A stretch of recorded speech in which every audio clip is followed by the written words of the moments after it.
Kraft presents The Great Gildersleeve. The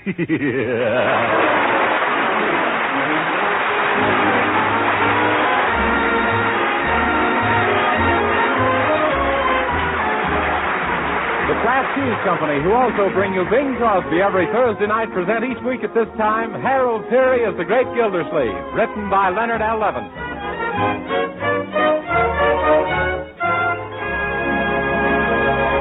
We'll hear from The Great Gildersleeve in just a moment. But first, a tip for you men, folks, who love macaroni and cheese. If you hanker for light macaroni with cheese goodness all through and through, better mention Kraft Dinner to the little woman.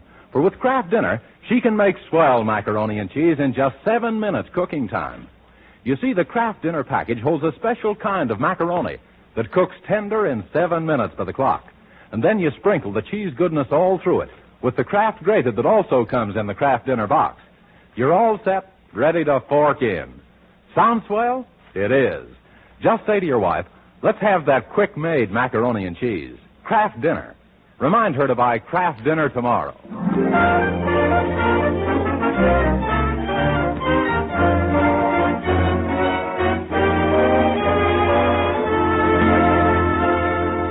And now let's join the Great Gildersleeve, who's listening in the reception room at one of the Summerfield radio stations, while his friend Judge Hooker is finishing his regular daily talk on the child in the home and what to do about it.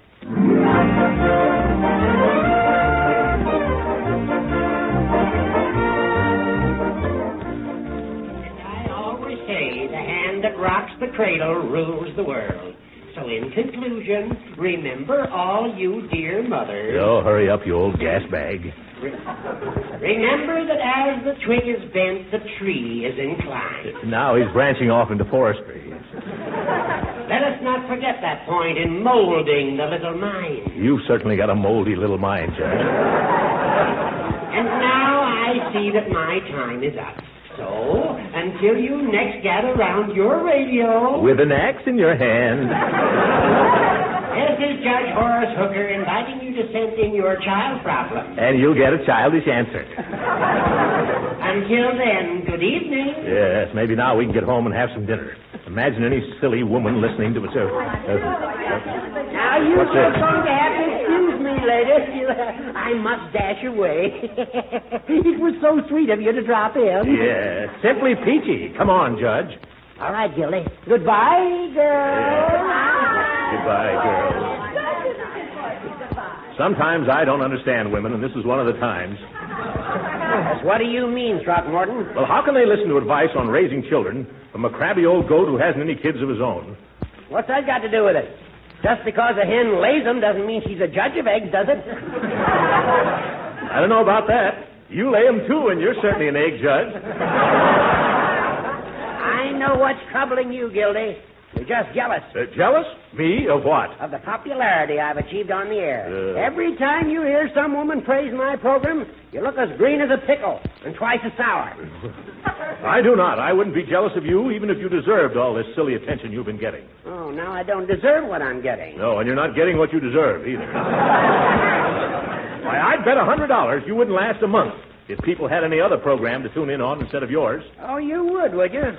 Are you talking through your hat, or do you mean that, Gildersleeve? Of course I mean it. Okay, put your money where your mouth is. What money? You just bet me $100 I won't stay on the air a month. Now, wait a minute. That isn't what I said at all, Judge. Crawling out of it, huh? Backwatering. Why, George, I'm not. I'll go through with it. It's a bet. Okay, shake. No, sir. This is going to be a grudge bet. We'll seal the deal by not shaking hands.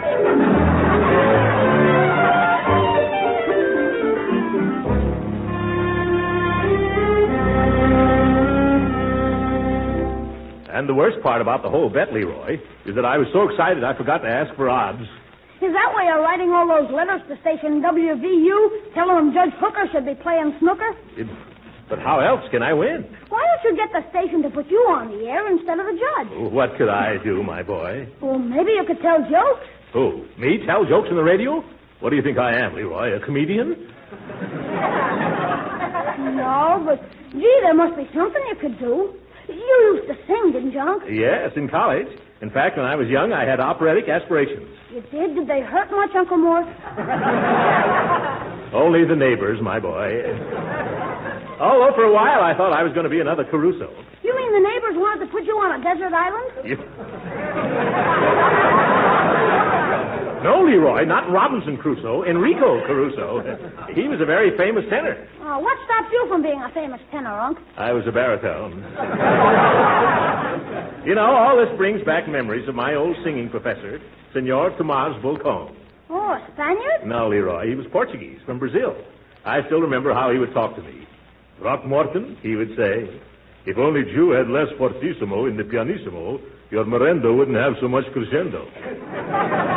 What did you mean, Unc? I never found out, but I think it was a Portuguese compliment. Yeah, I'm convinced you're still a swell singer, Uncle Mort. You are? Well, when'd you hear me sing? Well, every time you take a bath. If... Why, yesterday morning, Bertie stopped to listen to you, and she said she never heard anything like it. Say, why don't you sing on the air? Oh, Leroy. Do you really think I could? Sure. Why don't you try the rival radio station to WVU? You mean KQQQ? Well, I never thought of that. What would I sing? Well, if you want the ladies to listen to you instead of Judge Hooker, you better sing mushy love songs. Well, I have got a romantic voice. When the boo-boo of the boo-boo. I have got a romantic voice, all right. Too bad I haven't got the figure to go with it. Say, Uncle Mort. Huh? Why don't you be a mystery man and wear a mask like the Lone Ranger? Oh, yes, a mask might help. And there's an evening cape somewhere around the house, too. Yeah, and you could pretend you're a Brazilian, like your teacher, the senior. Senor. By George, this is beginning to look like a very good idea, my boy. Of course, we'll have to keep it all a secret. Not very dignified of me, you know. Sure. Now, all you need is a different name. Something Portugal and romantical. Portugal and romantical. Let me see. How about Ricardo? Ricardo? Yeah. Not bad at all. Sounds like the name of a cigar. What do you think I'm smoking?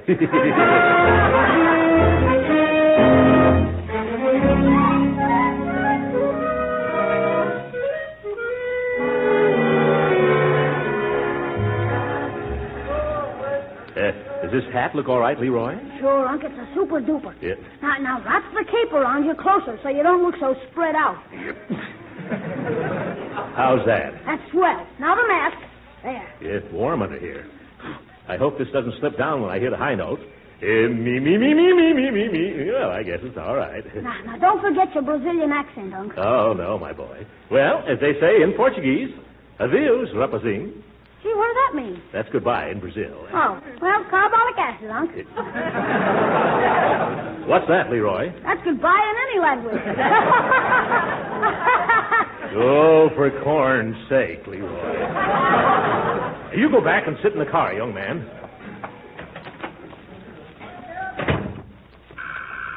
Hello, KQQQ, the voice of Summerfield. One moment, madam. Hello, KQQQ. Good evening, senorita. Oh. I am demanding to see the manager. Oh, my goodness, what's this, a hold-up? What do you mean? The mask? No, senorita. I no hold up Jew, and don't you hold up me. Where is the manager of this radio station? Mr. Newsbauer is right in there in the studio. Muchas gracias, senorita. Manager Newsbauer? Yeah? Senor, the time has come. From now on, today is pink letter day for the station KQQQ. And because it was the day Ricardo, the mysterious romantic Brazilian baritone, she's first make the show up to sing. Oh, you're a singer. Sure. I am the best baritone this side the Amazon River. And on the other side, she's no better also. Well, you'll have to give us an audition someday. Audition? Sure. No time like the president. Please to have a sit down and relaxamente, eh? I will play and sing for you like thank goodness you never heard up till lately. Sweet girl of my dreams, hear my song, I implore you. Soul of my soul, hear my gay serenade. Deep, I can't stand it, it's so beautiful.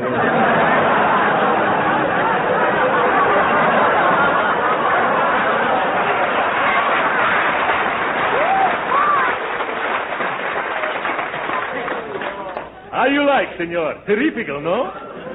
Say, that's wonderful. Who are you, anyway? I am not anyway. I am Ricardo. Oh, boy. The Eddie Nelson of South America. Say, what are you doing here in Summerfield? Well, perhaps there is in this city a senorita for whom my heart she beats pat. Who should be telling? Oh, I see. Romance. I am not saying yes, and I'm not saying Do you want me on your station? Well, that depends on how much money you want. What I care for money. All I want is to sing every day from 5:30 to 6. Well, fine, but that's not such a good time. That's when Judge Hooker talks over WVU, the rival station. What I care for George Hooker. You wait and look. Once Ricardo starts singing, no one listen to George. This Hooker, she will get the hook.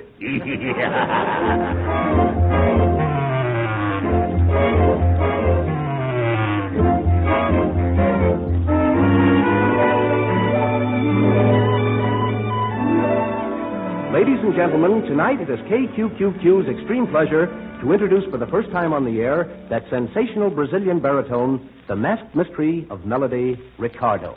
Boas noites, senhoras e senhoritas. Para mi primeira cantiga, eu vou cantar balado delicado, which is meaning in plain English, ladies and girls, good night. Greetings from Ricardo, the singing loafer. For my first song, I will murder you with a lovely ballad, La Rosita.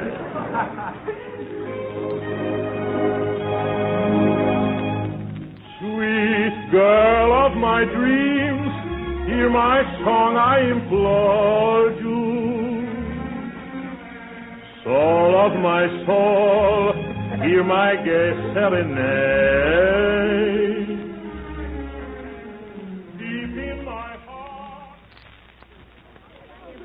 I bid 2 clubs. Oh, girls, did you hear that gorgeous music on KQQQ last night? Oh, you mean Ricardo. Oh, yes, he's simply divine. Everybody in town is talking about him, 2 spades. Oh, isn't he wonderful? He's got the most romantic accent. I like it because it's so foreign. He's from Brazil, and I'm just no Trump. Hey, have you heard him, Margie? No, I was out yesterday. Say, who is this Ricardo? You know, Miss Callahan? Well, I'm one of the owners of the station, but all I can find out is that he sneaks into the studio wearing a wide-brimmed hat down over his eyes and a black cloak up to his chin and a mask across his face. Sounds like a combination of Superman, the Shadow, and Red Rider. Oh, well, he's just the handsomest thing with great big brown eyes and long, long lashes. No Trump. And a willowy figure. Oh, I heard he had blonde hair with blue eyes and the most athletic build. Well, Nancy Quinn says he isn't really a real Brazilian. She claims he comes from someplace in South America for no Trump. Well, I certainly have to listen. What time is he on? At the same time as Judge Hooker, only from now on, I'm going to listen to Ricardo. Oh, so am I. Oh, me too. I just love to listen to his voice. It's got a quality in it that just makes my scalp tingle. No Trump. My goodness, look at these cars. How did I ever get tricked into bidding 5 no Trump? Oh, darling. I will always adore you. I love you, my Rosita, forever. Adios, lovely ladies. I want to thank you for the fan letters, the telephone numbers, and everything. Tomorrow at the same time, I'll be with you again. Oh, how I'll be with you again. A sweet dream.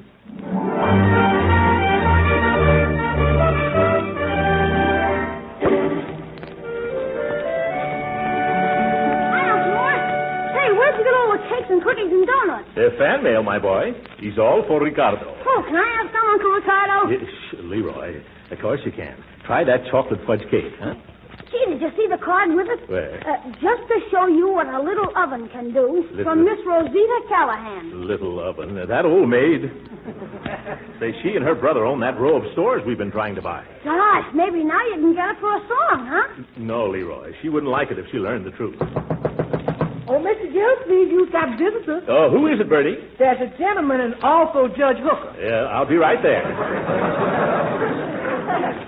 Hide the pastry, my boy. Okay, I got a swell place to hide it, Unc.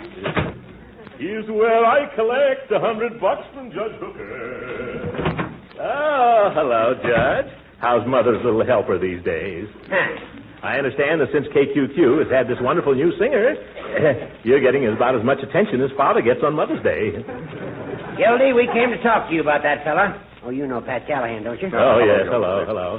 We've had an important real estate deal pending for a long time, haven't we, Callahan? Well, that can wait, Gildersleeve. We represent a group of substantial citizens who are fed up with this singer, Ricardo. Yes, we dislike his effect on our women folks. All they do is listen to Ricardo and talk about Ricardo and dream about Ricardo. Oh, no.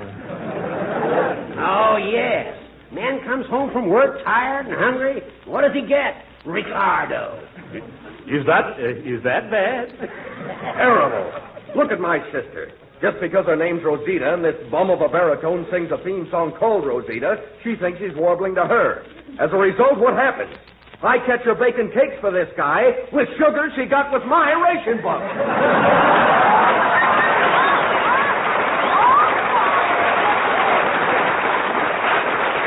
But why have you boys come to me? Well, you haven't any women folk who'd put you in the doghouse if they found out what you'd done. Why don't you get Judge Hooker to do something? Oh, I'm in a peculiar position. Everybody would think I was jealous. Yes, and everybody would be right. Look, I'm through horsing around, Gildersleeve. Do you still want to buy that property at your own price? Why, of course. Then first you've got to see that this wandering minstrel starts wandering again. Understand? Yes, I'm afraid so, but I really hate to do it. Why, Gildersleeve? Well, if I succeed in removing this wonderful artist with the golden voice from the radio, good music in this country is going to be set back another 10 years.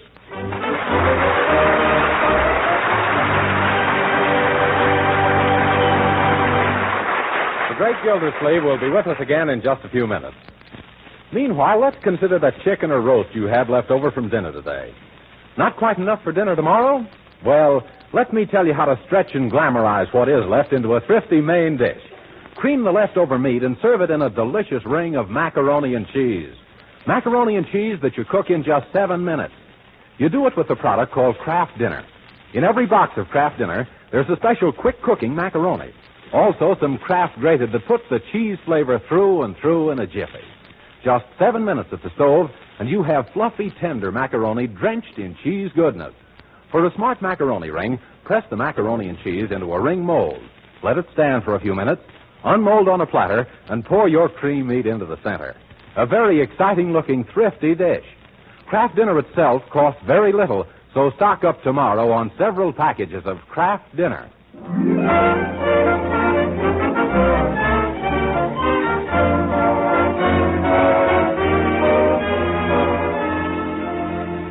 And now back to Uncle Mort, who by now is about half dead from leading a double life. As Ricardo, the Romeo from Rio, he's got the wives of Summerfield throwing rocks at their husbands.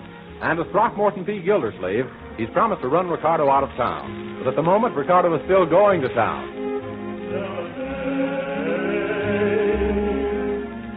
Deep in my heart, I will always adore you. I love but you, my Rosita,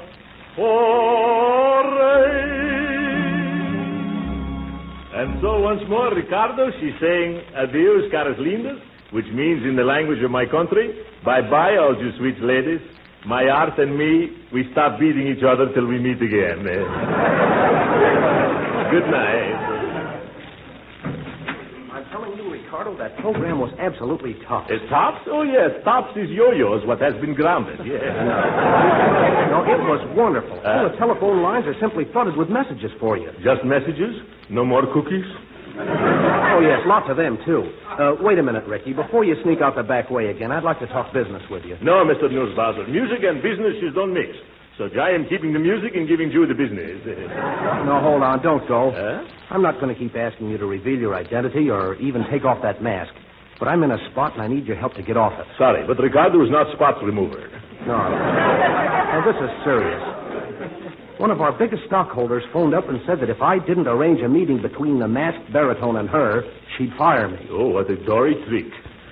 She's waiting to see you, Ricky. You'll go out and meet her, won't you? To save my job. Well, okay, but only because there's an awful dory trick on you. Well, swell. The lady's name is Rosita Callahan. Rosita Callahan? Oh, that's an awful dory trick on me.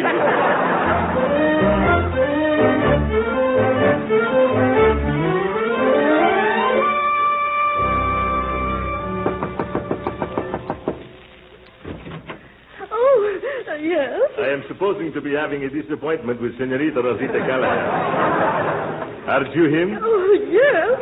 And you're Ricardo. I recognized you immediately by your mask. Oh, come in. Well, what are you afraid of? We're all alone. That's what I'm afraid of.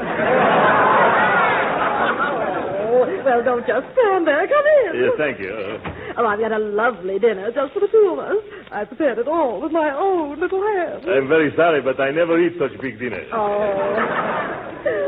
Now. Won't you take off your hat and your cape and your mask? Oh, no. We have such nice visitation, and I got to leave. As Shakespeare, he say, parting is such sweet sorrow. Goodbye, maybe I see you day after tomorrow. Oh, please don't leave so soon. But I got to go. It's not safe in this city. All the mans are jealous.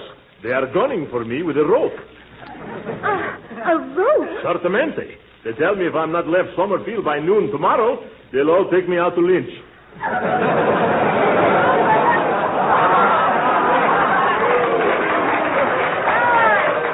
are these men? The men are your brother, George Hooker, and lots of jealous fellows. Well, the women of this town will have something to say about that. Yeah.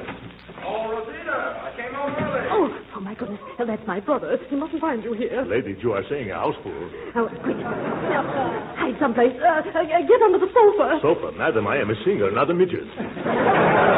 Which way is the back door? Out through the dining room. And hurry. I'll try to divert his attention. Yeah. Goodbye, Senorita. If I never see you some more, the pleasure is all mine.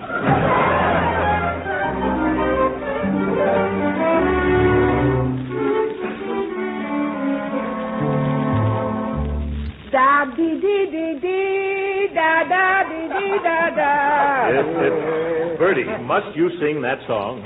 Well, it ain't compulsory, Mr. Gildersleeve, but it's mighty pretty. That's the song that Ricardo boy used to sing. Oh, yes, Ricardo boy, huh? Uh-huh. He might have been a foreigner, but he sure had a nice domesticated voice.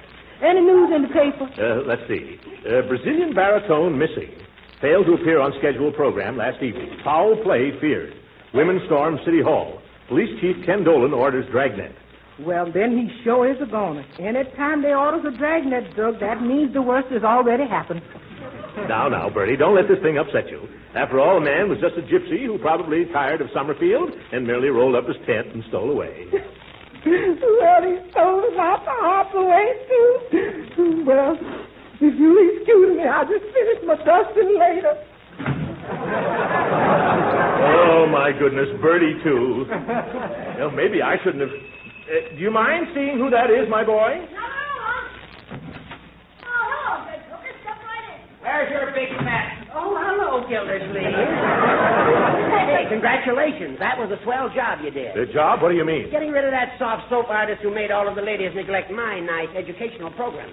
Hey, did you hear? I'm going back on the air. I still collect on that bet, though. Oh, I don't mind paying it all. I'll send you a check in the morning. You better not forget. Or Ricardo might forget to stay away. How did you manage it, Gildy? No. Don't tell me. That'd make me an accessory. Yeah. Leroy. I'm getting it.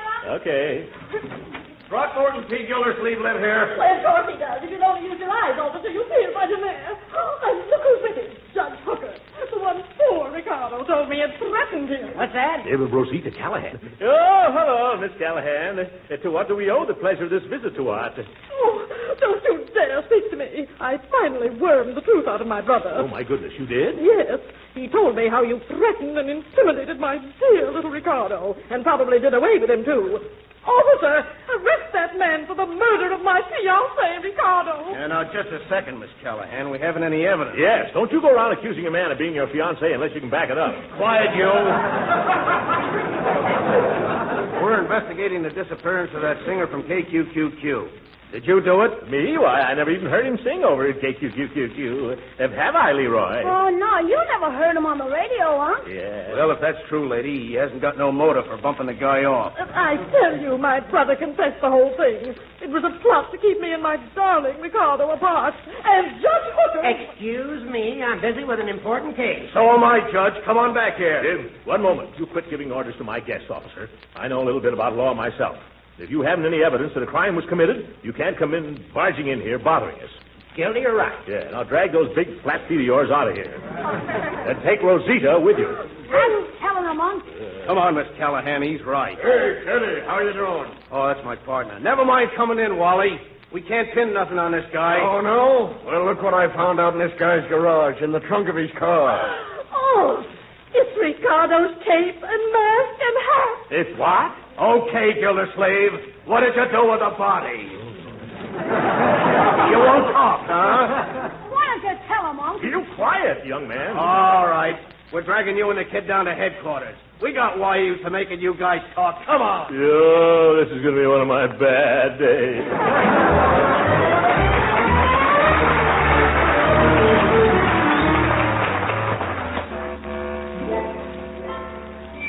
But gee, Unc, it's almost supper time. They'll keep us here all night if you don't tell them the truth. If I ever told the truth, young man, I'd be the laughing stock of Summerfield. Besides, I'd never collect that $100 from Judge Hooker. Yeah, but if you don't confess, they're going to hang you for bumping yourself off. They can't. They can't do that. They haven't even got a dead body. They will have after they hang you. Here come the police back again. I don't know what's with this guy. Let's see what we can get out of him by throwing a scare into him, huh? Yeah, sure, Teddy. Now, okay, Gildersleeve, we're going to give you a little third degree.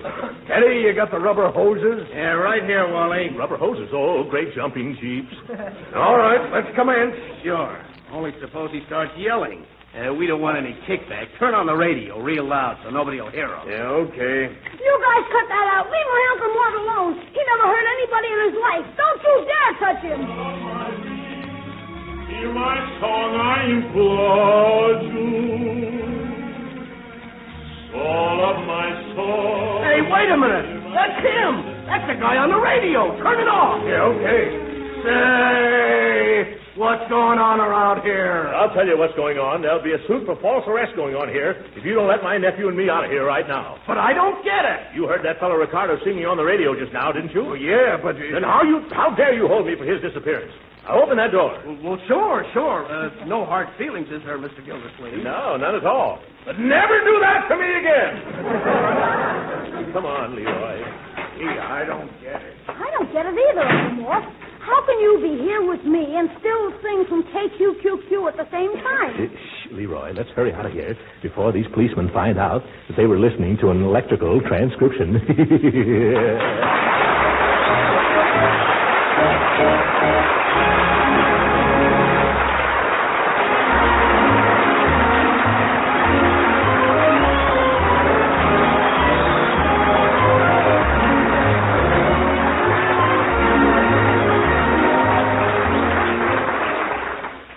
Frankly, Marjorie, what did you think of this, Ricardo? Oh, Uncle Mort, I thought you were just wonderful. You knew it was me all along? How did you know? That evening cape you were wearing all around town happened to be mine. What? Good night.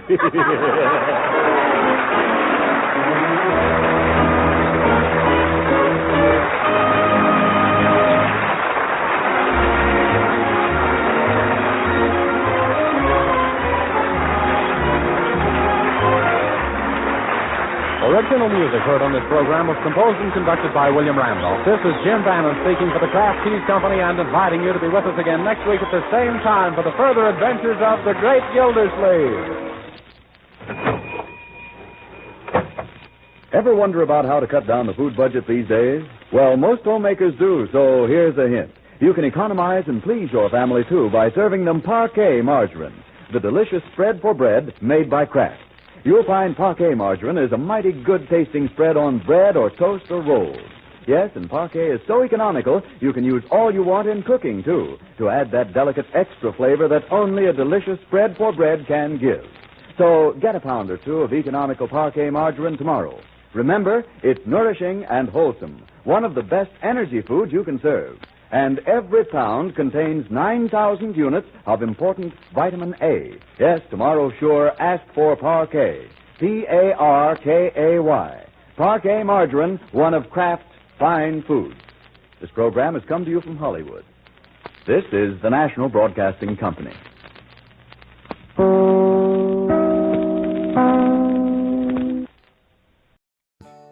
Hi there.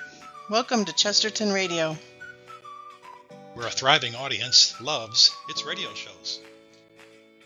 Don't take our word for it. Here's what listeners say about Chesterton Radio. TV is so overrated. Chesterton Radio rules. I feel my IQ going up by the minute. I am enjoying these so much. I haven't turned on my TV in weeks. Lying here on my sofa with my eyes closed, I can picture the whole story. I've seen the movie version. This was just as grand, if not more. I thought I'd doze off, but no. I am hooked. Gotta listen to one story every night before bedtime. I love this channel. It gets me through my workday. I'm new to radio plays. Excellent story and played out wonderfully. Thank you for the hard work and love you put into bringing us these shows. I found Chesterton Radio over a year ago. I'm forever thankful. I love the Lord. This is a guiltless pleasure. I bet even he likes to listen to Chesterton Radio. I love this channel. I've not watched TV in over 2 years. I've never heard anything like this. Mind-blowing. Enjoy our shows? We need your help today. Keep Chesterton Radio afloat. For half of what you pay the cable guys, you can support Chesterton Radio. Go to chuckthetv.com for links to our pages on Patreon, Subscribestar, and Buy Me a Coffee. Or use the link in the description below this video. Thank you for your support. It means a great deal. The Kraft Foods Company presents Willard Waterman as the Great Gildersleeve.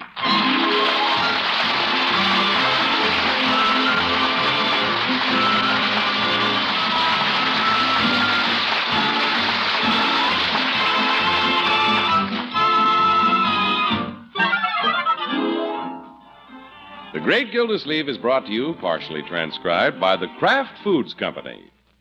Kraft, makers of the one and only Miracle Whip salad dressing. We say one and only because there just isn't any other salad dressing like Miracle Whip. Miracle Whip is different, and it tastes different. Miracle Whip tastes so good it's become the most popular salad dressing ever created. More Miracle Whip is sold than the next 20 leading brands of salad dressing combined. Try it. Make your salads better tasting with the one and only Miracle Whip.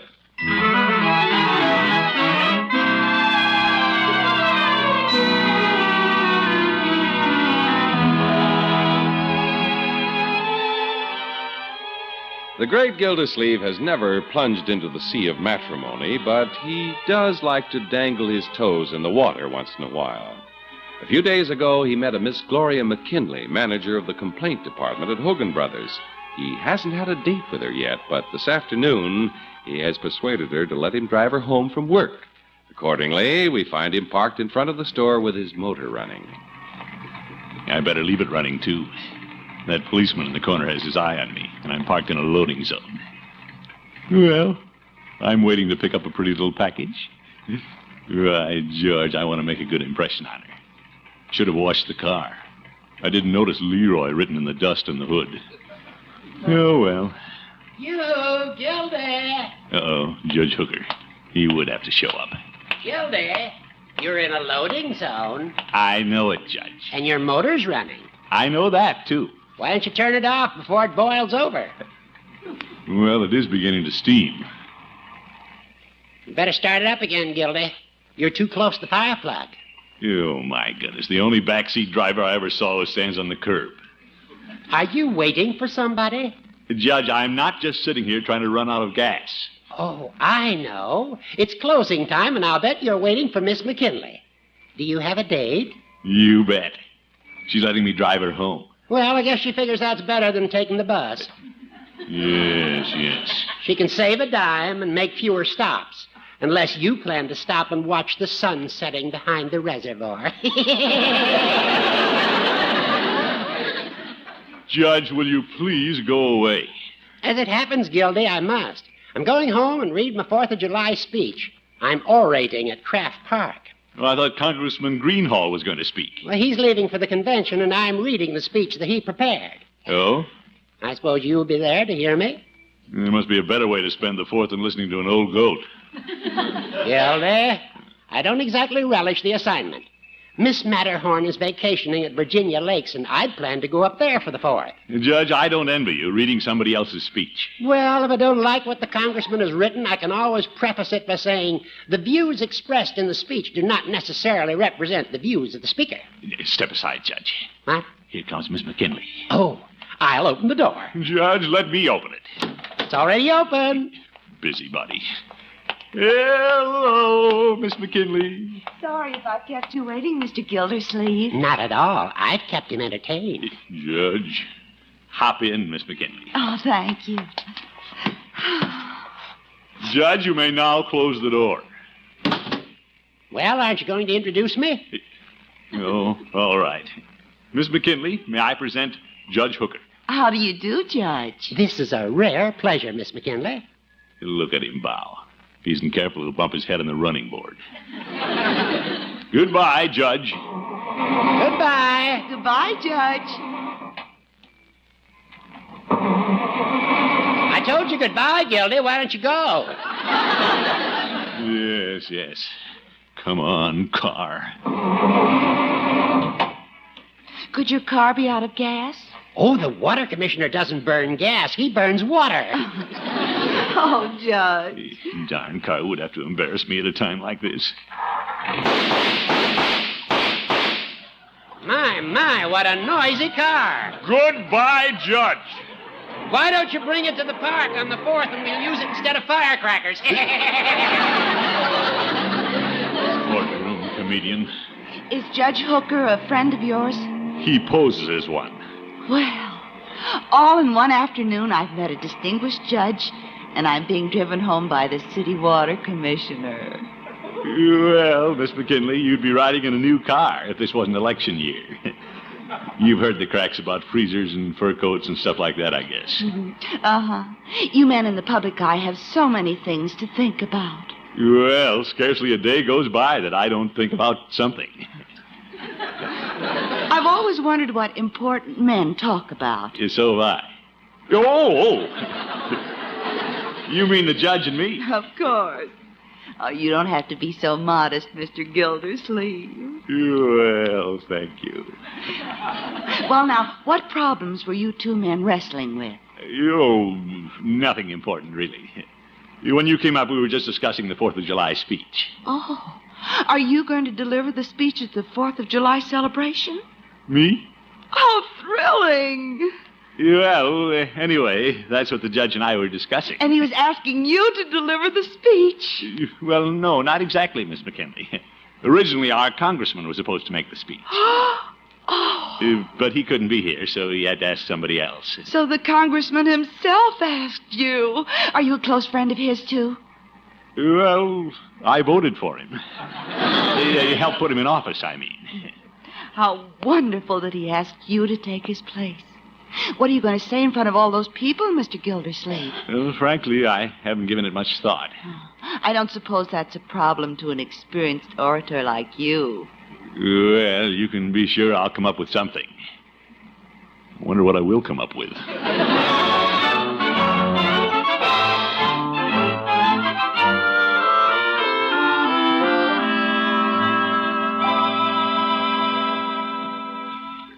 So that's how it happened, Marjorie.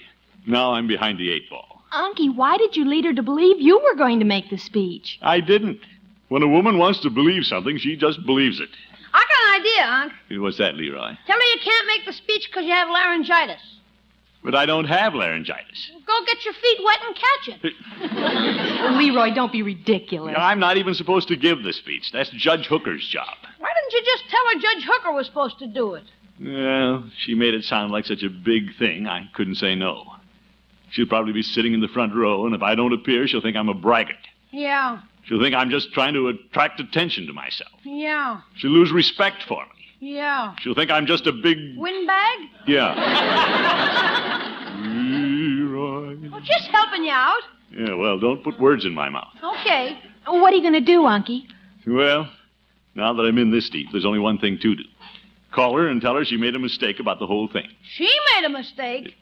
Well, she got the wrong impression.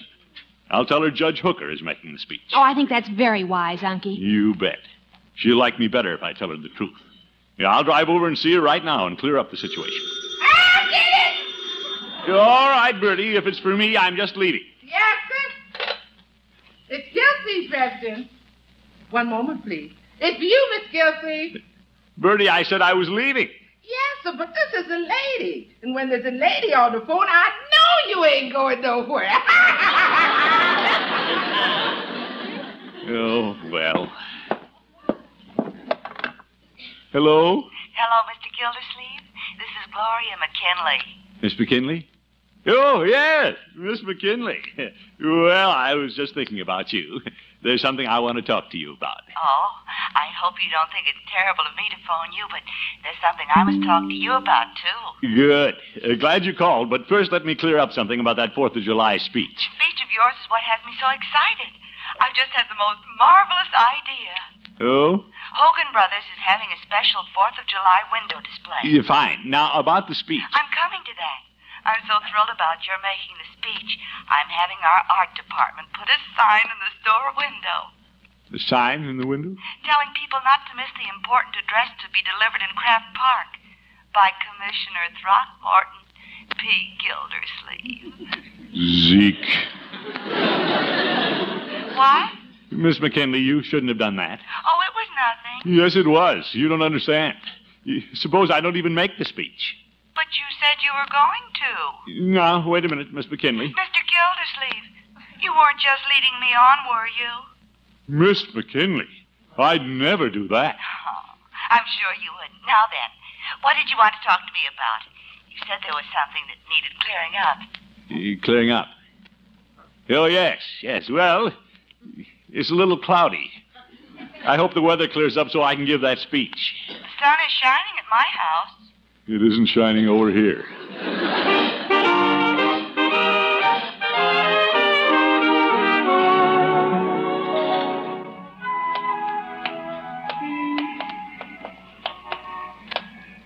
You look a little better this morning, Unc. You don't look so worried and wrinkled. Leroy, I'm not wrinkled. And I do feel better this morning. I don't get it. You meet a new girl, and the first time you take her out, you get yourself in a big hassle. Yeah, I'm not in a hassle. I figured the whole thing out. Yeah? Judge Hooker doesn't want to make the 4th of July speech anyway. All I have to do is offer to make it for him. He'll be delighted. Then he can go to Virginia Lakes and see Miss Matterhorn. You'd rather look at Miss Matterhorn than make a speech? Well, there's no accounting for tastes. Yeah, I'm stopping here in the judge's office, my boy. See you later. So long, Unc. The judge's door is open. Look at him wave his arms. I wonder if he's practicing his speech or there's a bee in his office. And now, ladies and gentlemen, I'd like to preface my remarks by relating an amusing little anecdote. He's working on his speech, all right. On the way to Craft Park this afternoon, I met two gentlemen named Pat and Mike. Pat and Mike. Judge! Pat said to Mike... Judge, do you mind if I interrupt? Oh, hello, Gildy. I was just rehearsing the opening of my 4th of July address. Well, Judge, you can forget the speech. What? Yeah, I know your heart isn't in it. You'd rather go up and join Miss Matterhorn. Well, the speech is knocking me out of the trip. It doesn't have to. I've come to do you a big favor, old friend. Oh? I've decided to make the speech for you. You have? Why? Why? Well, Judge, don't ask silly questions. Just take advantage of my generous offer and hit the road. Gildy, why are you so anxious to get me out of town? You must have a reason. I'm only thinking of you and Miss Matterhorn. You know you want to be with her, and she wants to be with you. Well, yes, she does. I had a card from her this morning saying, having wonderful time, wish you were here. You see, Judge? Now get going and forget about the speech. Just hand it to me. No, I'd better make the speech. The congressman asked me. Well, you can ask me. Go ahead, ask me. I'll do it. In fact, I've got to do it. I won't do that to our congressman. Oop. You know I'm a better speaker than you are. Is that so? I heard you speak at the Elks Club once, and even the stuffed elk got up and walked out.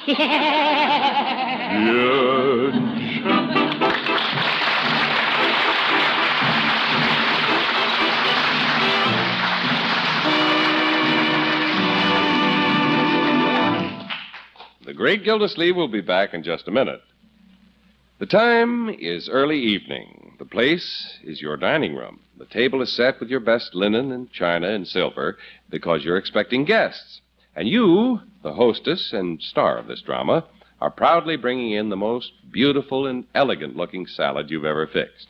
You're relaxed, too, sure that this salad will taste just as delicious as it looks because you've used the salad dressing you know will give it just the right flavor. Miracle Whip. Miracle Whip salad dressing has a flavor millions of folks call just exactly right. It's a lively, teasing flavor. Distinctive, too, one you won't find in any other salad dressing. That's because Miracle Whip is a different kind of salad dressing.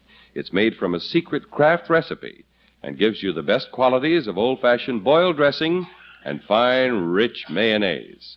Miracle Whip has a perfect texture, too. Creamy thick and smooth as satin because this salad dressing is blended carefully with special Kraft beaters.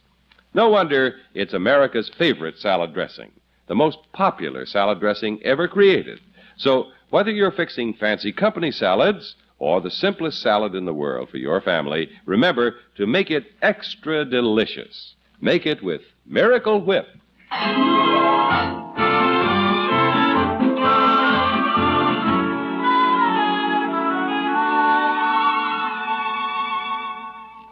Well, the great Gildersleeve was so anxious to impress his new girlfriend, Miss McKinley, that he was willing to let her believe he was making the important 4th of July address in Kraft Park. Now, the water commissioner is in hot water. The judge certainly did surprise me, Marjorie. He didn't care a thing about making the speech until he found out somebody else wanted to do it. Well, that's a very human reaction, Unky. Yeah, that's the trouble with the old goat. He's too human. He immediately suspected that I was up to something. Weren't you? Well, naturally. But what sort of a friend is he to accuse me of it? Ain't you giving the speech, Miss Gildersleeve? Apparently not, Bertie. Yes, sir. But there's a sign in Hogan Brothers' window that says you are. I know, Bertie. It says here, Commissioner Throckmorton P. Gildersleeve speak on the 4th of July. I saw that sign, Bertie, but it's misleading. Then you're not reading the congressman's speech? No, the congressman really asked the judge. Because the congressman didn't want to? Well, he wanted to, but he couldn't, Bertie. Yes, ma'am. And the judge didn't want to, but I do, so now he wants to. Oh, yes, sir. I wonder if that speech knows who's going to make it. What do you mean, Bertie? Well, the congressman wanted to make it, but he couldn't, and the judge could and would, but he didn't want to. Then you come along and want to, but couldn't, because when you wanted the judge to give it up, he wouldn't. Bertie, it isn't funny. No, sir. Unky, don't you think you should call Miss McKinley and tell her to take that sign out of the window? Well, I'm going to phone the judge and give him one more chance to change his mind. I hate to crawl back to him and beg him, but beggars can't be choosers. Hello? Judge Hooker speaking. Hello, Judge. About that speech you don't want to give. What about it, Gildy? Well, I just wondered if you wouldn't reconsider. I have reconsidered. You have? My answer is still no. Oh, my goodness. I saw that sign in Hogan Brothers' window. Well, then you see, I have to make the speech or I'll be the laughing stock of the town. Good. May I be the first to laugh? Yes. Now hang up, will you? I'm busy. I have a million things to do. But I have to study my lines, go to the barber shop, stop by the cleaners from a blue suit. The only one that I can wear for the speech. Oh? You don't have another suit? When I thought I was going to rough it at Virginia Lakes, I sent all my suits to the cleaners. They're rushing my blue serge for me. Well, Judge. Horace. Old friend. If you're so busy, why don't I stop by and pick up your suit for you? Would you do that for me, Gildy? You bet. Naturally, I want to do anything I can to help make the 4th of July a success. Well, Gildy, be sure to pick it up before 5. The cleaners are closed over the 4th. Don't worry, Judge. You'll have something to wear. Thank you, Gildy, old friend. I have to hang up now and get busy. Yeah, I have to get busy, too. Goodbye, Judge. Goodbye.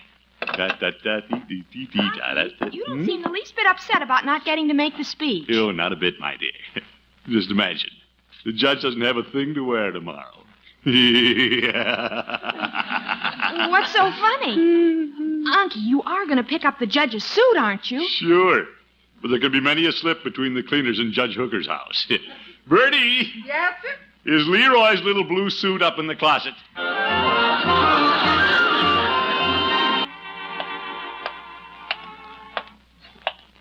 Yeah, Gildersleeve, you're pretty clever. Pretty clever the way you outfoxed the judge. Yeah, I had quite a time explaining why I didn't bring the suit by last night. Now it's too late for him to do anything about it. Ooh, wait until he tries to put on Leroy's suit. And lucky for the old judge, I can step into the breach, though. Yeah, I can see Miss McKinley now, sitting in the front row in something summery, listening to me give the speech. Well, Gildy, it's about time you got here. Hello, Judge. Here's the suit in the bag. All right, give it to me. Don't be so impatient, Judge. If you'll excuse me, I'll slip into the next room. I want to dress and rehearse my speech in front of the mirror. Yo, brother. Wait until he sees himself in that suit. If you hadn't shown up with this suit, I'd have had to leave for Virginia Lakes. I certainly couldn't make the speech in my bathing suit. Well, your barber pole swimsuit covers you pretty well, Judge. I can't see very well in here. Gildy, are you sure this is my suit? It's blue serge. That's funny. Feels awfully small.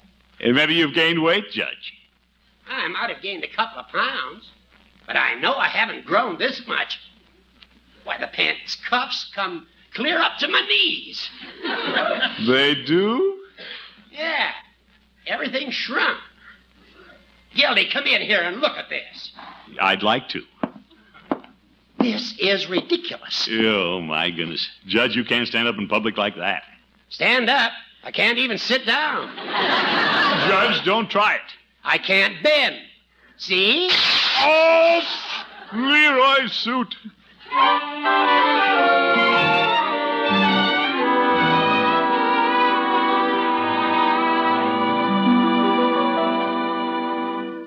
Bertie, how's my new suit? I'm going to need it. It's pressed and in the closet. Are you making a speech? You bet. The judge is on his way to Virginia Lakes. Yes, sir. You should have seen him trying to squeeze into Leroy's pants. Yes, sir. Where's Leroy's suit now? Well, I'll have to buy him a new one. But it was worth it. I sure tricked the old judge. Yes, sir, but this ain't April Fool's Day, you know. What's this, Bertie? This is the 4th of July, and that's Independence Day. It ain't April Fool's Day. Now, Bertie. The judge don't get to speak, and Leroy lost his pants, but that don't make it April Fool's Day. This is Independence Day, and you don't fool around with independence. Yeah, all right. Mr. Gildersleeve, you know why you don't play April Fool jokes on the 4th of July? Yes, That's Bertie. right, because it's Independence Day, and you don't fool around with independence. Good old Bertie. She takes Independence Day pretty seriously. Well, I do, too. That's why I want to be with Miss McKinley. She seems to like big shots, and by George, that's exactly what I am. I'll mesmerize her with my speech, and then take her to the hot dog stand. Never mind, Bertie. I'm right here. Wonder who that is. Hope the judge didn't decide to come back and speak in his bathing suit. Hello, Throckmorton. Miss McKinley. I didn't expect to see you. Come in. Oh, I haven't time. I just stopped by on my way out of town. Out of town? But I just couldn't leave without wishing you luck with your speech today. Miss McKinley, you're not going to be there? Oh, didn't I tell you? I'm going to Hogan Brothers' 4th of July picnic with the assistant manager. Assistant manager? But I thought you wanted to hear me speak. Oh, I do. But I can't afford to offend the assistant manager. You can't? Mr. Gildersleeve, he's an important man. But what about me? Oh, you can read me the speech some other time. Goodbye now, and I'll be thinking about you every minute. Big help.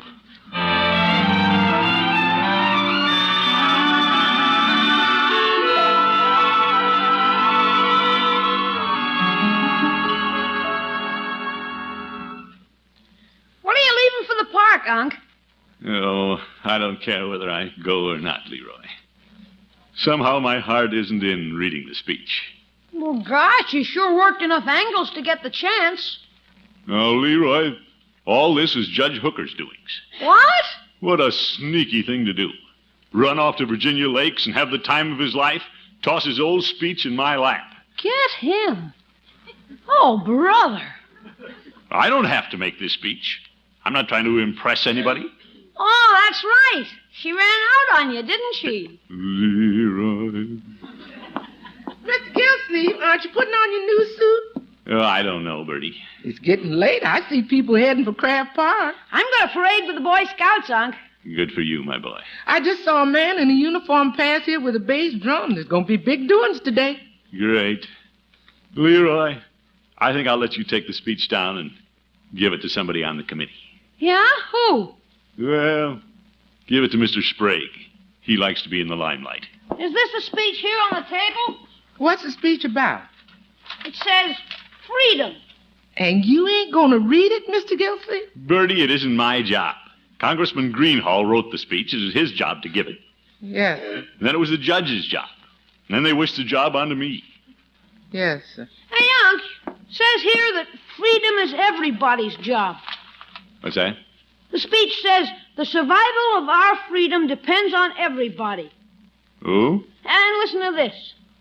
If we want to preserve the liberties we commemorate on this 4th of July, each of us must conscientiously work at being good citizens. Yes, sir. If you want to do anything right, you got to work at it. If you want to be a good cook, you got to work at it. If you want to be a good citizen, you got to work at it.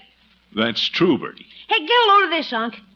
Being a good citizen means voting in elections, keeping informed, and making our opinions known to our representatives, serving on juries and school boards, and...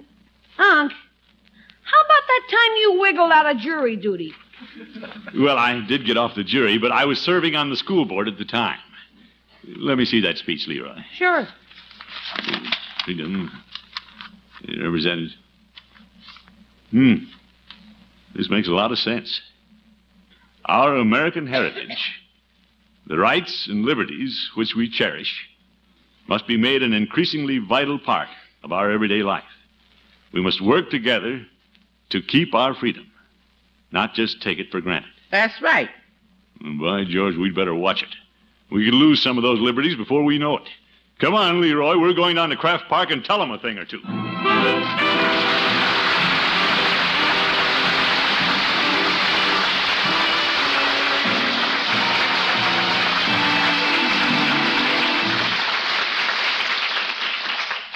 The Great Gildersleeve will be with us again in just 30 seconds. Too hot to cook? Make a cool, easy salad main dish and make it really delicious with Miracle Whip salad dressing. And I mean really delicious, because Miracle Whip has such a wonderful flavor, a peppy flavor, a flavor that folks everywhere call just right. It's a different flavor, too, one no other salad dressing has. Try Miracle Whip on the very next salad you make. See how much better tasting your salads are when you make them with the one and only Miracle Whip salad dressing.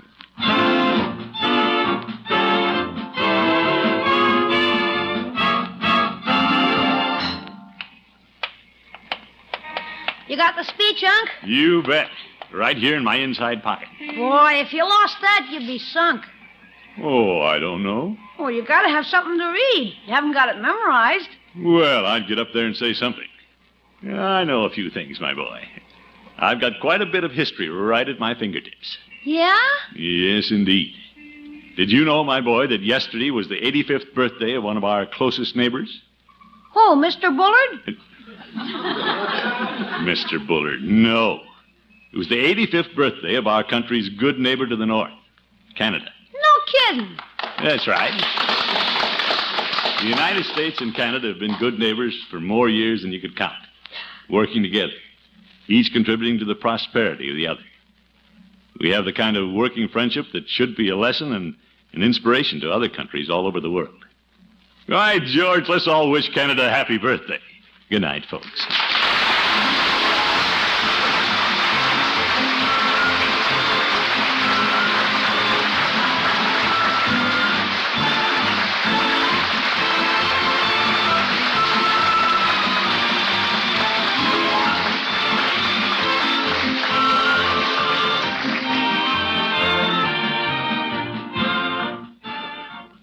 The Great Gildersleeve is played by Willard Waterman. The show is written by John Elliott and Andy White and is partially transcribed. Included in the cast are Walter Tetley, Mary Lee Robb, Lillian Randolph, Earl Ross, and Gloria Blondell. Musical compositions by Jack Meakin. This is John Heaston saying goodnight for the Kraft Foods Company, makers of the famous line of Kraft quality food products. Be sure to listen in next Wednesday and every Wednesday throughout the summer for the further adventures of the Great Gildersleeve.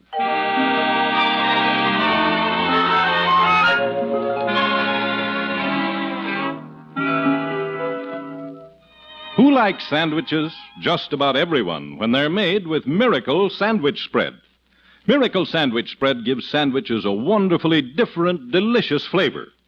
Created by Kraft, Miracle Sandwich Spread is made from America's favorite salad dressing, Miracle Whip, and spicy relishes. For quick, easy, thrifty sandwiches, use Miracle Sandwich Spread alone between slices of bread, or use it along with the meat or cheese sandwich filling you like best. Get it tomorrow. Miracle Sandwich Spread.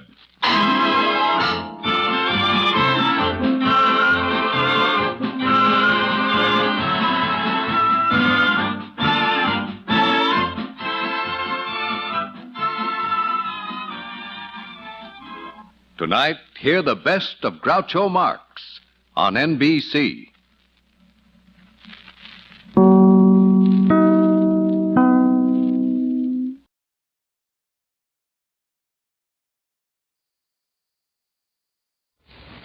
Kraft presents The Great Gildersleeve.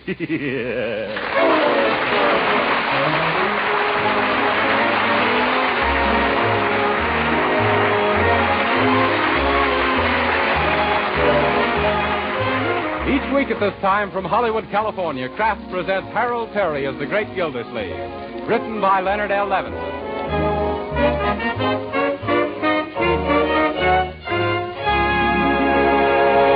We'll hear from The Great Gildersleeve in just a moment. But first, remember the saying, an army marches on its stomach? Well, nowadays, battles are won not by armies alone, but by entire populations. For total defense, we all must have plenty of the right kind of food. That means wholesome, nourishing food. Food that produces the energy we use up in hard work and play. That's why Parquet margarine, the quality margarine made by Kraft, should be an important item on your shopping list. Because Parquet margarine is an economical source of important food elements we all need. Parquet margarine not only has delicious flavor that makes it a favorite for table use, baking, and pan frying, Parquet margarine is a highly nutritious food, one of the best energy foods you can serve. What's more, every pound of Parquet contains 9,000 units of important vitamin A. So why not give your family the benefits of this wholesome, nourishing food and start serving them Parquet margarine now? They'll like its flavor. You'll know it's good for them. So tomorrow, ask your dealer for Parquet, P-A-R-K-A-Y.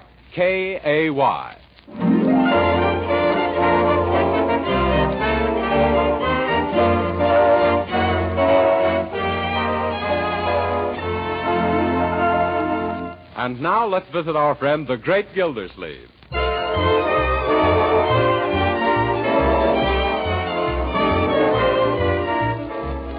Well, my goodness, Bertie, the ashtrays are all empty for once. What is this, some special occasion? For me it is, Mr. Gildersleeve. I'd like to have the evening off. Oh, is this your night to leave early? No, sir, but I'd sort of like to get an advance on next week's night off. Oh, any reason why not, Marjorie? Oh, not at all. Go ahead, Bertie. Thanks. I wouldn't ask, only we've got spectacular things tonight down at our lodge. Oh. That's the mysterious and bewildering orders of the daughters of Cleopatra. Yeah, Bertie's the head sphinx. Not no more, Leroy. I'm now the exhausted ruler of the pyramid. I've been promoted. Yeah, I see. Does that make you the head man? No, sir. I'm practically a stowaway on the royal barge of the ancient Nile. Yes. And ahead of me comes the major domus of the outer chamber of the inner sanctum. Yeah. Then the chief searcher in the bulrushes for the daughters of Pharaoh. Oh, yeah. And above her comes the royal rejecter of delinquent daughters. Well, isn't there a queen, Bertie? Mr. Gildersleeve, in our organization, every gal's a queen. Oh, my pardon. Oh, what are you holding tonight, Bertie? An initiation? No, ma'am. It's the red, white, and blue fish fry in order of, to honor a group of our visiting soldier boys. Oh, yeah. The daughters of clear patriots, all 100% Americans. Well, that's a fine thing, Bertie, entertaining your soldier friends. Yes, sir. We've even hired a military jitterbug band. The brown-skinned boogie-woogie bugle boys. Well, go right ahead. And if you want to take anything from the pantry for the fish fry, help yourself, Bertie. Yes. You may want to broil a couple of cans of sardines. Yes, sir. Thank you very much, Mr. Gildersleeve. Yeah, that's all right. Say, Unc, you know something? Leroy, I wish you wouldn't keep using that expression. Of course I know something. But what is it? Well, I was reading in the paper where there's going to be about 1,000 soldiers in Summerfield over Thanksgiving. Yes? Well, let me see. Yeah, here it is. Well, the city will play host to 32nd Regiment Thursday. USO urges all citizens to invite Army men to dinner. That's what I mean. Can we have a soldier for our Thanksgiving dinner, Uncle Mort? Leroy, you sound like a cannibal. Leroy, you mean can we invite a soldier to come to dinner? Yes, and I think it's a splendid idea. Oh, then we're going to have one? Why, of course. When I think of all those boys, many of them so far away from home, it takes me back to the lonesome Thanksgiving I spent in an Army hospital back in 1918. Gee, Unc, I never knew you were wounded. Well, it's something I never talk about. Oh, what happened to you, Uncle Mort? I was kicked by a mule. Where were you kicked, Uncle? In the customary place. That mule kicked me so high they gave me a pilot's license.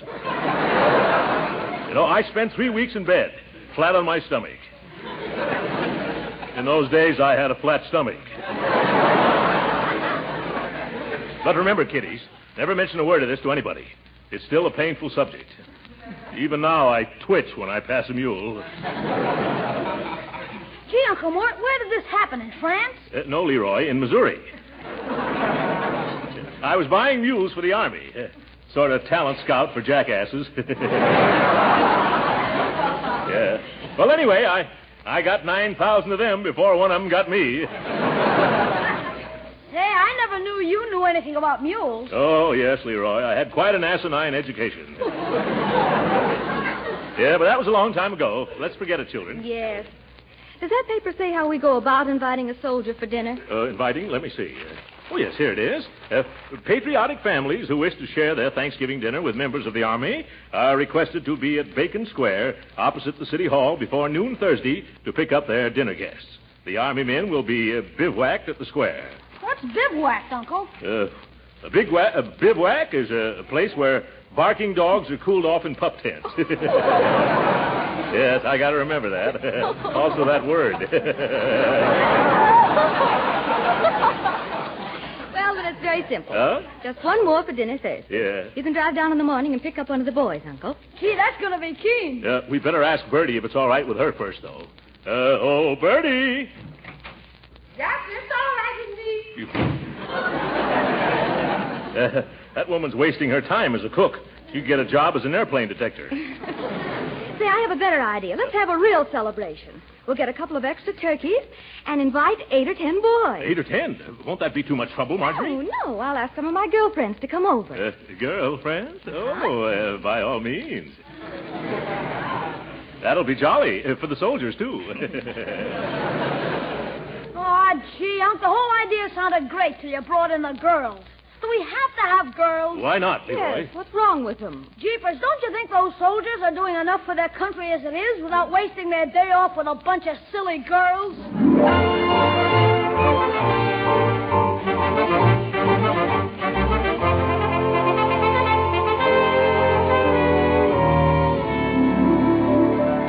And in conclusion, fellow citizens of Summerfield, let me urge you once more on the eve of Thanksgiving to open your hearts and your homes tomorrow to the soldiers visiting our fair city. Yep. Quit popping your bubble gum, Leroy. especially while I'm rehearsing my radio speech. Oh, I'm sorry, Unc. I'm doing it unconscious. Yes, I'm sure you are. Young man, if you keep playing with your gun that way, someday you're going to have a blowout. And remember, you haven't got a spare face. Finish your talk, please, Uncle Mose. Well, I don't need to rehearse it anymore, Marjorie. I know that speech backwards. You do? Let's hear it. I bet it sounds even better backwards. Yep. Leroy, you keep that up and you're going to get some applause backwards. You know, I think it's wonderful of you, Uncle Mort, to go on the air tonight and urge everyone to entertain the soldiers. Well, people have always told me I should be on the radio. They say I sound just like that fellow who used to be with Fibber McGee and Molly. Oh, that's probably some of the girls now. Oh, wonderful. Let's go. Oh, yeah. Cute, aren't they? Uncle Mort, I want you to meet Betty Wilkins and Mildred Sherman. Hello, What lovely friends you have, Marjorie. You should invite them here oftener. Much oftener. Oh, thank you, Mr. Gildersleeve. Not at all, my dear. I've always had an eye for redheads. But Uncle Mort, last year she was a blonde. Yes. I see. She's got a convertible top.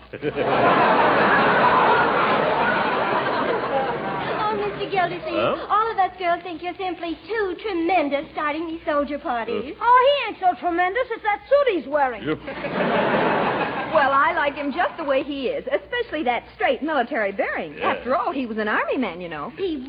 Mm-hmm. What branch of the service were you in? You flew, didn't you? For a short time. What kind of a plane did you use? A plane? It's an old Jenny. And you were wounded, too, weren't you? Oh, dear. Whereabouts were you wounded, Major Gildersleeve? At the front? No, it was in the... Leroy. I was just going to tell him it was in the middle of... Leroy! But, Unc, you told me yourself you were wounded right smack in the middle of Missouri. Oh. Yes, that's right, in Jefferson City, Mo. But even so, you were lucky to have recovered. Yes. Everybody said I had a horseshoe in my hip pocket. I didn't get rid of it either till they operated. Well, what were you doing in the Army when you weren't flying, Major? Well, I was sort of a recruiting officer. Yes, I brought more than 9,000 recruits into the field artillery alone. I got a kick out of it, too. I imagine that must have been a lot of fun. Fun? Well, only at the beginning, my dear. I got awfully tired in the end. Hey, Uncle, isn't it time for you to go to the radio station? By George, you're right, Marjorie. Leroy, you want to come along? Well, I'd like to, Unc, but I got a little surprise of my own for tomorrow. I'm going over to Piggy Banks' house. Oh, say, while you're there, Leroy, remind Piggy's sister Penny about coming tomorrow. If you mean that Piggy Banks has a sister named Penny Banks? Yes. Uh-huh. She was named after her Aunt Penelope, who lived in Indiana. Auntie is one of the... Don't tell me, Marjorie, I know. One of the Banks of the Wabash.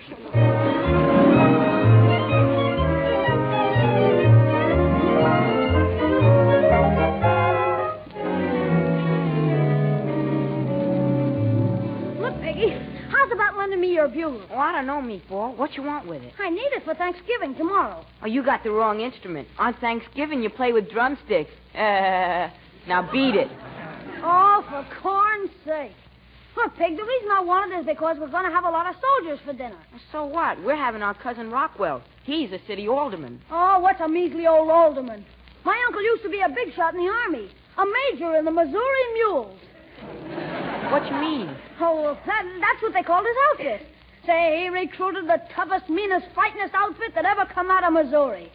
What kind of outfit was it? A field artillery. You know, the cannoneers with hairy ears. Do they really have hairy ears? Oh, brother. I still can't see that this got anything to do with borrowing my bugle. Gee, you're dumb. I gotta make these soldiers feel at home so they can enjoy the turkey dinner. I'm gonna blow mess call on your bugle. Oh, I get you. That's a keen idea, Meatball. Now will you lend it to me? Sure. Well, now there's only one thing I gotta do. What's that? I gotta learn how to play a bugle.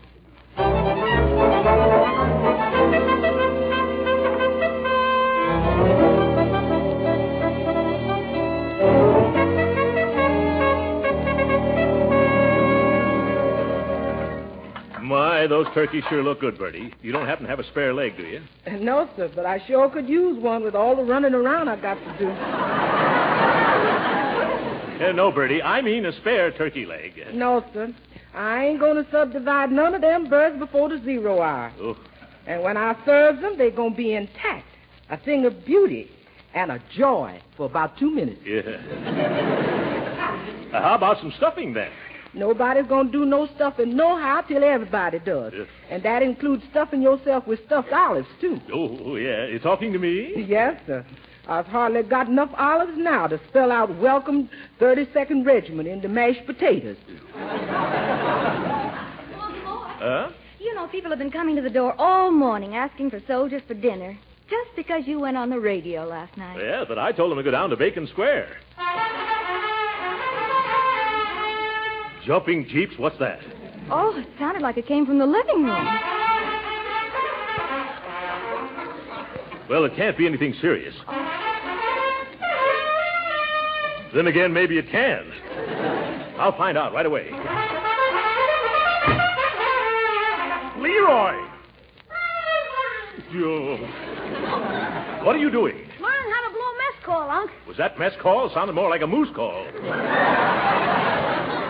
Boy, won't those soldiers be surprised when they hear me blowing the bugle? Yeah, and won't you, too? Oh, gee, give me a little time. All I need is practice. Yeah? I heard in school that Grace Moore practices 6 hours a day. Yeah, a lot of good it does her. I bet she still can't play the bugle. Well, it's a sweet thought, Leroy, even if your music is sour. Oh, there's a doorbell. I'll get it, folks. Yeah? Excuse me, please. Is this the gentleman who was speaking last night by the radio from Soldiers for Thanksgiving? Yes, madam. They'll permit me to introduce myself. Mrs. Shapiro, glad to meet you. How do you do, Mrs. Shapiro? Glad to meet you. What can I do for you? Well, I got right now in the oven a nice young kosher turkey, and I am wanting a soldier who is likewise. Ew. I'm sorry, Mrs. Shapiro, but I haven't anything to do with these soldiers officially. You'll find them down at Bacon Square. Please. If the soldier boy I'm looking for is at Bacon Square, then he's not the soldier boy I'm looking for. Goodbye.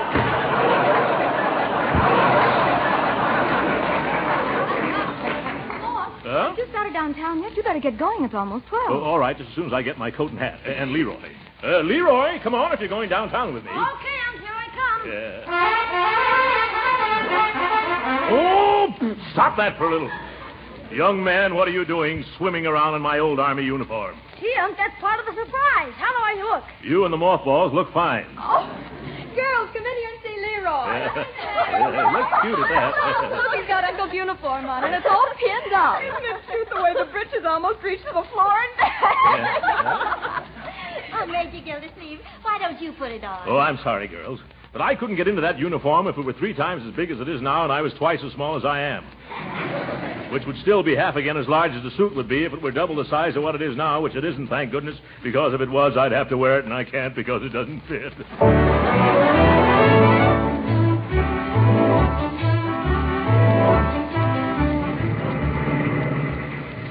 Leroy, with all those girls coming over to our house this afternoon, I'm going to have to ask for about 12 soldiers instead of 8. Oh, that'll be super, Unc. Huh? Hey, look at all those tents. Gee, where are all the soldiers? Oh, they must be inside. Say, you don't think they've all been invited out already, do you? Leroy, you get the most fantastic ideas. Hello, where is everybody? How do you knock on a pup tent? There's nobody in here, Unc. Oh, my goodness, nobody home. Leroy, get away from that cannon before it goes off and takes you with it. Why did we wait so long? If all these pup tents are empty, I'm certainly going to be in the doghouse. Hey, Uncle Mort, here comes a soldier. Shall we invite them? Yes, of course. Soldier? Yeah? How would you like to come over to my house for dinner now? Oh, I don't know. We're going to have a... Hey, wait a minute. You leave this boy alone. He's coming home to dinner with me. Is that so? Don't you try to rustle my recruit. I saw him first. Oh, no, you didn't. I saw him first. You did not. I saw him at least 20 seconds before you did. Mister, I saw this boy 20 years before you did. He's my son. You... Come on, boy. Mom's waiting. Yeah, Mom's waiting. Oh, my goodness. Leroy, if I don't bring back a bevy of boys for that gang of girls, my goose will be cooked instead of my turkeys. Hey, let's look in this big tent. Maybe somebody's here who... Huh? Oh, hello, mister. Hello. This is the mess tent, Leroy. Hello, Sergeant. Leroy, this is the mess sergeant. Where can I find some of your boarders, Sergeant? They've deserted me. And after I've been working my fingers to the bone over a hot stove all morning. Oh. You mean they've all been invited to homes already? Everybody, including my dishwashers. Oh, Leroy, we're sunk. You're soaked. What about me? 50 gallons of the finest turkey a la king made from a special recipe created by Prudence Penny. 20 dozen dainty Parker House rolls that couldn't be topped by Parker House himself. And 32 mince pies made out of the tenderest part of the mince. Yeah. Well, I can sympathize with you, Sergeant, but maybe you can help us. How? Well, it just so happens that we've gotten ourselves into something of a mess, Sergeant. We have 3 turkeys and almost a dozen beautiful girls at our house, just waiting to entertain some soldiers. Yeah, you should see the cookies that are waiting for the rookies. You'd have a wonderful time at our house, Sarge. How about taking off that apron and coming with us? I'm sorry, sir, but I'm on duty. Yeah? Like the captain of a ship, everybody else can leave. But I gotta get down with me pipe. Gee, that's too bad. Come on, Unc. Before you go, I got just one slight request I'd like to make. Would you please take a taste of my turkey a la king? Well, I don't think Oh, come on. Just one teensy-weensy little taste. Well. Just so I didn't labor all morning in vain. Here. It's conscientious, isn't he, Leroy? Well, thank you. You have some, son? Thank you, but it has spoiled my appetite for dinner. And I've been saving this appetite for a week. How do you like it, mister? Well, I think I'll have a little more. Oh, no, Uncle Mort. Come on, we gotta dig up some soldiers. You're right, Leroy. Are you sure you won't come with us, Sarge? No, buddy. Duty is duty. And besides, the colonel would be sure to catch me if I sneaked out. Oh, the colonel. I'll bet he's got a few soldiers up his sleeve. Where can I find him? Way over there at the other end of the square, sitting in his tent. Yes.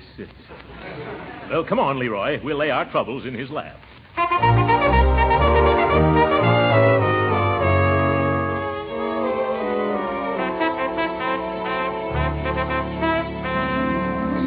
Yes, I'm Colonel Atterbury. What can I do for you?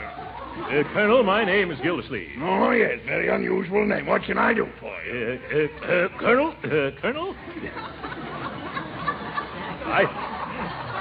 I have a lovely big home, a wonderful cook, and a dozen of the sweetest girls in Summerfield. What, no boys? No. That's the trouble. No boys. We get all prepared to entertain 10 or 12 soldiers at dinner today, and when I come down to pick them up, what do I find? No soldiers. Not a single solitary rear rank, third assistant, buck private. Well, I'm sorry. Sorry, he gargles. By George, this is a pretty pickle for our army to get itself caught over a barrel into. Yeah, and after I've been practicing mess calls all day, too. Yes, the poor little fellow almost blew his brains out. Well, I'll tell you what I'll do, Mr. Gildersleeve. Gildersleeve. So I think I know you from someplace. Huh? Yes? Yes, I can't place your face, but your manners are awfully familiar. Yeah. Well, never mind. As soon as some of our men return, I'll send them out to your house. Huh? That's just the old brush-off. I'm just stubborn enough to stay right Stubborn? here. That's it. I've got it. Mules. That's where I know you from. You were stuck again, Gildersleeve. The officer who bought more bad mules than the whole artillery could shake a stick at. Why, you... Don't pay any attention to the way he jokes, Leroy. Great kidders, these Army men. Well, Colonel, now that you recognize me, I hope you'll trot out some suitable recruits for us to take home. Gildersleeve, I've got just the right detachment for you. Wonderful. Who are they? Some old friends of yours. A whole corral full of mules that just love to be your guests. Whoa! Come on, Leroy. Let's get out of here. What am I laughing at? Darn it. Wish you'd invited me to go to dinner today.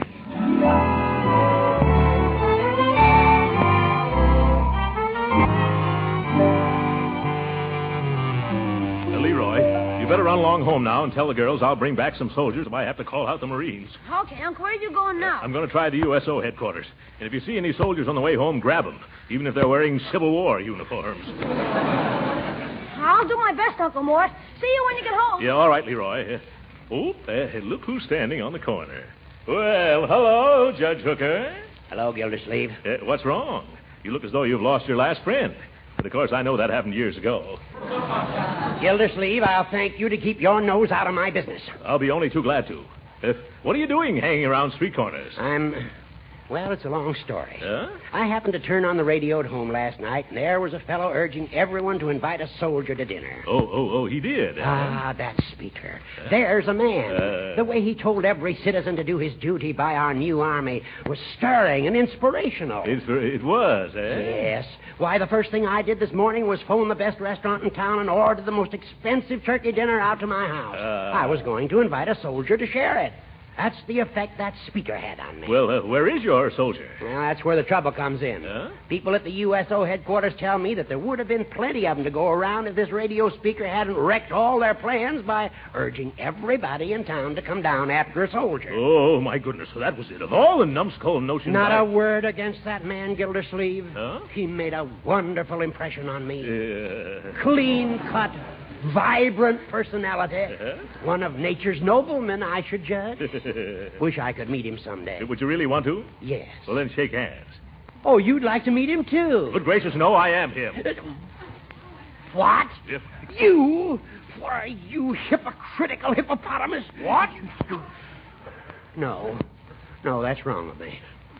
I've misjudged you, Gildersleeve. Well, I guess I've misjudged you too, Judge Hooker. I never thought you had a heart under that old thick hide of yours. No? No. I just thought your blood circulated because you brought it to a boil so often. What are you doing roaming the streets on Thanksgiving afternoon, Gildy? Yeah, same thing as you are, Hooker. Looking for some military men to fight their way through a couple of 20-pound turkeys. Well, suppose we do our hunting together, Gildy, old pal. Why not, old chum? After all, this is Thanksgiving Day, and we should treat each other like human beings for change. Splendid. That goes for me, too. At least for today. Yeah, well, come on. You work this side of the street, and I'll take the other side. All right. Oh, boy. Wait a moment. What is it? Look, here comes a young fellow in uniform now, and I saw him first. Yes, that's so. Hey, son, come here. Stop that, you double-crossing little botfly. Young man, how'd you like a delicious turkey dinner? Huh? Who, me? Yes, he wants you to come up to my house. I don't either. I'm in my house. I've got a great big turkey just for two of us. We got 4 turkeys at our house, and we'll give you a whole one for yourself, son. Oh, gee whiz, I couldn't eat that much. And besides, I'm supposed to report to USO headquarters. They're closed for the day, Corporal. Come on out to my house. Oh, but I'm not a corporal. Of course not, Sergeant. Now, my car's right over here. So if you'll excuse us, Judge... No, come this way with me, Lieutenant. You wouldn't like it at his place, Captain. Oh, now, gentlemen, please, let go of me. Hey, you're tearing my uniform. Let go of the Major's uniform. Yeah. Let's trot along. Okay, if you want to get indigestion. Now, my turkey is... His turkey is as old as he is and just as tough. Hey, I wish somebody would tell me what this is all about. Don't let him confuse you, son. I'll take you to a movie after dinner. A movie? We're going to have dancing at our house. You'll have 12 beautiful hostesses to dance with. Oh, who wants to dance on a full stomach? You do, don't you, son? Well, gee, I don't know. I never learned. No time like right after dinner. Come on, that's my car right over there. Of all the low-down, backbiting, double-dyed, unscrupulous louses, I've had enough.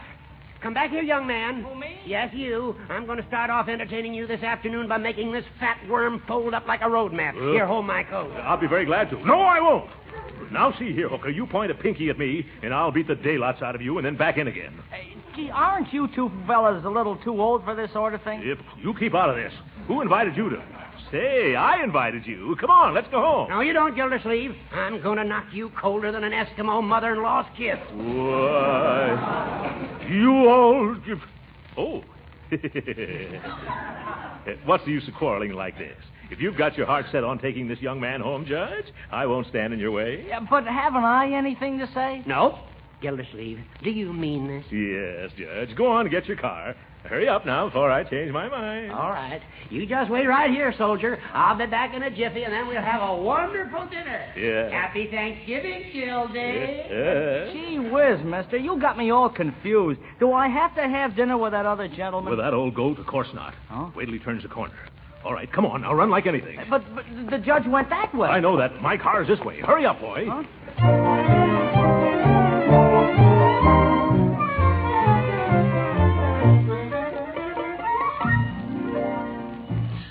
Last. There they are now. Come on, girls. Let's go to the front door. Come on. Bertie, get things ready. Leroy, there's your cue. Yeah, well. Here we are at last. Step right in, son, and meet everybody. Gee, thanks. Yeah. Girls, this is Jerry Arnold, Private Jerry Arnold of the United States Army. Oh, no, sir. Oh, you're not a private? Oh, no, sir. I'm not even in the Army. What? You're not? Why, no, sir. I'm a Boy Scout. Oh!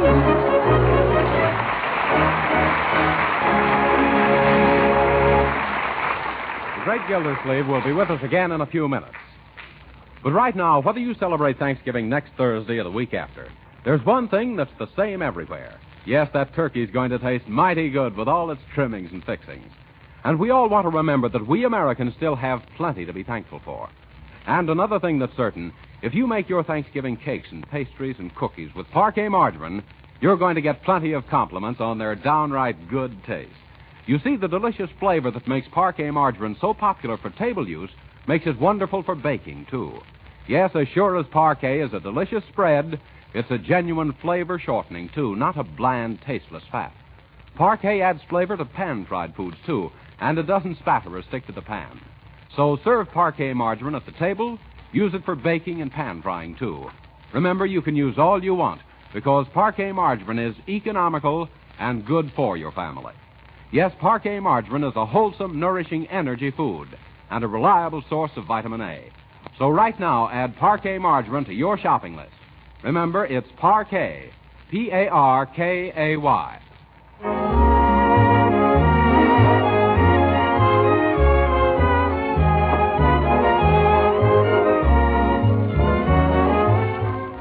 Sorry, our time's up. Happy Thanksgiving, ladies and gentlemen. Good night.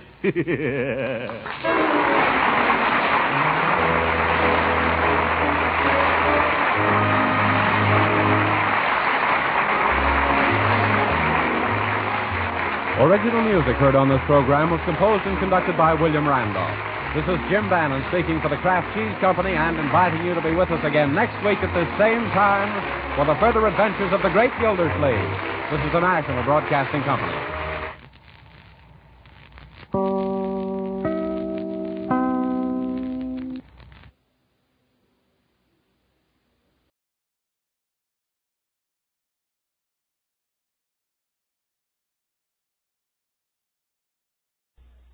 Kraft presents The Great Gildersleeve. The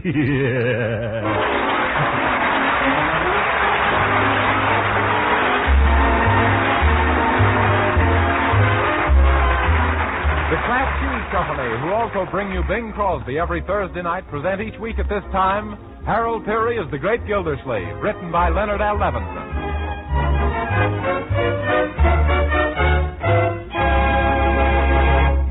And now let's visit our friend, the Great Gildersleeve, who has just returned home after a busy day at the office to find that some new neighbors are moving into the vacant house next door.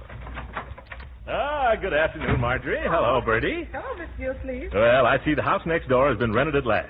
Have you any idea who the people are, my dear? No, Uncle Mort, but if that ghastly furniture is any indication, their name is Frankenstein. Oh, Marjorie, you mustn't judge the people by that purple horsehair sofa, or the brass bed, or that stuffed moose head. He has an awful mean look in his eye, that moose has. I've forgotten it from our new neighbor. There's a family resemblance there, all right. Oh, Marjorie, I'm sure they're nice people. You wait and see. Oh, they have a boy a little older than Leroy, haven't they? Uh-huh. And a girl about 17 or 18 who talks faster than Walter Winchell. Oh, dear. And they also got an awful uppity cook named Snowdrop Jefferson, who has informed me over the back fence that she's the sole owner of 5 pair of rubber gloves. Well, Bertie, you'll have to cultivate her acquaintance. I'll cultivate her with a hoe if she keeps snooting me. No, Bertie, don't you want to start off by planting your best foot forward? Oh, I does, Mr. Gildersleeve, believe me. And when I get through planting it where it'll do the most good, nothing will ever grow there no more. Now, Bertie, I won't have you starting a feud with the neighbors. A good neighbor is just like a cousin on the police force. They both come in handy in a pinch. Oh, look. Huh? They've been unpacking their boxes outside, and all the paper and trash is blowing over onto our lawn. Oh, so what, my dear? They're all finished and the movers are leaving. They'll probably come over and clean it up. And suppose they don't. Well, you know, Uncle Mort, there are times when you surprise me. Oh, live and let live, my dear. That's my motto. In all the years I've lived in Wistful Vista, I always got along well with my neighbors. Oh! What's the matter? Those movers. They backed into our driveway to turn around. So what? They've crushed my Azalea canadensis, and now they're backing into my Ligustrum ibata. Oh, there goes my Esculus Master Scotia. Esculus Master, what's it? For heaven's sake, what's that? It's horse chestnuts. Help me get the window up. I'll tell those people. Too late, Uncle. They're driving away. Well, it's lucky for them. Oh, look, that heavy truck has broken the concrete in our driveway. Of all the people... Here comes the girl from next door. Oh, probably coming over to apologize for the mess they made. Well, that's different. It's a mighty good thing, too. I'll take care of this myself, my dear. How do you do, young lady? Oh, hello. I'm the girl who just moved in next door, and my name is Dorothea Dobson. Only nobody ever calls me Dorothy, and that sounds so corny, and everybody calls me Dottie, so I hope Yes, I can see why.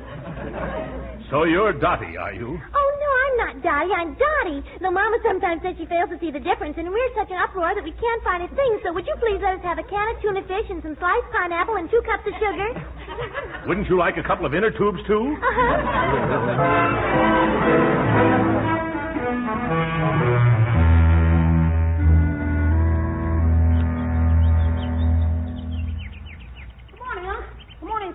Bertie says your hotcakes are getting cold and your orange juice is getting warm. Well, hello, Leroy.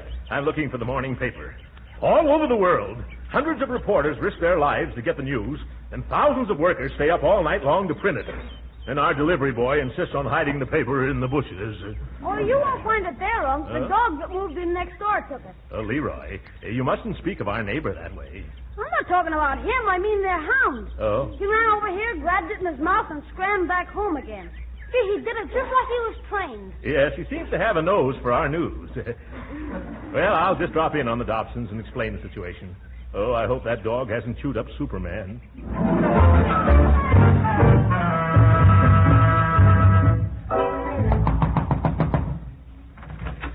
hello. You're the man from next door, aren't you? Of course you are. I recognize you right off, and you know why? Why? Because you look just like you did yesterday. The same suit, the same shirt, and the same tie. Isn't it awful monotonous? I'd just die if I had to wear the same dress every day, wouldn't you? Yes. I mean, I don't wear dresses. I dropped over to tell you that your dog is taking the morning paper. Oh, how silly, taking the morning paper indeed. Why, even if he could read, he couldn't afford it. Miss Dobson, please, let me finish. He's taking the morning paper off our lawn. It's our paper. Oh, so that's it, and Daddy thought it was a free sample. Oh, Shelby! You calling me? Oh, who's the blister, sister? Go in the dining room. Go in the dining room and tell Daddy that paper belongs to the man next door, and he's here and he wants it back, so bring it right out, and if there's any egg on it, be sure and wipe it off. Okay, but I ain't seen it yet. Why do you have to come around now? Well, Tuffy will be right back, mister. Oh, incidentally, what do you think of the big news in the paper this morning? Isn't it thrilling, or haven't you read it yet? Oh, of course you haven't. Well, you certainly have a surprise in store, because you know what happened? Oh, excuse me. I didn't know you were going to stop. You didn't put your hand out.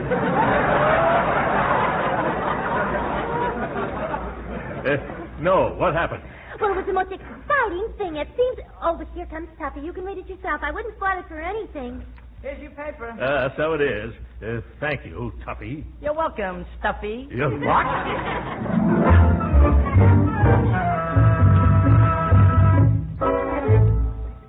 All right, Bertie. Wheel in the breakfast. I'm hungry enough to eat off the tablecloth. You got your paper okay, Unc? Oh, sure. No trouble at all. You don't have to, how to handle these neighbors. It's all right, Leroy. That's all.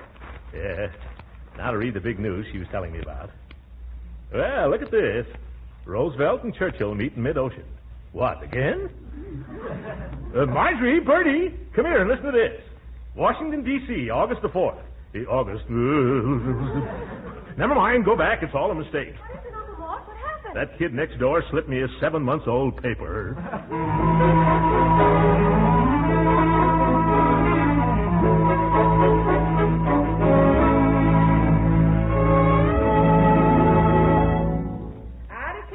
Snowdrop throws one more tin can over this fence, she's going to be out. Here, Bertie. What are you muttering about? It's that cook next door. She's flirting with a face full of skillet. Yeah. And I'm going to knock her block off, and off her it'll look good. Now, Bertie, remember our good neighbor policy. Oh, hello, Leroy. Oh, Uncle Mort. Wait a minute, young man. Come back here. You're all mussed up. Tuck in your shirt tail. I can't. Why not? It's been torn off. Leroy, have you been fighting? Well, not exactly. That kid next door took a couple of pokes at me, and then I took a few swings at him. What happened? I missed. But he didn't. What were you two fighting about, Leroy? Well, it was something he called you, Uncle Mort. Oh, you shouldn't have fought over that. I haven't the faintest concern what that twerp says about me. What did he say? He said you were a big, fat, stuffed shirt. Oh, he did he? And what did you say? I said you didn't have to stuff your shirt. Well, I still don't think that's enough reason to start fighting, Leroy. Oh, I forgot to tell you. He was trying to rub my nose in the dirt at the same time. Oh. And look at how you skinned your knuckles. I'm going to get the iodine. Oh, no, I'll be all right. Leroy, you failed to clench your fist properly, my boy. Remind me sometime, and I'll show you the correct procedure. Gee, Unc, did you used to be a fighter? Well, not professionally. But at college, I was considered quite a slugger. In fact, they call me Big Slug for short. However, I don't think you should carry on a feud with the boy next door. I'm sure this can be cleared up if we go over there and all shake hands like little men. Not me. I'm not going to shake hands with that rat. Leroy, you mustn't call him a rat. If you only tried to understand... what was that? Who threw that baseball? It was Tuffy. Look, this is his ball. Tuffy? Why, that little rat. I'm going to call his mother right now and tell her about this. I'd like to lay my hands on that little hoodlum, and you know where and how. Hello. Is this Mrs. Dobson? Madam, your son Tuffy just threw his baseball through my window. Yes, I'm sure it's his baseball. What's that? What? Hello? She hung up. What'd she say, Unc? She said if I was sure it was her little boy's ball, I'd better return it at once or she'd call the police. Come on, Leroy. Where are you going, Unc? Outside to return this ball. Are you going over there, Unc? No, Leroy. I'm going to return it from here. You just watch this. It's headed for the telephone pole. Look, it's coming back. Oh! There goes another one of our windows.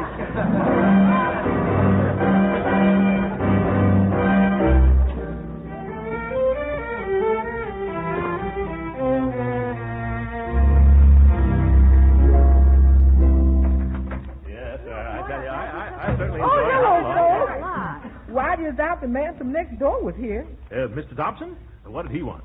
He says he wants to take you apart and see what makes you think you is as tough as you think you is. Well, I don't understand. I never said anything to him. Well, I guess I better be getting to bed. Just a second, Leroy. Now, Bertie, what's it all about? You mean you didn't challenge Mr. Dobson to a fisticuff breaker? I've never even set eyes on the chap. Well, somebody told him something most disagreeable. It's way past my bedtime, folks. Wait a minute, Leroy. Did you say anything to anyone next door that might have started this? Oh, no.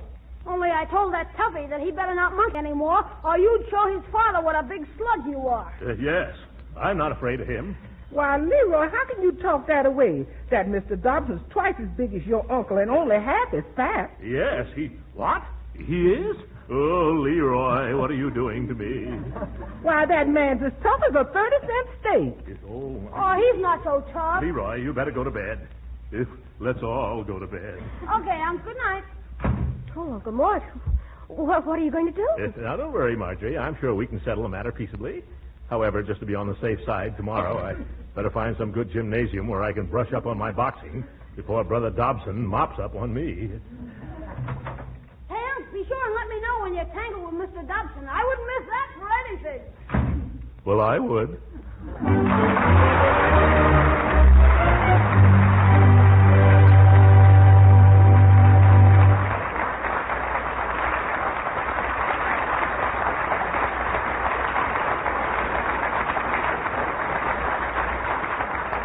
We'll hear from the Great Gildersleeve again in just a moment.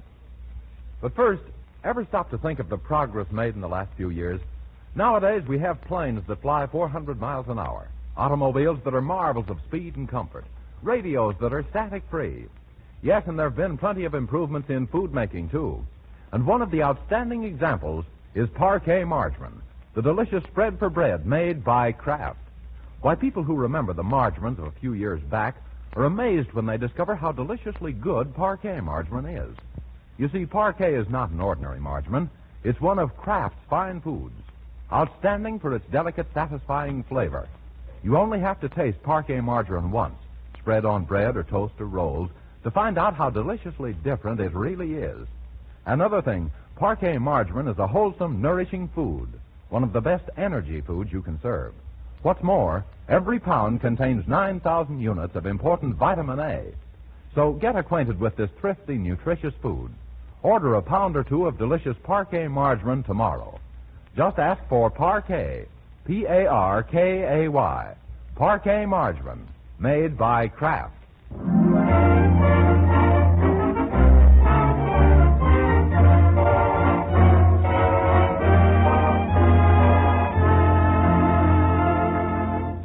After a restless night, the Great Gildersleeve has taken his problem to Philadelphia Phil's Physical Culture Institute.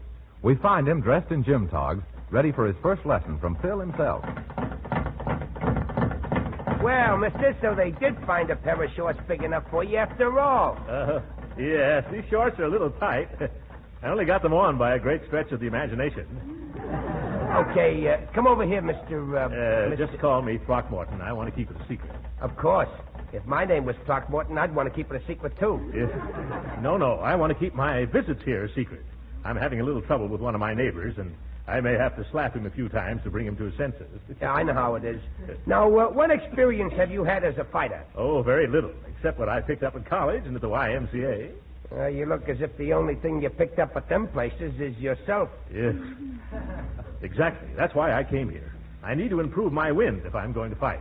Well, the best way to improve your wind is by doing a lot of running. Mister, if I could run, I wouldn't need to fight. Well, the first thing we got to do is something about that sack of potatoes you're lugging around. What sack of potatoes? Oh! You mean this one? Yeah. Well, now suppose we stop chewing the fat and start taking it off. Yeah. We'll begin with some bending exercises. Bending exercises? But aren't you going to teach me how to punch? No, we'll get to the punch after we take care of the punch. All right, now, feet together, arms overhead, and bend and touch the floor. No, Throckmorton, lower. Come on, do it again. This time I'll make it easier. Feet together. Now bend and touch your ankle. No, Throckmorton, you still haven't got the idea. I've got the idea. The only thing is I've got much equipment. Well, feet together, arms overhead. Now, bend. That's it. Way down. I'll bet you haven't seen your knees in 10 years. I guess. Well, by George. What is it? I've got dimples. Excuse me, champ. Champ? Who, me?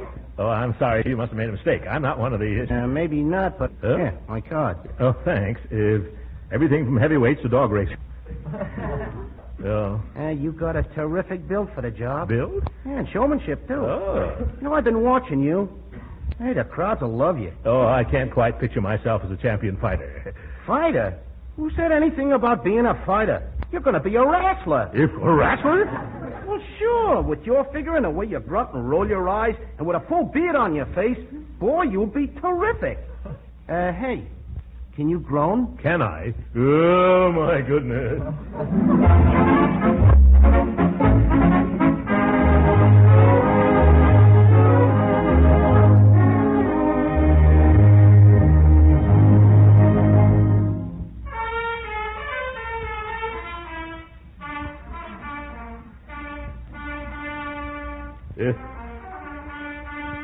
Does that toughie next door murder that march all day long, Bertie? No, so when he gets out of breath, he sits down and beats his drums for a while. George won't be long now before I go over there and beat his drum for him. I wish you'd do it pretty soon, Uncle Mort. I can't understand why you have so much patience. There are two kinds of patience, my dear, and it takes a lot of one kind to keep from being the other.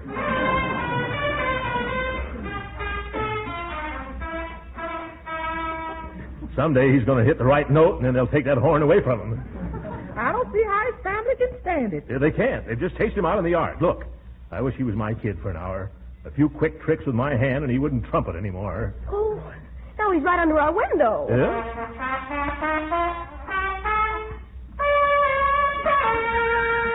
Oh! There's only one thing left for me to do, Marjorie. Do you remember where I put that old BB gun of Leroy's? Oh, no, Uncle Mort. You mustn't shoot him. Huh? Why, someone might be mean enough to arrest you. I hadn't thought of shooting him, Marjorie. I was going to offer the gun to him as a bribe. However, your suggestion does sound better. Please, Uncle Mort, forget about the gun. Yeah, all right. I've got another idea. The next time he starts playing, I'm going... Oh, I'm going. Don't worry. I'll be right back, my dear. Uh-oh, your uncle, he's in an unmusical mood. Oh, I hope Uncle hasn't done anything reckless. Let's just hope he ain't done anything they can trace back to him. Uh-oh. Here he comes. Oh, Bertie, I'm afraid. Why? He's got such a pleased expression on his face. Well, that's the last of that, folks. I fixed it all up. Oh, well, what did you do, Uncle? Just used my brains, my dear. I gave Tuffy a $5 bill, and he promised he wouldn't play that trumpet again. Pretty smart of me, huh? Oh. What's that? Oh, my goodness, he's got a saxophone, too.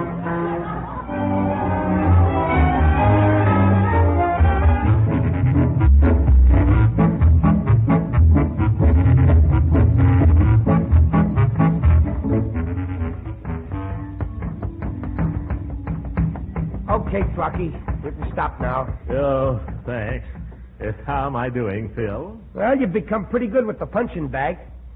Now, seeing as how this is your 10th and last lesson, I'm going to put you in the ring against a professional fighter. Oh, well, bring him on. The bigger they fall, the harder I am. Well, you know what I mean, anyway.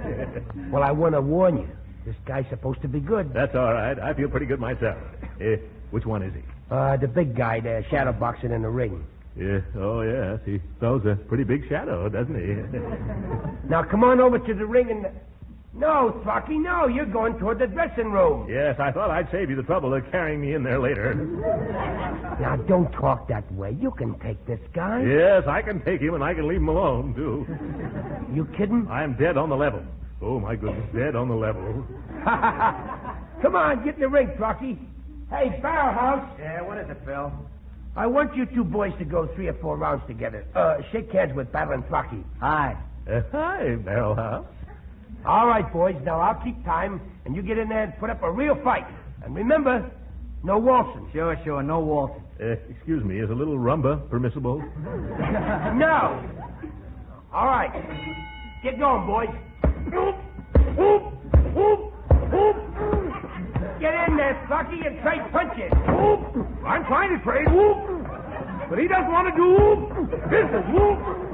Jab with your left, Throcky, jab. Okay, now, back. I can't. The ropes are in my way. Jab with your left again. That's it. Keep jabbing. That's it. Now, bring left and right. Right? Like this?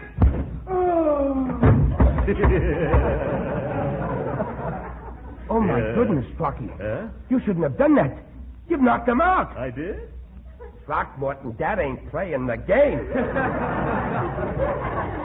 Oh, poor Barrelhouse. Quick, get me a glass of water. Get 2, I'm thirsty. Take it easy, Barrelhouse. I'll help you into the dressing room. I'll take care of him. You get your shower. And you can consider this knockout your diploma in pugilism. Oh, you certainly did well in your graduation exercises. Thank you, Professor. I'll get going now. So long, Barrelhouse. Next time, don't try to chin yourself on my glove. I just can't wait till I get home and do the same to that next-door neighbor of mine. How you feeling, Barrelhouse? Oh, terrible. I'm in awful pain. That big walrus stepped all over my tenderest corn. Honest, Phil, it was all I could do to restrain myself from hitting him.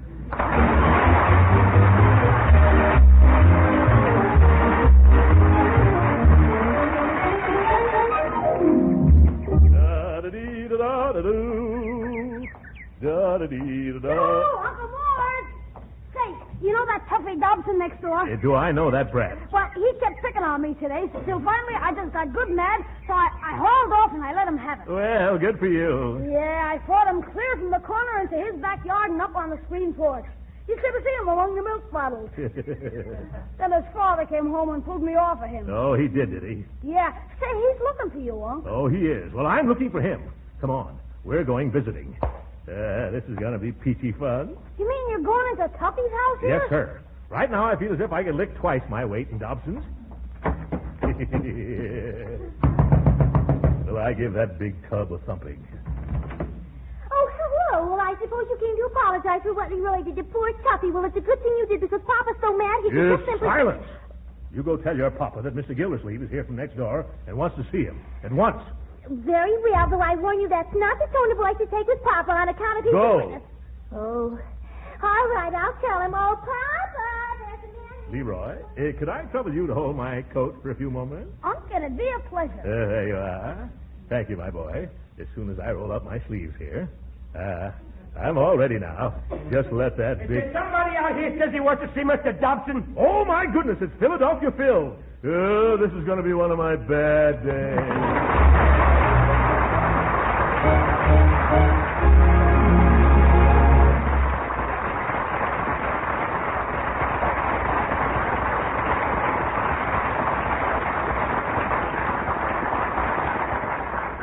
The Great Gildersleeve will be with us again in a few minutes. Meantime, I've noticed that some women have a knack for being resourceful. They're always first with new recipes, always turning up clever ways to economize and please their families, too. These resourceful ladies are right in their element these days because now more than ever, it's smart to be wisely thrifty. And here's a discovery a lot of them are making, that parquet margarine is a wholesome spread for bread that tastes mighty good, yet costs very little. Yes, they found that serving parquet margarine makes a hit with the family because it's so downright delicious spread on bread or toast or rolls. They found that parquet margarine is a real flavor shortening for baking, that it adds delicate extra flavor to pan-fried foods. Yes, parquet margarine is one spread for bread that's so thrifty you can use all you want in cooking, too. Now, using parquet margarine is a wise economy because it's such a nutritious, wholesome food. Parquet helps provide pep and energy because it's one of the best energy foods you can serve. And it's a reliable year-round food source of important vitamin A. So why not buy a pound or two of delicious parquet margarine tomorrow? Remember, it's Parquet, P-A-R-K-A-Y, Parquet margarine, made by Kraft.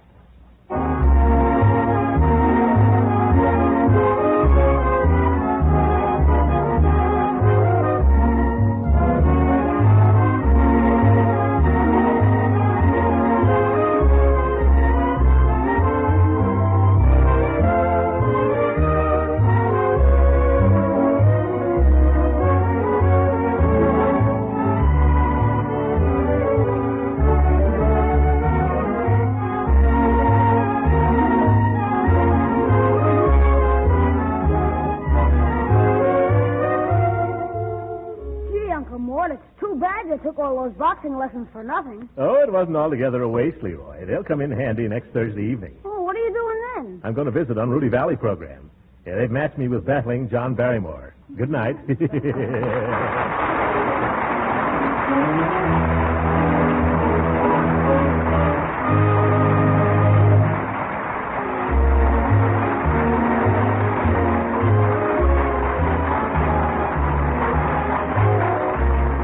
Original music heard on this program was composed and conducted by William Randolph. This is Jim Bannon speaking for the Kraft Cheese Company and inviting you to be with us again next week at this same time for the further adventures of the Great Gildersleeve. This program has come to you from Hollywood. This is the National Broadcasting Company.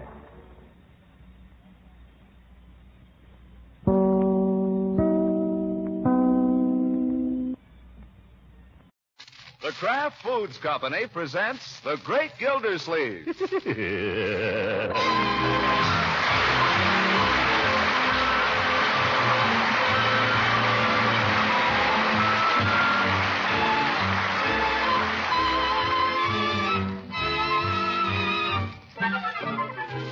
It's The Great Gildersleeve, starring Harold Peary, brought to you by the Kraft Foods Company, makers of parquet margarine and a complete line of famous quality food products.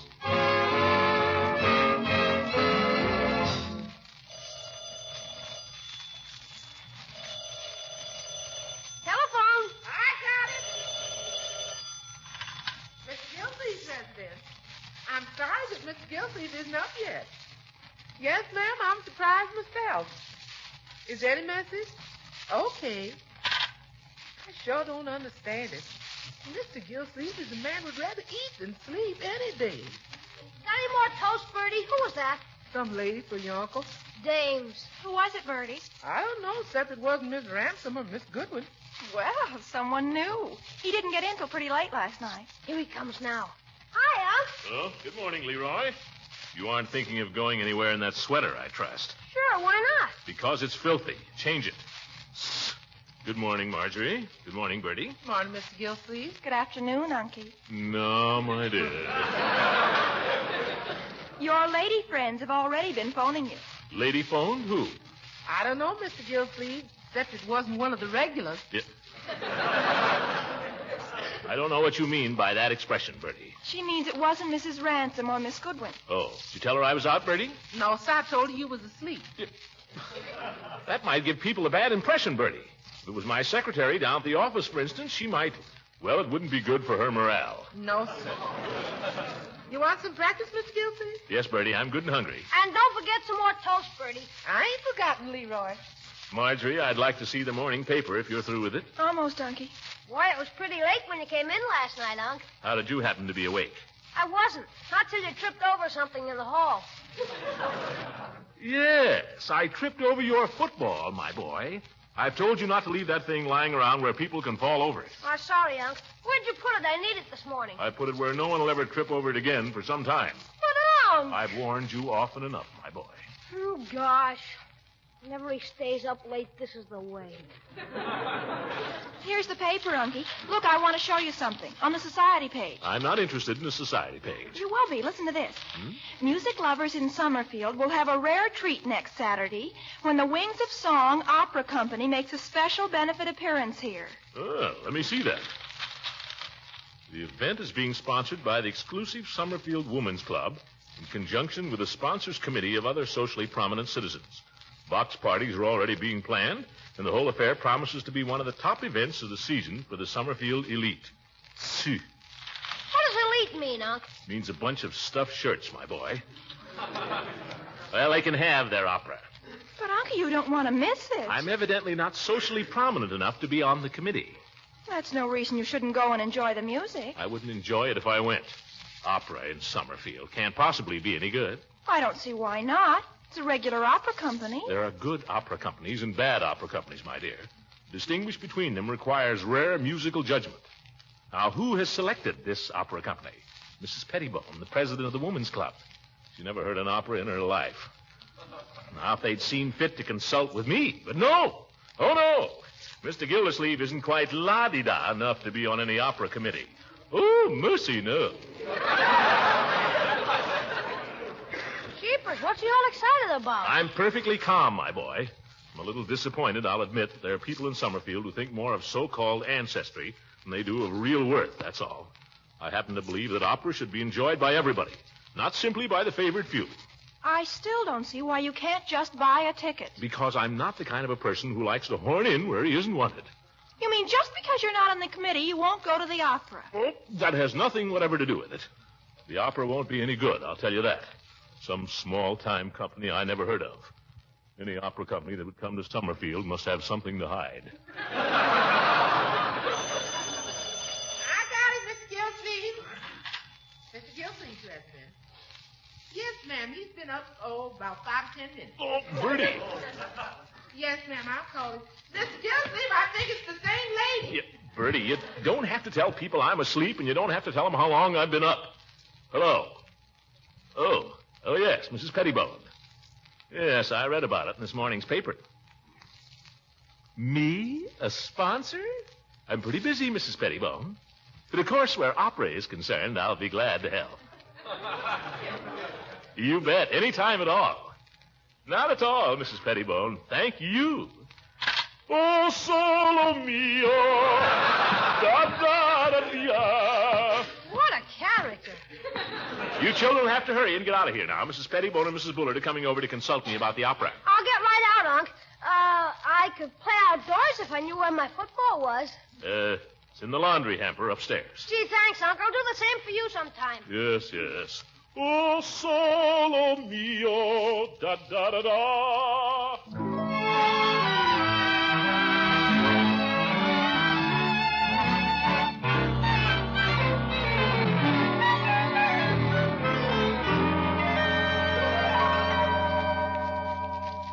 Just sit down any place, ladies. Sofa, Mrs. Pettibone? This chair is very comfortable, thank you. Then I'll try the sofa. Fine, Mrs. Bullard. Shove over a little.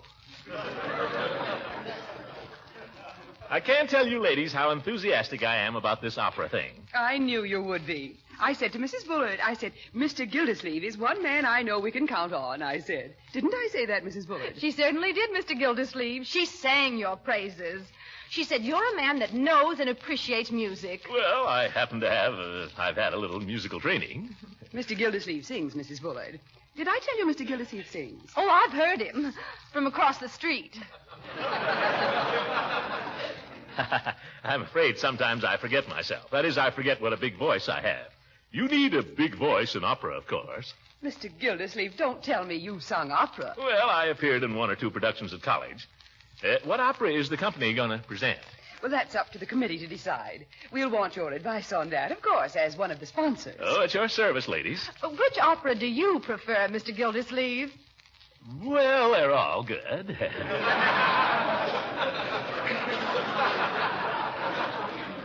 I think we can decide that later, Mrs. Bullard. There's another problem that we have to consult Mr. Gildersleeve about. Yes? Since this is for charity, we've got to make it a success. Oh, it will be.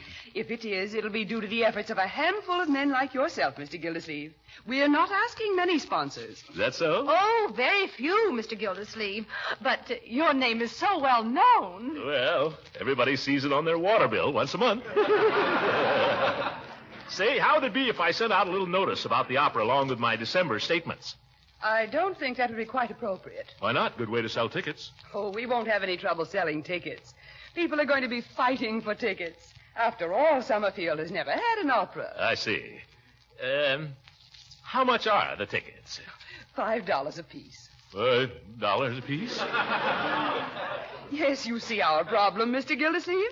The tickets are so ridiculously cheap that everybody will want to come. Isn't it silly? It certainly is. But we've thought of a way around it. All our sponsors are taking 15 tickets apiece. That's $75 worth. But I only have a niece and nephew. I doubt if my nephew cares much for opera. Oh, no. You sell the tickets to your friends, Mr. Gildersleeve. Just your best friends. You see, that way we can keep the tickets in the hands of the desirable element. Oh, well, I'll be glad to call up a few people and... Of course. But the sponsors take the tickets in advance. That'll be $75, Mr. Gildersleeve, and if you'll just write us out a check. Check? You mean now? Well, if it wouldn't be too much trouble. Oh, no trouble. Only, Yes? Nothing. Let's see. Checkbook. Where is it? Make it out to Earl Lewis, Wings of Song Opera Company, Mr. Gildersleeve. I see. Harold Lewis, Wings of Song Opera Company. Where am I going to get rid of 15 tickets, I wonder?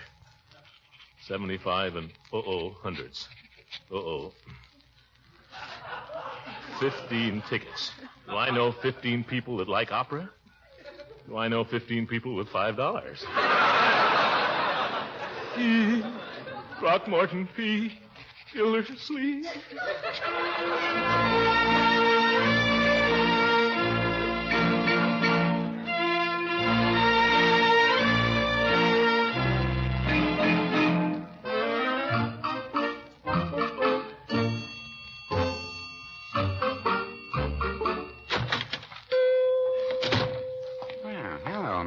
Gildersleeve? Well, howdy, Peavy. How's things down at the waterworks? Gosh, I haven't even thought about the waterworks. I've been so busy with the opera. Just dropped in to check up on these tickets I left with you. Oh, don't worry about those, Mr. Gildersleeve. I got them right here. I put them in the cash drawer for safekeeping. But have you sold any? No, Mr. Gildersleeve, I haven't. To tell you the truth, there doesn't seem to be much demand for them. Well, it's like anything else, Peavy. You have to create the demand. You have to sell them. I know, but just the same, I wonder if you haven't picked the wrong outlet here. Why? Well, in all the years I've been in the pharmacy business, I can't recall that anyone has ever come in here and asked for opera tickets. People come in and ask for a lot of things. I had a woman come in and ask for 12.5 skate keys once. Never told me what she wanted them for. Skate keys at a drugstore? Why, that's ridiculous. Yes, it is. It was just by the merest chance that I happened to have them. But as I say, I never had anybody ask for opera tickets. Of course, there hasn't been any opera. Yes. Well, you can't wait for people to ask you for them, Peavy. You've got to ask them. Oh, I do. Yeah. The reason you haven't sold any tickets is you haven't tried. Well, no, I wouldn't say that. If you ask me, the reason I haven't sold any is... Well, I don't like to say this, but I wonder if you haven't set the price a little high, $5. I didn't set the price, Peavy. That's what they cost. I'm not making anything on this, you know. I know, but $5. That's $10 if you take the wife. And what man would go to an opera if it wasn't for his wife? That's not the attitude, Peavy. You're not supposed to enjoy this. It's for charity. That's what I say. What charity? What's that? I say, what charity is it being given for? Oh, yes. Well, I don't know that that's been settled yet. But it'll be a worthy one, yes. Pardon me, just a moment. Customer. Don't forget about the tickets. Good morning, Mrs. Hornberg. Good morning, Mr. Peavy. Fine day. Yes, it is. Oh, is this gentleman ahead of me? Oh, no. Go right ahead. I'm just waiting. Don't forget, Peavy. What can I do for you, Mrs. Hornberg? I'd like some aspirin, please. Aspirin. Any particular brand? Well, which is best? Well, they're all monoacetic acid ester or salicylic acid. They're all what? They're all aspirin. Peavy, the tickets. Keep your shirt on. You mean there's no difference between any of them? Well, I wouldn't say that. Well, I think I'll just take this one. A very wise choice. That'll be 10 cents and 1 cent for the governor. Will there be anything else, Mrs. Hornbeck? Peavy. No, I think that's all, thank you. Any razor blade?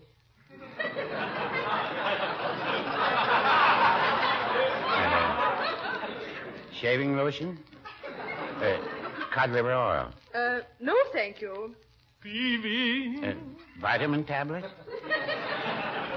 We have a special on bath salts. Well, no, You wouldn't want any tickets to the opera, would you? No, I think that's... Did you say opera tickets? Just a suggestion. I didn't really think you would. Oh, my goodness. There's your package, Mrs. Hornbeck. Thank you very much, and call again.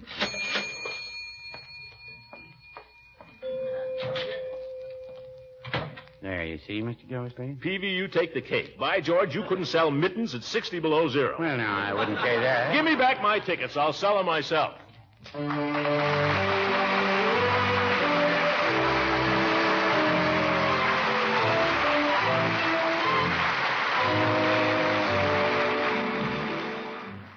And we'll find out how the Great Gildersleeve sells the tickets in just a moment.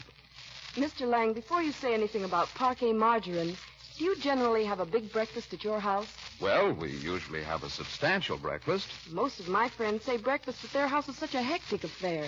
Everybody sort of eats and runs. Yes, I expect that's true with a lot of people. But I think you'll find that a great many of our go-getting Americans have learned that they need the nourishment a hearty, hot breakfast provides. Well, I wish I could get that idea across in my home. Well, then I'd suggest that you make each breakfast as tempting as possible by serving hot breads or pancakes, or, of course, the old standby toast. And to make any kind of bread you serve taste extra good, I'd recommend parquet margarine as the spread. Parquet is preferred by millions as a spread for bread because of its unmatched flavor. And it's one of the most nourishing foods you can serve. It's rich in food energy value, and it's fortified with important vitamin A. So get your family off to a right start at breakfast by serving delicious, nourishing parquet. That's P-A-R-K-A-Y. Parquet margarine, made by Kraft.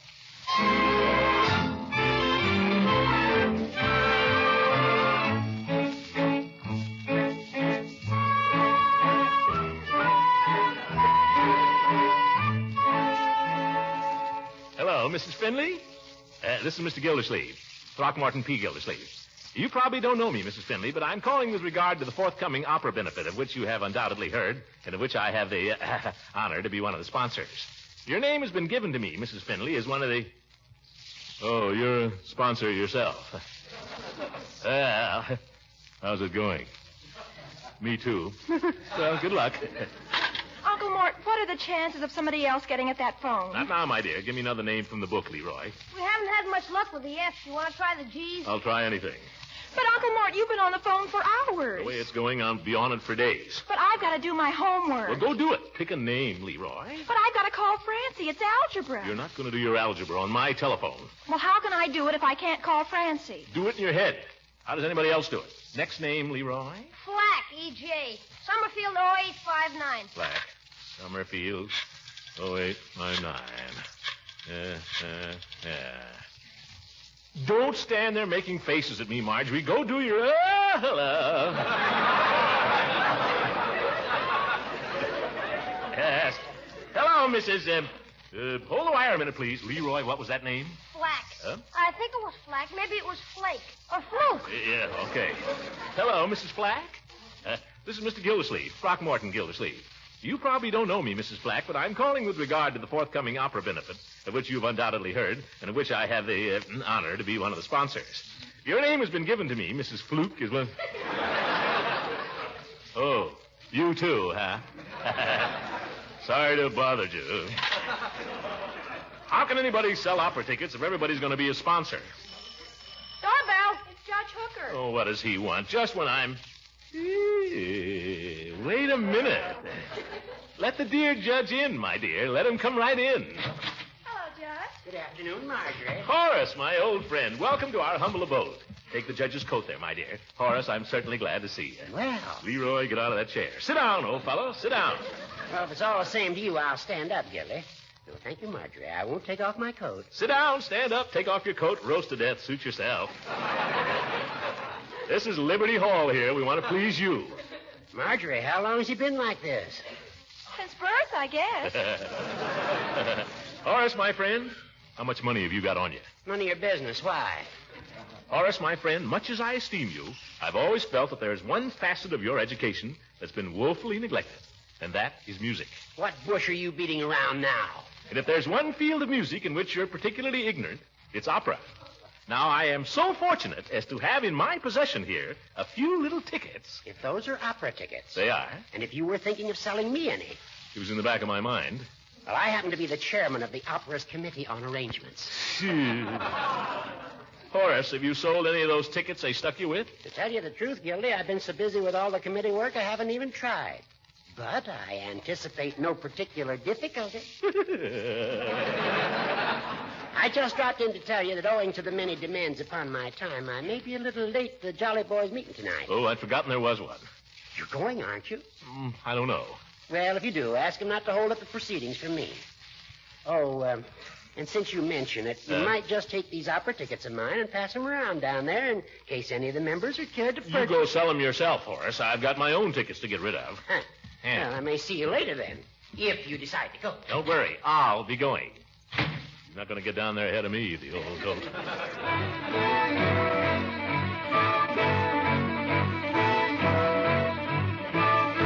Floyd, you're the most... Boys! Let's be jolly boys, shall we? I'm just trying to make myself heard, that's all, Chief. Well, we heard you. I say we've got to get behind the opera, fellas. I say we should support it. Why? It's for charity, Floyd. Yeah, I know about charity. Give me another reason. Well, it's going to be an important function socially. I think if the Jolly Boys were to attend, it would give them a little class. A little class could ruin this club. He's got a point there. Yeah. Well, there's another thing, too. This isn't just a club here. In a way, we're a musical organization. No, I wouldn't say that. Well, you wouldn't, maybe. But, Floyd, you're a singer. Well, I can hold my own, I guess. You're as sound a tenor as I know. Gee, thanks, Commissioner. And the chief here. I don't know where you'd find a better bass. Thank you, Commissioner. Of course, the judge ain't here, so we don't have to lie about him. Yeah, very good, Floyd. So what I say, fellows, as music lovers and the only singing group in Summerfield that's worth a hoot, the Jolly Boys should not only go to the opera, they should attend in a body. How about it? He's got a point there. Yeah. Yeah, let's all go. That's the stuff, fellas. Now, I've been able to obtain a few choice tickets, which I happen to have here with me. Coincidence. Let's see. Each of us will want to take a wife or friend, I presume. Just a minute, Commish. How much are these tickets? How much are they? Yeah, how much? $5. $5? $5? $5 to take the wife to a lousy opera? $10, Floyd. The tickets are $5 apiece. You keep out of this, Peavy. Now, hold on. I'm for charity and all that, but fun is fun. Yeah. When I pay out $10, I like to get a little something for my money. Lousy opera. Have you ever been to the opera, Floyd? No, and it don't look like I'm going. Have you, Chief? No, I can't say that I have. Peavy? I told you, Merry Widow. Yeah. Why, gentlemen, you've missed some of the greatest entertainment in the world. That ain't what I heard. Why, it's exciting. It's spectacular. People go miles to see it. Why, in the opera Carmen alone, you know what you get? What? Bullfights, duels, parades, love scenes, beautiful senoritas. Yeah? Yeah. And through it all, gorgeous melodies. Toreador, oh, Toreador, Toreador, Toreador. What's the opera about, Commissioner? Carmen, what's it about? Yeah. Well, it's about this girl named Carmen, this beautiful senorita. She's Spanish, see, and she's very ooh-la-la. That's French. Well...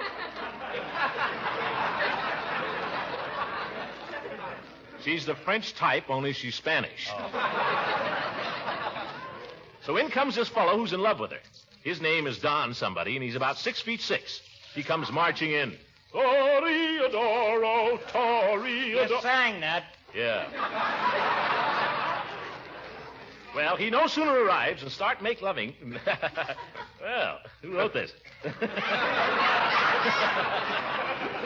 He no sooner arrives and starts making love to Carmen, who, believe me, fellas, is a dish, really. Then in comes another fella, Don somebody else. Right away, they're jealous. And they whip out their swords and go at it hammer and tongs. Toreador, eh, Toreador. Is that the only song in the opera? Let him tell the story, Floyd. Floyd, don't betray your ignorance. Surely you've heard... Vesti la juba, yo-ho-ho, Pagliacci. Da-da-da-da. Yeah, that's it, Chief. Why, I've heard that. Sure, and then there's... Celeste Aida. Who's Aida? Friend of Carmen's. Oh. Celeste Aida. Da, Carmen. Is that opera? No kidding? Certainly. Oh, and don't forget Martha. She another friend? I guess so.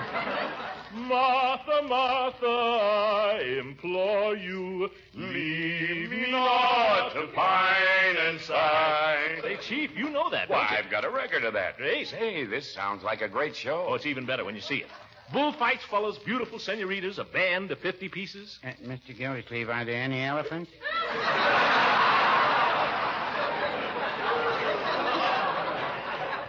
I wouldn't be surprised, Peavy. It's got everything else. Now, I always like to see the elephant. Oh, well. Now, who wants tickets, fellas? How many? Chief? I'll bite, Commissioner. Give me 2. That's the stuff. 2 for the Chief. Peavy, how about you? Give me 1 for now. I'll let you know about the other one later. Great. 1 it is. Floyd, how about it? I still say $10 is too steep. Oh, come on, Floyd. Yes, Floyd. Let's all go. Well, don't urge him if you don't want to. Just hate to think about what he's missing, that's all those gorgeous melodies. Some think the world was made for fun and frolic, and so do I. And so do I. Some like to fret and be all melancholic. To pine and sigh. To pine and sigh.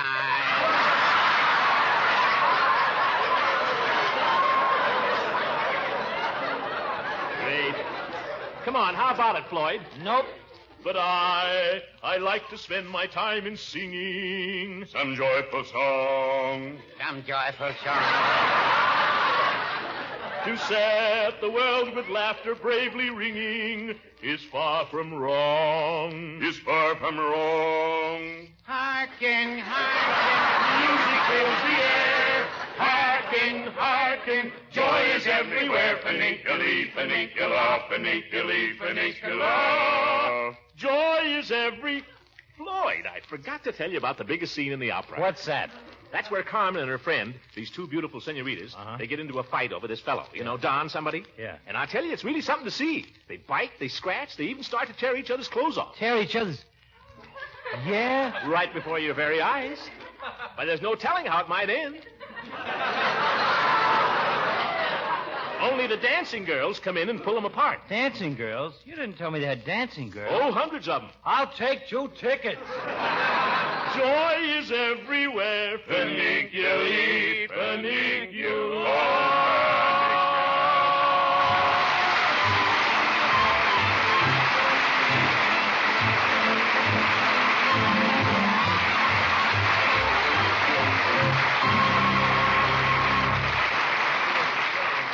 The Great Gildersleeve will be back in just a few moments. A little while ago, I had a few words to say about parquet margarine's fresh, delicate flavor, how it makes all kinds of bread taste so good. And I also pointed out how parquet margarine helps provide your family with fine, wholesome nourishment because it's so rich in food energy and fortified with important vitamin A. Now, another reason why parquet margarine is preferred by millions to any other spread is that it's so economical. Parquet's nourishing goodness and unmatched flavor can be enjoyed by your family for only about half the price of costly spreads. So why pay more? Just try Parquet margarine once and see if you don't prefer it to any other brand. That's Parkay, Parquet margarine, made by the Kraft Foods Company.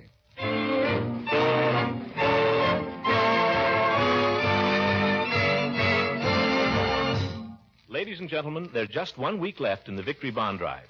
The war is over, but the government needs money to bring our men home from overseas, to provide hospital care for the wounded, to support the wives and children of those who will never return. If the war was worth buying bonds for, surely these vital peacetime needs deserve our help, too. And remember, inflation is still a danger, and the bonds are the best defense against it. So if you haven't bought your Victory Bond yet, do it tomorrow. Will you? Good night, everybody.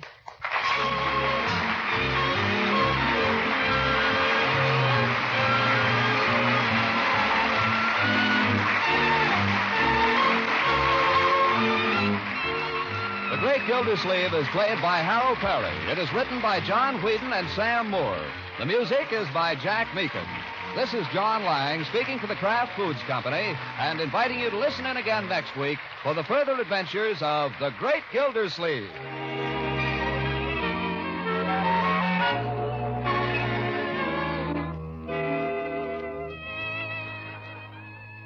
You good cooks know it's the seasoning that adds extra zest to foods. That's why there's been such a big swing to Kraft Salad Mustard for pepping up meals. You'll be delighted with the extra flavor tang Kraft Salad Mustard adds to meat, hot vegetable, and cheese dishes, and to gravies, pickle relishes, and barbecue sauce. There's another variety, too, just a bit sharper, and oh so tasty on frankfurters and in sauce for fish. It's the Kraft Mustard with nippy horseradish added. Buy both delicious Kraft prepared mustards when you shop tomorrow.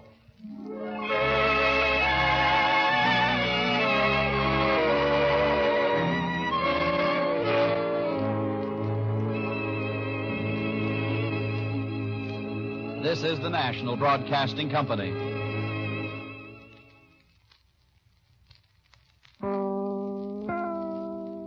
The Kraft Foods Company presents The Great Gildersleeve.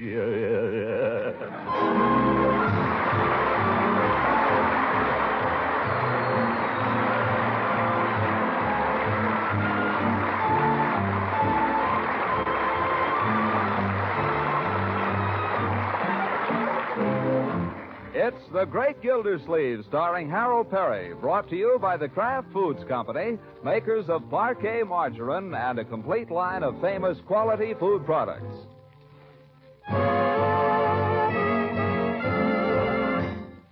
Now let's see what goes on in Summerfield.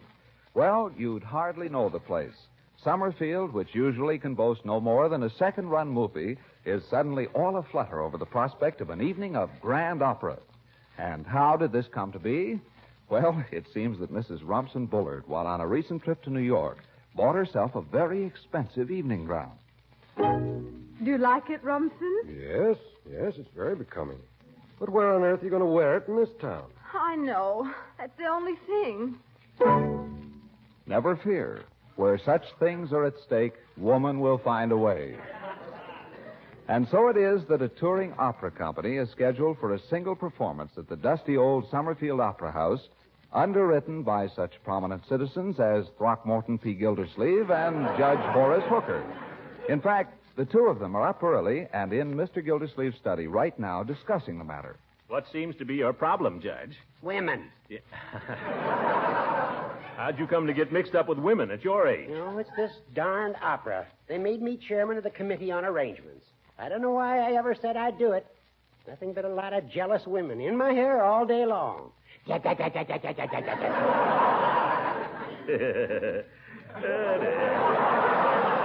You never could handle women, you know, Judge.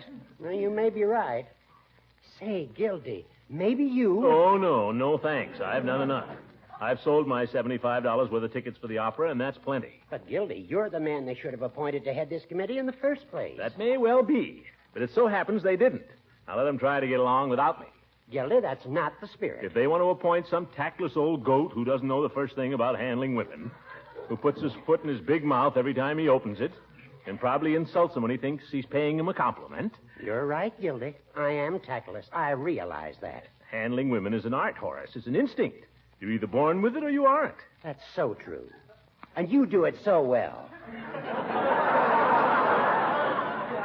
I envy you, Gildy. I truly do. Well, I could probably give you a few tips, but why should I? Why should you get the credit while I... Exactly. Huh? Now, why don't we fool them, Gildy? Why don't we just take matters into our own hands and handle it the way it should have been handled in the first place? Oh, how's that? Well, we won't consult anybody about it. I'll just resign in your favor. Oh, now, wait a minute.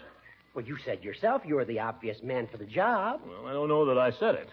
Well, there's hardly any work involved, Gildy. It's all done, practically. All it calls for now is someone to act as referee, as it were, between the various women.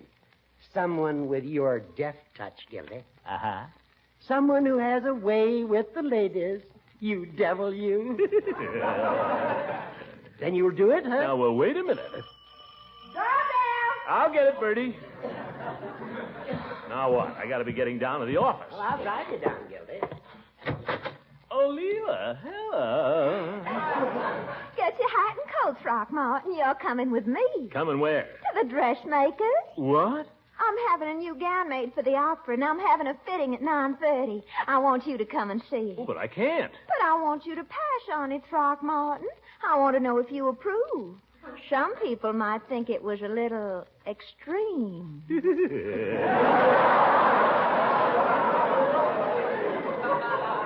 Well, I'd like to, but I can't, Leela. I got a million things to do. Oh, now run and get your coat, you hear? I won't take no for an answer. Besides, how am I going to get there if you don't drive me? Well, gosh, all right, wait there. I'll go get the car out. Hello, Leela. Horace, I didn't know you were over there. Did you hear the news, Leela? Gildy's taking over the chairmanship of the Committee on Arrangements for the opera. It's a tremendous honor. Horace, you didn't stick Throckmorton with that. Well, he claims he has a way with the women.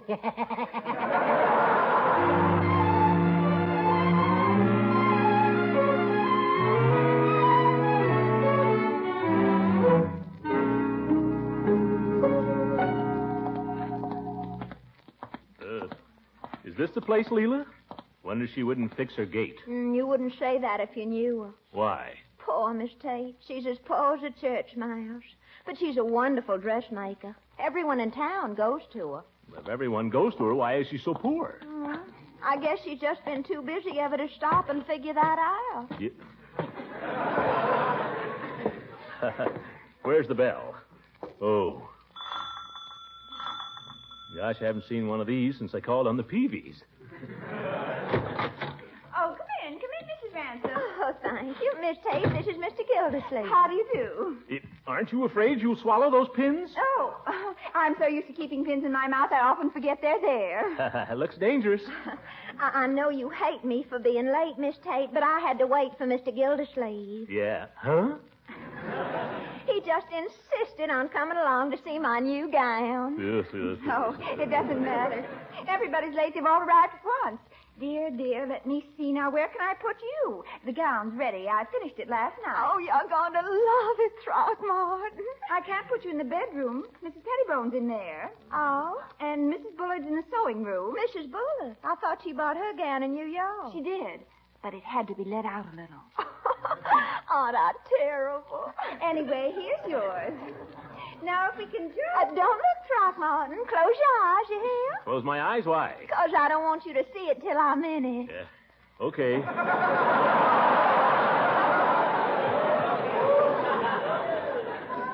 Okay, Leela, they're closed.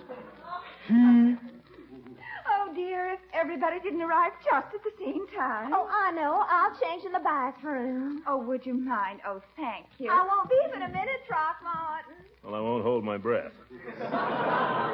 Things are so upset here, I feel I should apologize. It's just been, well, it's more than I can handle, I'm afraid. You seem pretty busy, all right. Busy? Well, I've never seen anything like it. It's all right if you open your eyes now, Mr. Gildersleeve. Oh, thanks. Miss Tate, I need help here, I'm afraid. Right away, Mrs. Bullitt. Excuse me. Oh, certainly. Just a moment, Mrs. Pettibone. Why did I come here? Like getting caught in a hen roost. I suppose she wonders what I'm doing tagging around with Leela. So do I. As I was saying, Mr. Gildersleeve, I've been so rushed. Miss Tate, those pins. Don't worry. I always carry them in my mouth. Though goodness knows I'm so distracted these days, it's a wonder I don't go to bed with them. You ought to check. Well, as a matter of fact, I haven't been to bed for 2 nights. Oh. Miss Tate. Coming. My head is just in a spin today. Now, let's see. That was Mrs. Pettibone. That sounded like her. You better sit down for a minute. Oh, dear. Someone else. Just a minute, Mrs. Pettibone. The poor woman is running a madhouse. Yeah. It's beginning to get me.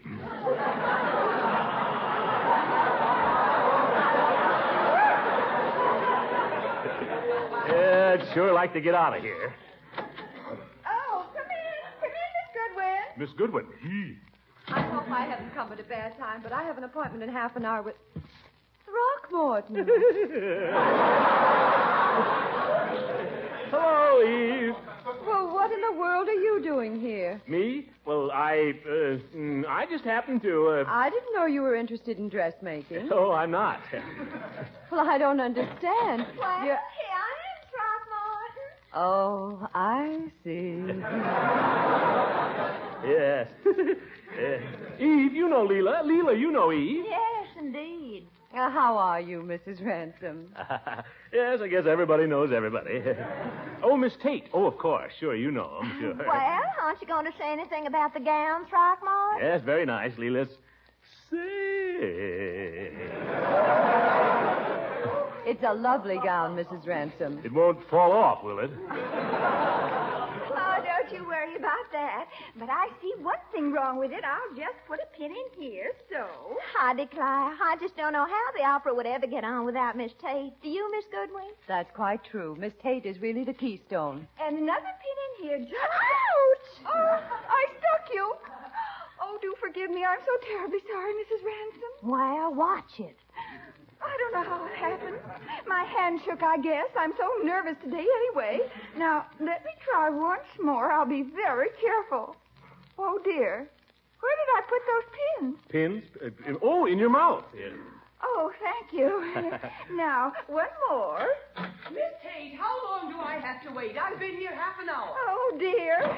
I might remind you, Mrs. Pettibone, that I arrived here before you did. My appointment was for 9:30, and that's when I got here. Oh, dear. Well, I don't want to step out of turn, Miss Tate, but unless I can have my fitting within the next 15 minutes... Just a minute, everybody. I might remind you that I'm having my fitting now. Continue, Miss Tate. Well, I like that. Comes in here after everybody else. I was the first one here. Well, I told Miss Tate when I arrived I have an appointment. I'm getting and if I can't get my fitting...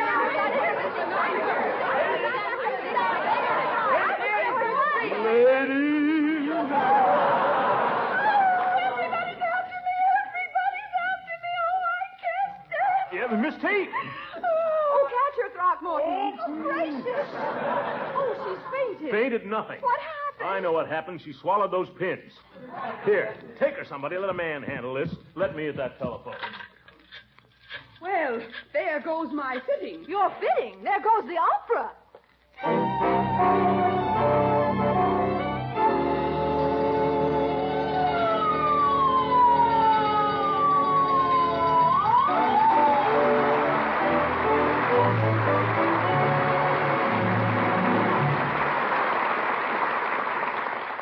The Great Gildersleeve will be back in just a minute. Mr. Lang, I'm very grateful to you. Well, that's nice to hear. What have I done? It was you who put me wise to parquet margarine. You see, I fix 3 lunch boxes every day, and it takes a lot of spread for the sandwiches. And you find that parquet margarine spreads quickly and easily, don't you? Even when you first take it out of the refrigerator. Yes, that's one reason I like to use it. Because I have to work fast, preparing 6 to 8 sandwiches while my children and husband are having breakfast. 6 to 8 sandwiches do take a lot of spread, don't they? And that's another reason I'm glad you told me about parquet margarine. It's so economical. Well, that's what a lot of women are finding out. Parquet is only about half the price of costly spreads. And the important thing to remember is that it's one of the best energy foods you can buy.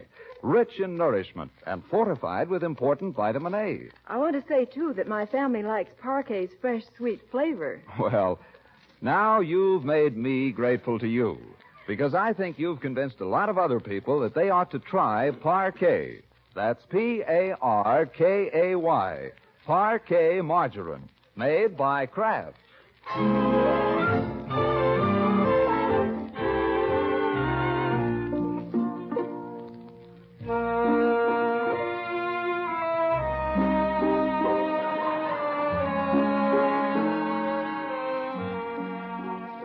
Now let's get back to the Great Gildersleeve.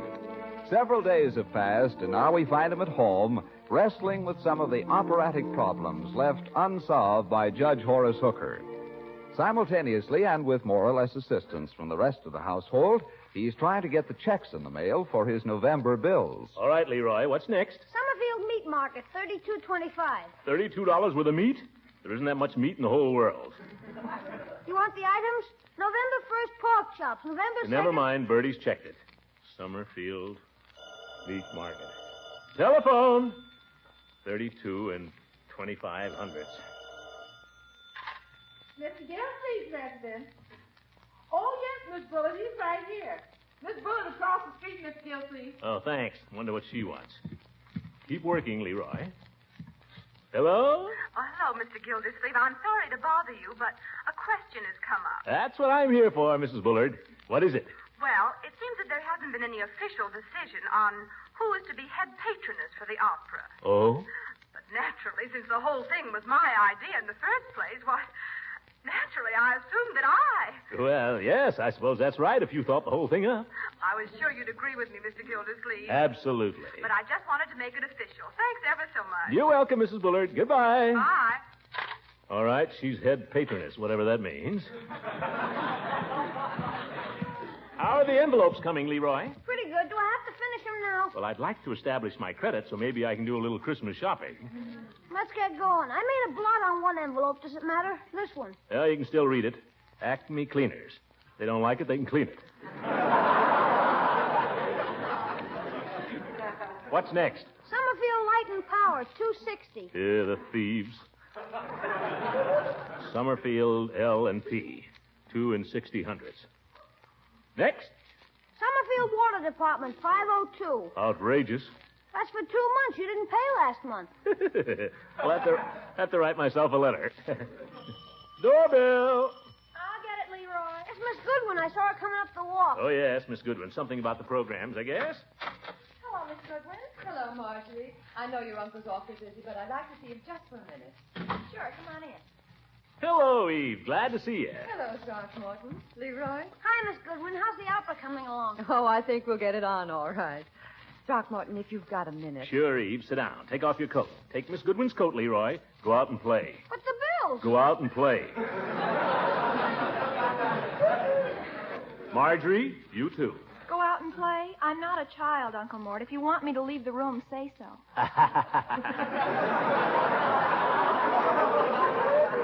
I don't think any of this is necessary, Throckmorton. But we're going to have an opera a week from today, you know. Oh, yes. The important thing is we ought to decide which one it's going to be. Oh, yes. Well, what operas has this company got? Well, they offer a choice of 3 for this kind of engagement. Carmen, Rigoletto, or Tannhauser. Let's make it Tannhauser. Tannhauser. All right, but why? Never mind why. You asked me which opera, and I told you. Bing, bing, that's me. All right, I'm glad you've settled it. I must say men are awfully efficient. Well, of course, I'm an executive. But I think you're efficient, too, Eve. Oh, thank you. Yes, sir. You've got your mind on the opera, not on what you can get out of it. Well, I've got to go and see Hogan Brothers about their ad. They're taking the back cover. Atta girl. You know, Eve, you ought to get a percentage of the profits. I just hope there are some. Well, drop in anytime, Eve. Anytime you need a quick decision, bing, bing, you know where to come. It's a great comfort. Goodbye, Eve. Goodbye, Throckmorton. Oh, by the way, the program should include the name of the head patroness. I sort of wondered... Oh, you want to be head patroness, is that it? Well, Then head patroness you shall be. Yes, sir, let's not beat around the bush. Well, do you really think I deserve it? I don't know who deserves it more. Consider it settled. Bing, bing. Oh, thank you. Goodbye, Throckmorton. Ta-ta, Eve. Come around next week. I'll have mistletoe. Uncle Mort, I heard you tell Mrs. Bullard she could be head patroness. What's the difference? Tell one, tell all. An executive can't bother with details, my dear. Oh, so that's it. Mr. Gildersleeve, you going downtown today? You're going to be here for lunch. I'll be here, Bertie, working. But I don't want anything elaborate, just a tray at my desk. Yes, sir. About a 3-course tray? Fine, Bertie. Okay, I'll get working on it. Now what? Hello? Hello, Mr. Gildersleeve. This is Mrs. Pettibone. Oh, yes, Mrs. Pettibone. How's everything going? Just splendidly. The Women's Club has sold every single one of its tickets. We're over the top. Great work, Mrs. Pettibone, great work. Well, I guess you can relax a little now. I think I should. But there's something I want to ask you. Since the Women's Club is sponsoring the opera, and since I'm the president of the club, I suppose I am to be the head patroness, am I not? I didn't catch that, Mr. Gildersleeve. Oh, yes. You say you want to be head patroness, Mrs. Pettibone? I say I should be. Well, all right. After all, it's only... It's only fair. Thank you, Mr. Gildersleeve. Oh, not at all, Mrs. Pettibone. In fact, don't mention it. Goodbye. Goodbye. Just a title. What difference does it make? But these women... Come in. Yoo-hoo, Throckmorton. All right, you can be head patroness of the opera. Why, Throckmorton, you darling. Well, that was what you wanted, wasn't it? No, but I think it's just lovely. All right, now let me get back to work, or there won't be any opera. Scat.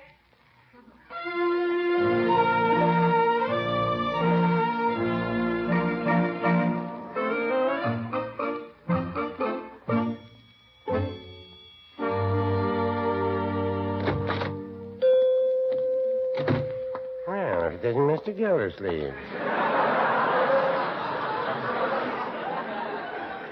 How goes the opera? The opera, coming along, Peavy, coming along. I'm running the whole shebang, you know. Well, congratulations. How'd you ever get stuck with that job? Well, I just took it over to help Judge Hooker out. After all, I know how to handle women, and he doesn't. Oh. Well, I do. I don't have any trouble with women. Even a whole committee of women. And you know why, Peavy? I don't ask them. I tell them. Treat them rough. That's the way, is it? And you're darn right. Women just want to be told, that's all, Peavy. And they want a man to tell them. No, I wouldn't say that. I wouldn't expect you to agree with me, Peavy. You never agree with me about anything. I agree with you when I think you're right, Mr. Gildersleeve. Well, that's practically never. That's what I say. You're wrong about this. Women like to be treated rough. They want to be bossed around. That's female psychology. Do you know this for a fact, Mr. Gildersleeve, or have you just been reading some magazine? I know it for a fact. Did you ever try it? No, can't say I ever did. You better not, Peavy. I doubt if you're the type. You have to be the caveman type to get away with it. Now, here I am with all these women on this opera committee, and when I say jump, they jump. You just tell them jump, just like that. That's it. Jump, Mrs. Pettibone. Jump, Mrs. Bullard. Jump, ladies. Jump. And they jump. I'd certainly like to see that. Did you come in here for anything particular, Mr. Gildersleeve? No, just out for a breath of air, Peavy. Better get back and start cracking the whip, though. They'll be getting out of their cages. Take it easy, Peavy. If any women try to shove you around, shove them right back. Oh, my.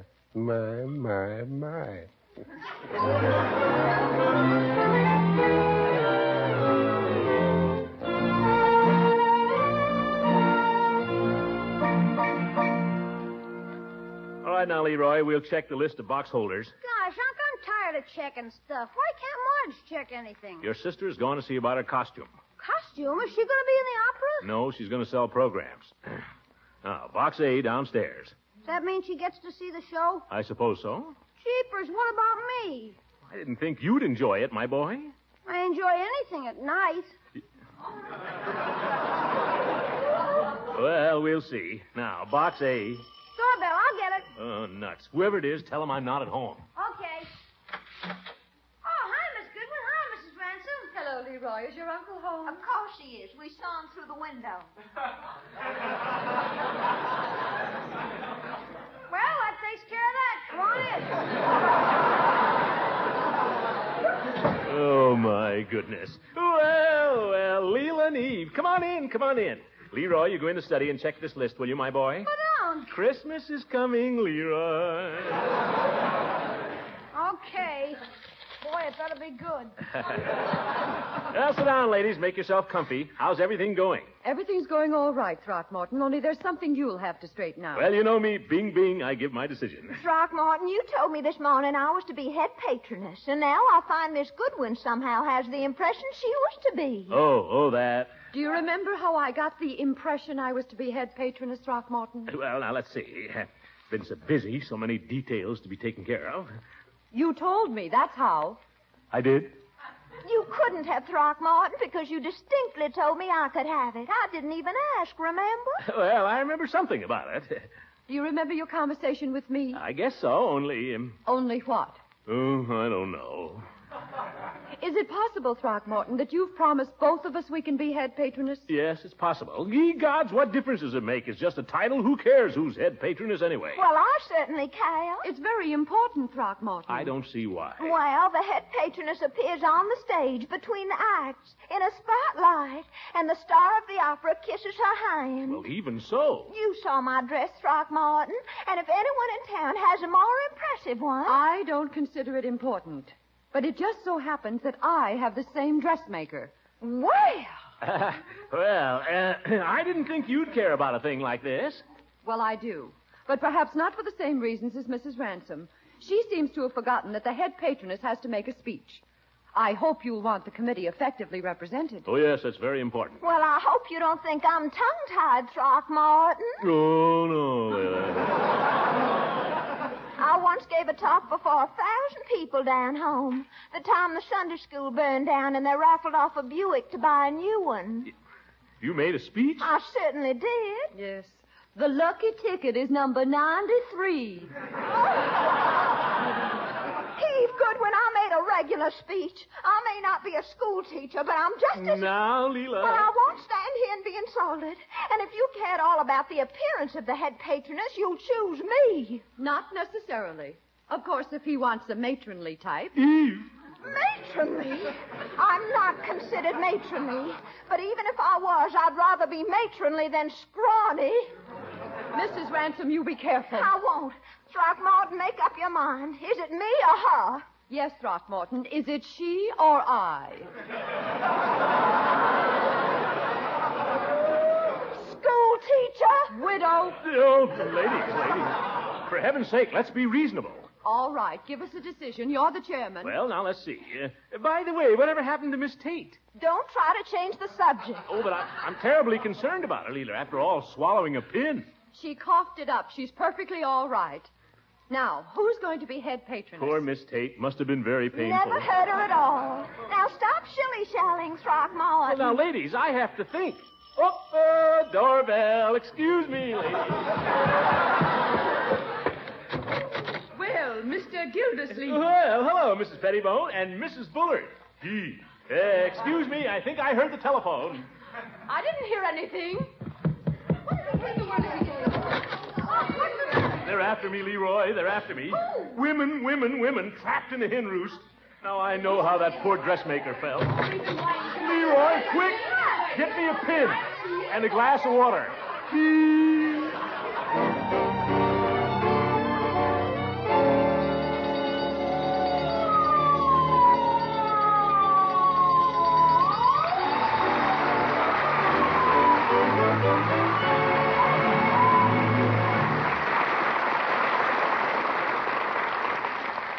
We'll be hearing from the great Gildersleeve again in just a moment. You'll remember a few minutes ago, I had a conversation with a lady about what a swell spread parquet margarine is for lunchbox sandwiches, because you can spread it so easily and quickly, and that you can't beat parquet for economy, because it's only about half the price of costly spreads. But perhaps the thing that makes parquet margarine a favorite of millions is its fresh, dairy-like flavor. For sandwiches, hot breads, pancakes, and waffles, parquet margarine is still unmatched for flavor. Made from selected farm products, vegetable oils rich in energy and pasteurized skim milk, and with important vitamin A added, parquet margarine is one of the most nourishing foods you can buy today. So be sure to try this nourishing spread that tastes so good. Parkay, parquet margarine, made by Kraft.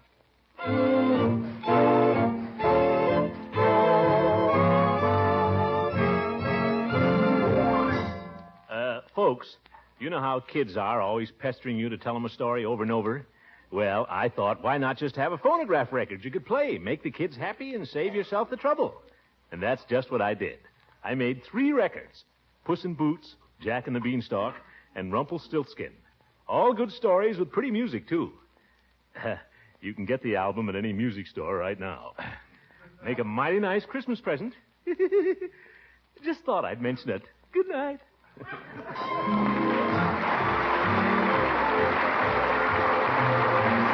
Great Gildersleeve is played by Harold Peary. It is written by John Whedon and Sam Moore. The music is by Jack Meekin. This is John Lang speaking for the Kraft Foods Company and inviting you to listen in again next week for the further adventures of the Great Gildersleeve.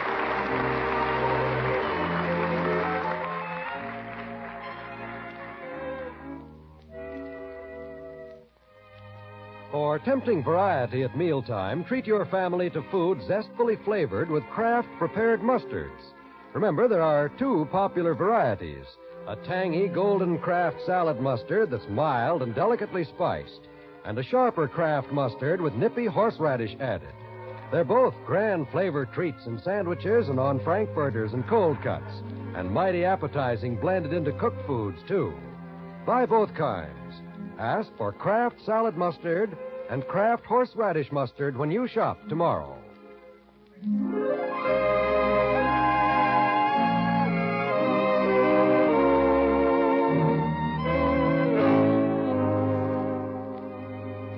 This is the National Broadcasting Company.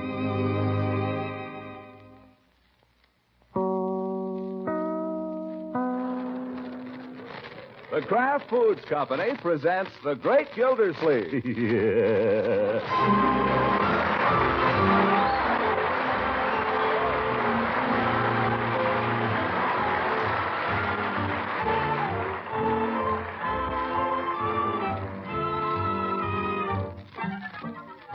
It's The Great Gildersleeve, starring Harold Peary, brought to you by the Kraft Foods Company, makers of parquet margarine and a complete line of famous quality food products. Now let's join the Great Gildersleeve. There seems to be a good deal of activity going on in his house. Leroy, ask Bertie if she's finished ironing my shirt. Okay. Marjorie, what'd you do with my tuxedo? Your tuxedo? I haven't been wearing it. Yeah, it came back from the cleaners this morning. Someone must have put it someplace. Leroy, you going to ask Bertie about my shirt, or aren't you? Sure. Gosh, what's the hurry? There's an opera on, young man. Now get moving. Ask her about my tuxedo at the same time. And answer the phone. I'll answer the phone. It's probably for me. Well, somebody answer it. Mr. Gildersleeve, President. Oh, yes, Miss Goodwin, he's sitting right here. No, he ain't particularly busy. I'll call him.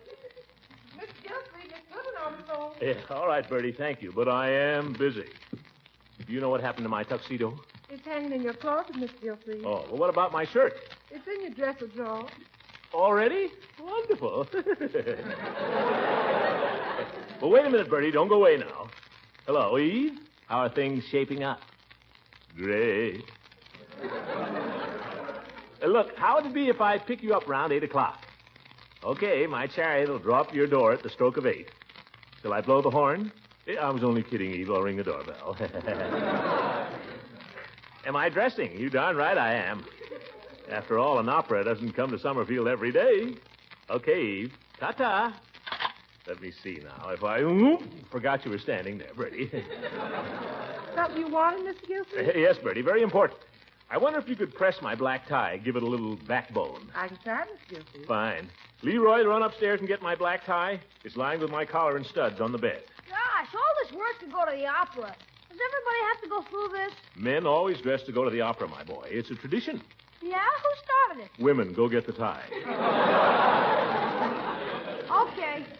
See, a shirt, collar, tie, socks. Socks? Bertie, have I got any black silk socks? You got 3 pair, Mr. Gilsleeve.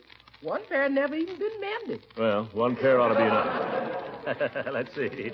What else? Oh, yes, my opera hat. Have you seen it? No, sir, not in some little time. I've worn it since the day I sat on the platform with the governor. Marjorie, have you seen my opera hat? Not since Leroy had it. Leroy? What was he doing with it? Don't you remember? He used it for his magic. Oh, my goodness. Here you are, Unc. Is this it?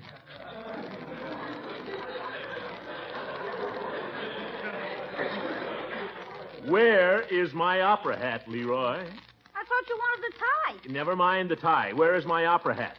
Upstairs, I guess. Don't guess me any guesses. Go get the hat. Okay, gosh, more trouble. And give me the necktie. Oh, forgot. Here, catch. Here, Bertie. You think you can do anything about it? Well, sir, I might be able to make it set up for a few hours. That's all I ask, Bertie. Just so it'll carry me till midnight. Then I'll come home like Cinderella. Yes, sir. A little starch ought to do it.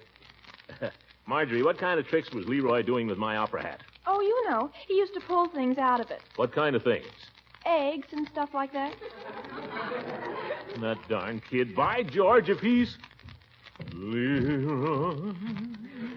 Were you thinking of wearing this hat, Unc? I was? Tonight? Tonight. Let me see it. Gee. Leroy, you ruined it. This hat cost me $7.50 in 1922, and I've only worn it 3 times. The first chance I've had to wear it to an opera. And look at it. Oh, it isn't so bad, Unc. Just one teeny little hole in the top. I bet it wouldn't leak even.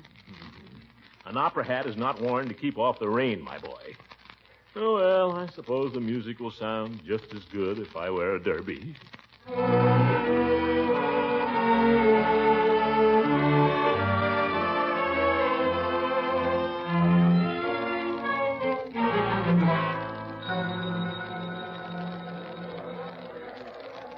Well, here we are, folks, in the lobby of the Summerfield Opera House, where tonight Summerfield is to have its first opera since the year 1922.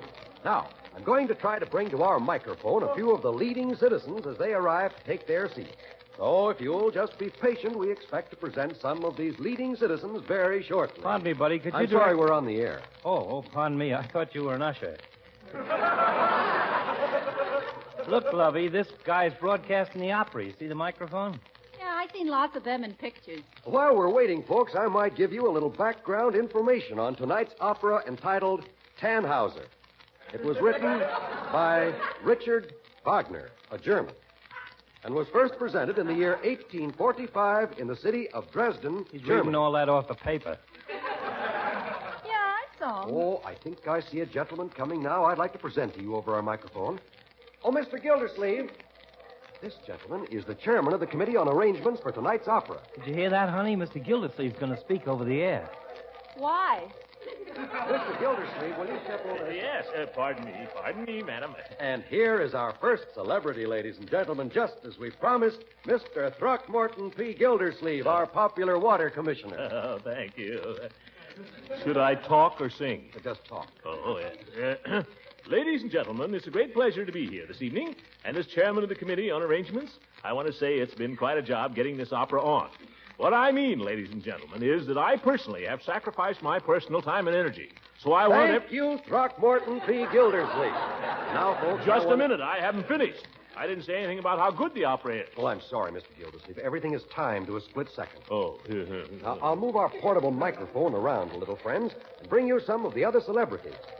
At the time Tannhauser was... Hi, Commissioner. Nice little speech you give there. Thanks, Floyd.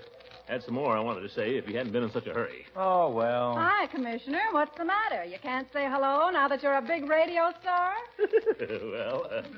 Oh, Mrs. Munson, hello. Say, is that darn announcer introducing somebody else? Huh? Who is it over there? Well, I think it's, yeah, it is. Chief Gates. Chief Gates? Who wants to hear a speech from him? Now, if he'd let me develop my thought a little bit. Let's go over and listen to the chief. Maybe we can make him laugh in the middle. Now, Lovey, is that a nice thought? Well, come on, let's go listen to him anyway. And so I take great pleasure in presenting Summerfield's popular chief of police, Don Gates. Ladies and gentlemen, there was more crime in Summerfield during 1945 than in any previous year of our history. The music, Chief. Say something about the music. Arrests for every type of offense increased during the past year. Of particular importance was the rise in juvenile delinquency. Every time he makes a speech, Floyd, it's about juvenile delinquency. And in my opinion, juvenile delinquency can only be curbed by occasions such as this one. Giving our young people wholesome amusement that will keep them off the streets. I thank you. Thank you, Chief Gates.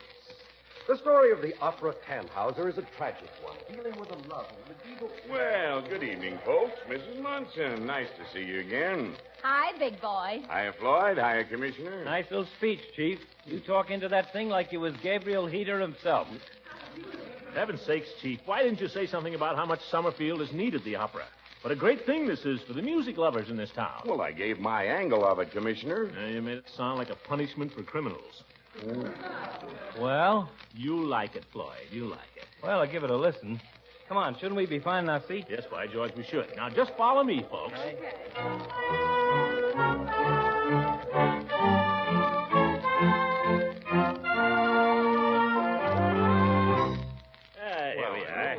Follow me, folks. Dark, isn't it? Our box is the next one. We have a private entrance, sort of. Here we are. Oh. See, there's Peavy. Been sitting right here all the time. Yeah, good evening, everybody. Hello, Mr. Peavy. Hiya, Peavy, old boy. Don't get up, Peavy. Now, I think if Mrs. Munson and Floyd will sit here and Peavy over there. Mr. Gildersleeve, I'd rather not sit so close to the edge, if you don't mind. Oh, Peave, nobody ever fell out of a box.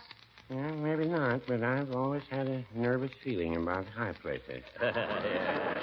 Yes. Oh, look at all the people way down there. Catch me, Lovey. I think I'm going to jump. Oh, Floyd's a clown, isn't he? Yeah, very funny. For heaven's sake, Floyd, people are staring at us. Let 'em. I bought my ticket. Yeah. It's a funny thing being nervous about high places. Psychology, I suppose. Yes. Hey, look. I could drop my program and bean the president of Hogan Brothers. Little psychological quirks. For example, I never can eat eggplant after tomato soup. Yes. Where the dickens is Judge Hooker? The show ought to be starting any minute. Some people don't like to be locked up in a small room, I understand. I tried it once and I enjoyed it. I guess it takes all kinds. Yes. Quiet, everybody. Now, here comes the orchestra. 20 pieces. I tell you, this is going to be a real show. Hey, wait a minute. That little guy with the piccolo. Don't he hustle baggage down at the depot? Jimmy Pittenger. Sure, that's him. Hey, what kind of orchestra you palming off on us here, Mr. Gildersleeve? For $5 a throw, I don't want to hear no freight handler. Well, Floyd, let's give him a chance. Okay. If he's good, okay. If he's lousy, I hope he drops a trunk on his toe tomorrow. Hey, who's the guy just came in down there with the bald head? Yeah, that's the conductor. Now they'll start. He's tapping. See? Shh.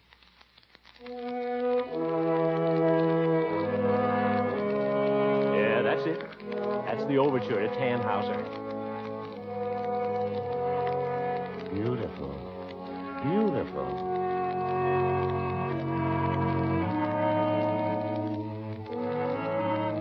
Pardon me, folks. Is this box 7? Oh, for heaven's sake. This is it, Judge. Come on in. Oh, that's you, Floyd? Yep, that's me. Well, where shall I... Quiet, you. Sit down before I choke you. All right.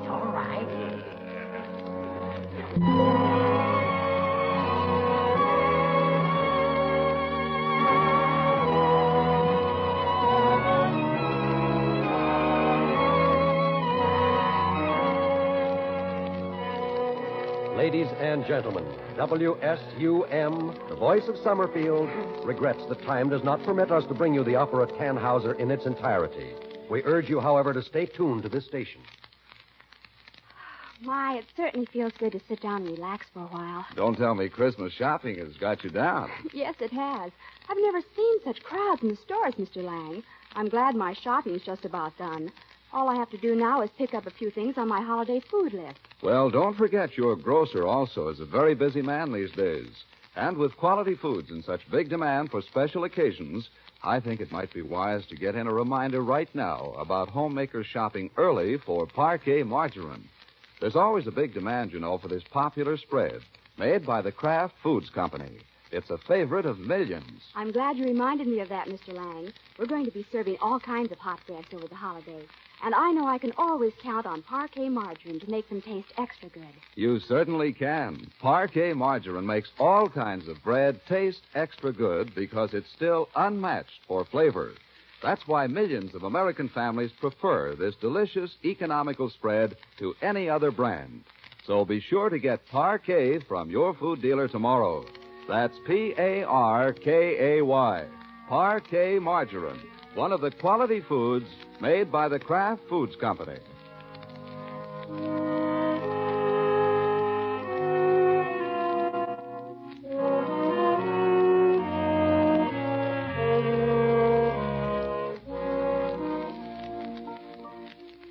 Back in the Summerfield Opera House, the last aria has died away. The last tribute has been delivered. The last bows have been taken. The asbestos curtain has fallen, and the musicians have scrambled out of the pit. Ushers prowl now through the rows of empty seats, picking up lost gloves, discarded programs, and gum wrappers. On the sidewalk out in front, Summerfield's opera lovers are still milling about in their post-war finery, looking for their cars. Chief, how did you like the opera? How'd you like it, Peavy? Yeah, I asked you first. I get you, me too. Goodness, Throckmorton. I hope not everyone felt that way about it. Don't worry, Eve. Stick close to me now. Taxi!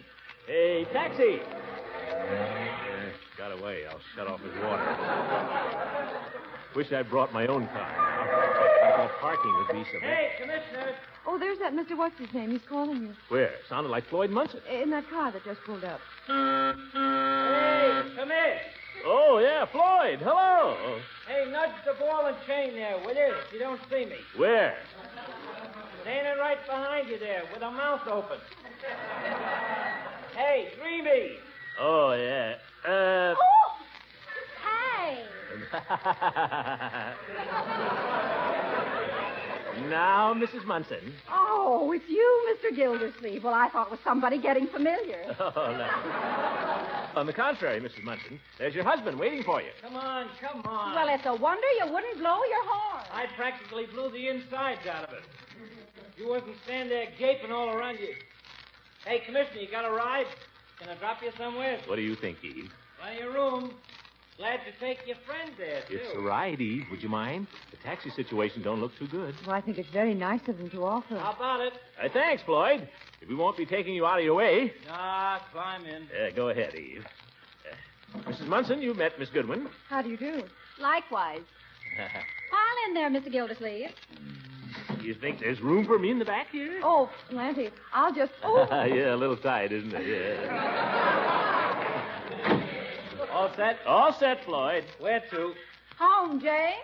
There's other people in the car besides you, Lovey. Oh, where are you headed for, Miss Goodwin? I'm seeing her home. She lives over on Laurel Avenue, Floyd. Yeah, I know the place. We drove by there one time.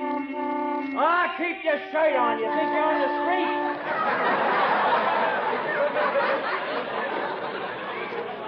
That's telling them, Fearless. Now, suppose we get going. Oh, wait! Watch it. You asked for it. There's other people in the car besides me, Lovey. So just watch it, that's all. A little less help from the back seat, or a certain party's going to get out and walk. Yeah, How did everybody like the opera? Oh, yes, I'm very anxious to know. Opera's okay for them that like it, I guess. But give me a good musical show anytime. Yeah, or a good bill of vaudeville. Yeah. Remember when we used to go to the Orpheum every Saturday night, Floydie? Those were the days. That was entertainment. Well, I don't care what anybody says. I enjoyed the opera. Did you, Throckmorton? Oh, come on now, Commissioner. I caught you dozing off there a couple of times. I closed my eyes, Floyd, in order to enjoy the music more. Yeah. Well, I don't blame you. Personally, I would have enjoyed it more if I'd slept through the whole thing. Floyd, just stick to your driving. Who asked for any advice from you? You heard the man say he enjoyed the opera, didn't you? All right, leave him enjoy it. You got a cousin, you know, that likes rutabagas. Listen, you want to get out and walk? Let's not discuss the opera anymore, folks, shall we?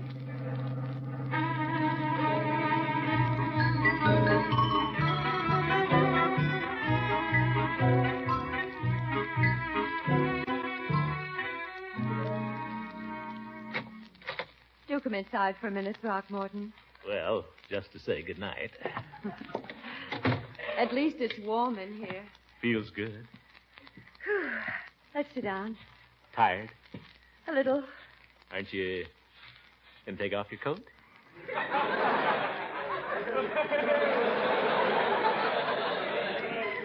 In a minute. I'd just like to sit first. Guess I'll do the same. All these weeks of preparation, and now suddenly it's over. Well, I think it was a great success. Don't you? Oh, I suppose they'll say so. What do you mean? Oh, Mrs. Bullard's gown was much admired, and Mrs. Pettibone's, and all the best photographers attended. Well, I thought yours was prettier than either of them. I just wonder if anyone heard the opera. Some of the remarks I overheard were so discouraging. Who made remarks? Just tell me who made any remarks and Oh, I'll... it wouldn't do any good to threaten them, Throckmorton. That's not the point. It's just that it didn't speak very well for the level of musical appreciation in Summerfield. Well, there's always bound to be a few gripers. I was very proud of you, by the way. Yeah? When? On the way home, when you defended the opera, when you said that you'd really enjoyed it. Oh, I did. I think it was the finest performance of opera I've ever heard. Well, I don't know that I'd quite agree with you about that. Actually, the performance, I thought, was little better than mediocre. Oh, there are things about it that I'd criticize if you want to split hairs. Exactly. After all, it isn't the performance, it's the opera. When you compare it to what we usually have here in Summerfield. Just what I was going to say. Took the very words right out of my mouth. It isn't the performance, it's the opera. By George, that's so true.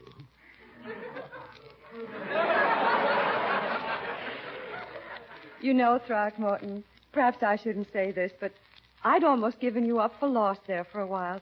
And now I think again perhaps there's hope. What do you mean, lost? Well, I had a feeling that you were simply running with the crowd, that you cared more for the plaudits of the multitude than you did... Eve, my whole life has been an attempt to get away from that. You know, you're very puzzling at times, Throckmorton. You're really quite an enigma. Oh, you think so? I mean, sometimes I think I see a spark in you. And then for long periods it disappears. I just get too busy. And then suddenly the spark is there again. I can see it. And I have the feeling that if it were just fanned a little... Fan it, Eve.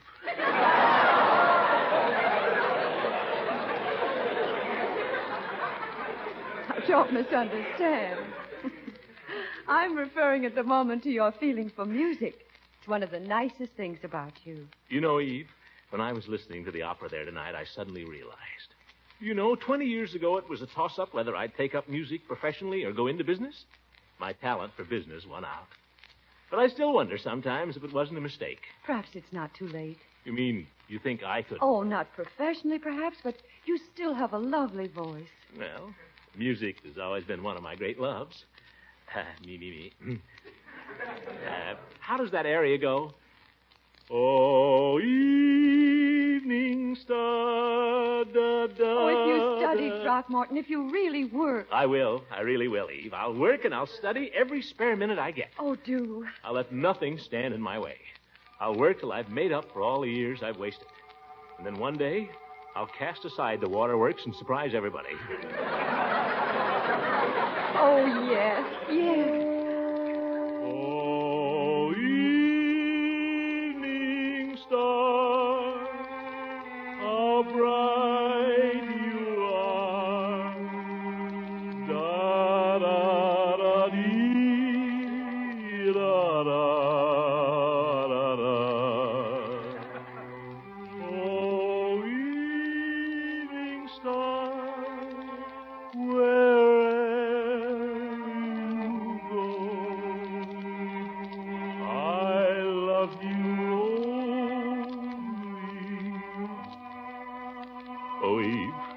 I'd only met you 20 years ago.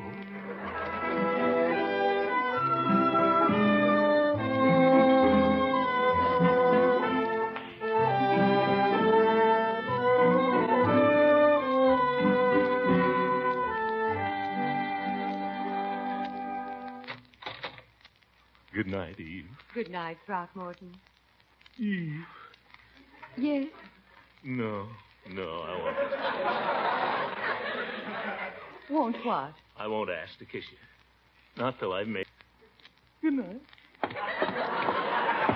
Good night, Throckmorton. And remember, work and study. Day and night.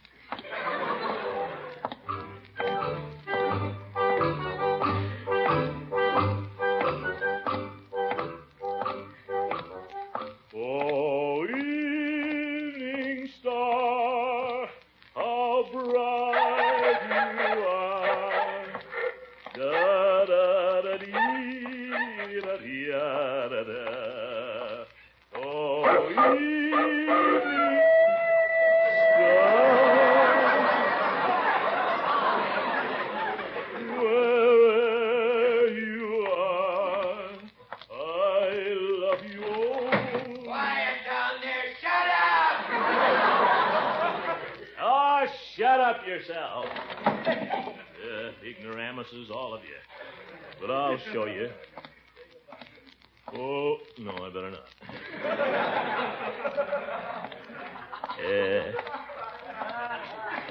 Eve, she's the only one who understands me. Eve has faith in me. Well, I'll show her, too. Work and study. Work and study. Yes, by George, the first thing tomorrow.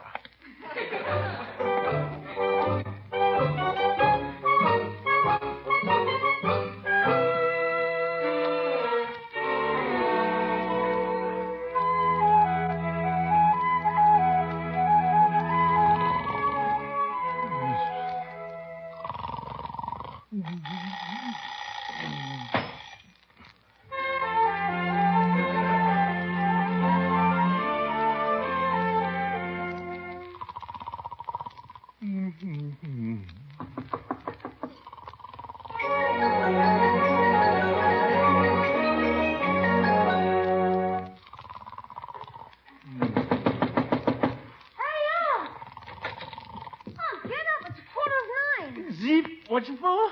It's 9:15. It is, huh? Well, close the window so it's 9:15. Yeah, Bertie said to tell you. 9:15, eh? Well, what was I going to do today? There was something I was going to do. I don't know what you're going to do, but I got to get going. Wait a minute, my boy. Where are you going in such a hurry? To school. Where do you think? Oh, school. I told you it's 9:15. It's all right for you maybe to lie in bed till noon, but I'm only a kid, so I have to work and study all day. Work and study. I remember now. Eve. Well, so long. Leroy, wait a minute. Come back here.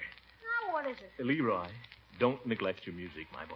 Who's neglecting it? Practice your piano every day.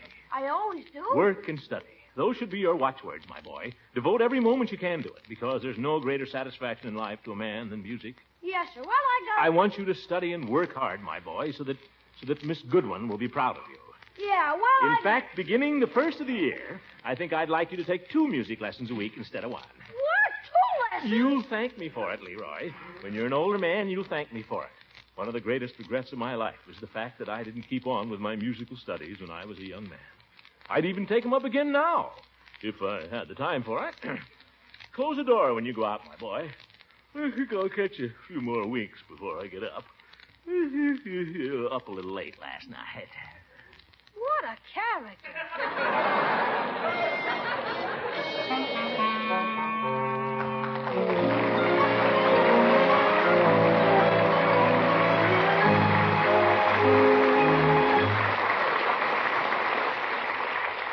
The Great Gildersleeve will be back again in just a moment.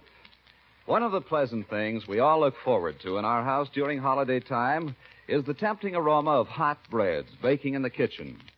No doubt you'll be having a variety of baking treats in your home, too, during the coming weeks. And it goes without saying that you'll want a delicious spread to serve with them. So I'd like to suggest for your family's enjoyment a spread that's a favorite of millions, Parquet Margarine, made by Kraft. Parquet Margarine is still unmatched for fresh, dairy-like flavor, That's why it tastes so good on fresh-baked muffins, sugared buns, and crusty rolls. And Parquet is easy on your food budget, too. It's only about half the price of costly spreads. So tomorrow, be sure to buy delicious, economical Parquet. P-A-R-K-A-Y. Parquet margarine. Made by Kraft.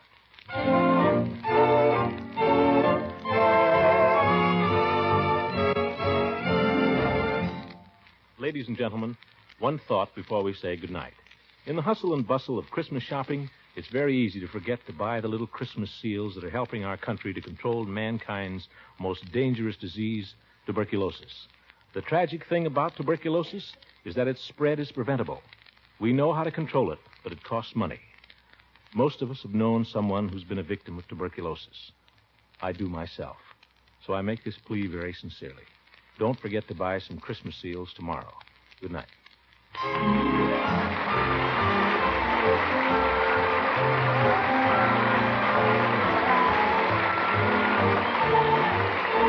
It is played by Harold Peary. It was written by John Wheaton and Sam Moore. The music is by Jack Meakin. This is John Lang speaking for the Kraft Foods Company and inviting you to listen in again next week for the further adventures of the Great Gildersleeve.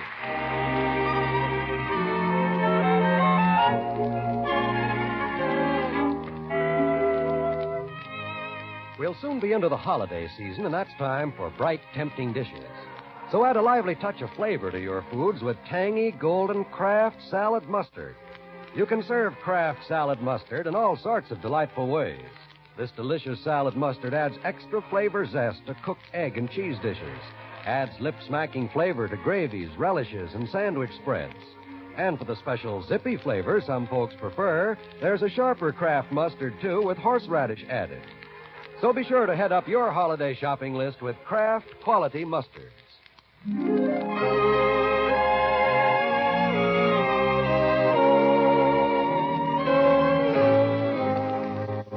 This is the National Broadcasting Company.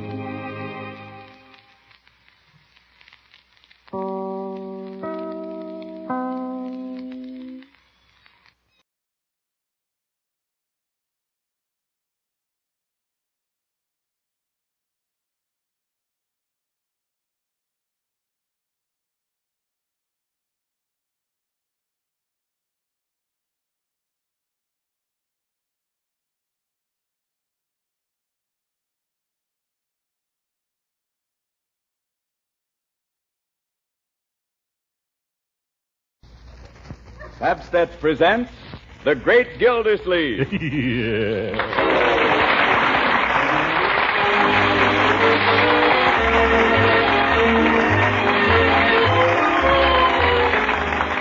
makers of Pabstet present each week at this time Harold Peary as The Great Gildersleeve, written by John Wheaton.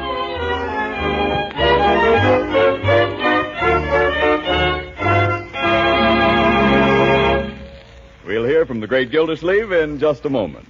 But first, do you housewives find it difficult sometimes to get meals in a hurry these busy days? Yes, and make them as tempting and nutritious as your hard-working family deserves?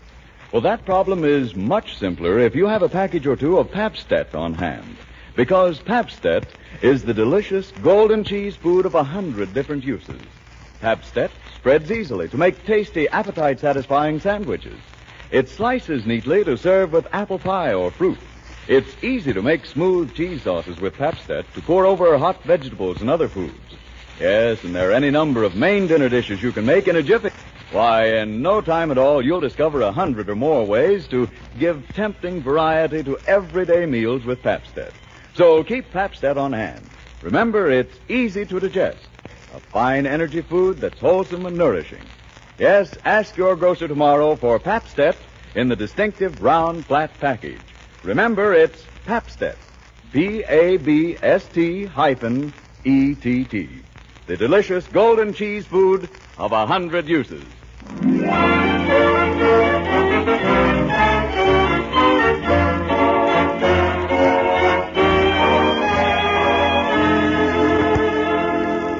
And now let's join our friend, the Great Gildersleeve, who's brushing up on his golf game in preparation for the finals of the annual Labor Day tournament at the Summerfield Country Club. On the eve of the great event, we find him in his living room behind the sofa, addressing the ball with a mashie.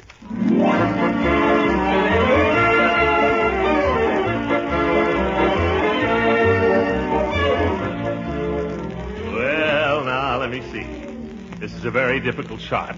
Excuse me. Quiet, Bertie. Never talk to anybody when they're making a golf shot. Yes, sir. Excuse me. Yeah, now watch this. If you ever get in a trap, Bertie, there's just one thing to remember. Oh, I keep out of traps. Yes. The thing is, you want to get under the ball and give it plenty of backspin. Now watch this. This is what we call a chip shot. You... Chip shot, huh? What do we do with the chips? Oh, my goodness. What's Miss Marjorie going to say when she sees what's happened to her vase? Well, those things shouldn't be left lying around on mantels. As a matter of fact, I know something that'll look a lot better up there anyway. What's that? A nice big silver cup with my name on it. Oh, yeah, so that would go good. Oh, by the way, Mr. Gildersleeve, Miss Marjorie said to tell you we're putting you in the sewing room tonight. It's the sewing room? Why? What have I done? She said she's going to put Mr. Ferris in your room. Who's Mr. Ferris? I don't know, but he's the gentleman who's going to sleep in your room. Where am I expected to sleep? On the floor? Oh, no, you're going to have Leroy's camp cot, the one that folds up. It folds up. Suppose you get the broom and sweep up these divots, Bertie. How soon is dinner? I'm starving. Oh, any time now, Mr. Gildersleeve. We're just waiting for Mr. Ferris. Yeah, Mr. Ferris again. Well, I'm hungry enough to eat a horse. What are we having, Bertie? Oh, we're having calf's liver. Have we come to that? And mashed potatoes and fried eggplant. Fried eggplant. Yes. You know I can't stand eggplant, Bertie. It makes me break out. Yes, I know it, but Miss Marjorie said Mr. Ferris just dotes on eggplant. Well, I don't dote on Mr. Ferris. You can tell him that, whoever he is. Yes, I'll do that. Excuse me now, Miss Gildersleeve. I got to see what's cooking. Whatever you do, don't let anything happen to that eggplant. Eggplant, sewing room. I don't know why we have a sewing room anyway. There hasn't been any sewing done in this house for 20 years. That you, Marjorie? Good evening, Uncle Mort. Listen, what's this thing all about? Say, you're really done up tonight, aren't you? You like it? Huh? I got it for the dance. It only costs $10 more than my allowance, especially reduced. You haven't told me whether you like it. Well, you haven't given me a chance. Turn around, my dear. Well? Marjorie, come kiss your dear old uncle. You do like it then? Honey, you look like $1 million, specially reduced.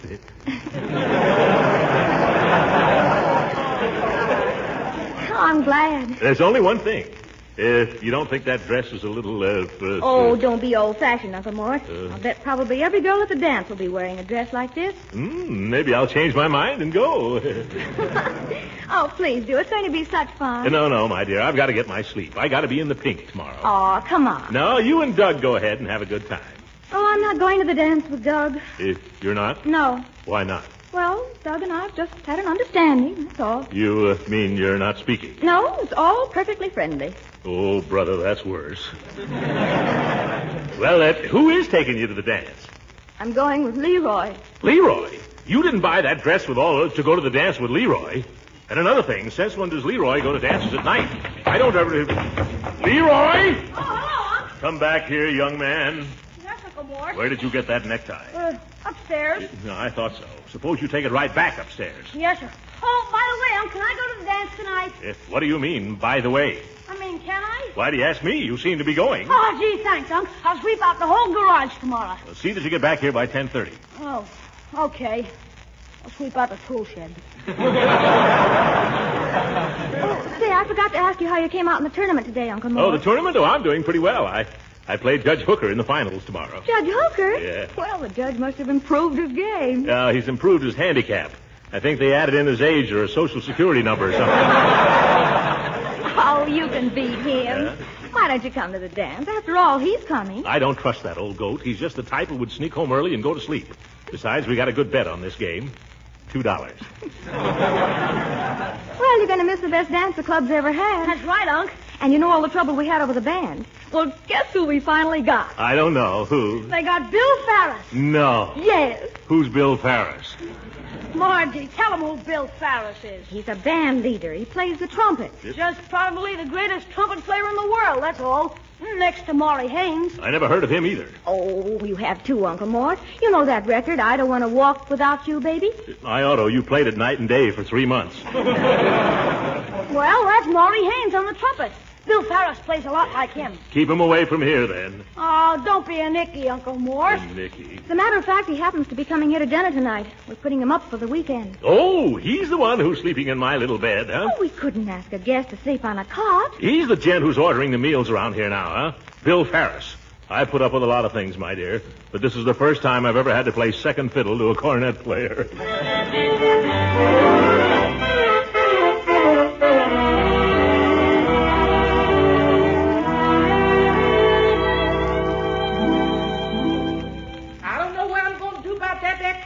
Miss Marjorie. It's been there so long now, it's curling up at the edges.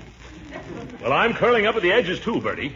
We've waited long enough for this star boarder of ours. Let's eat. Oh, I guess we'll have to. I told him 7 o'clock. There he is. That's him. I'll go, Bertie. Leroy, I'll go. Leroy. Oh, do let me go. Never mind looking in the mirror, Marge. The guy's waiting.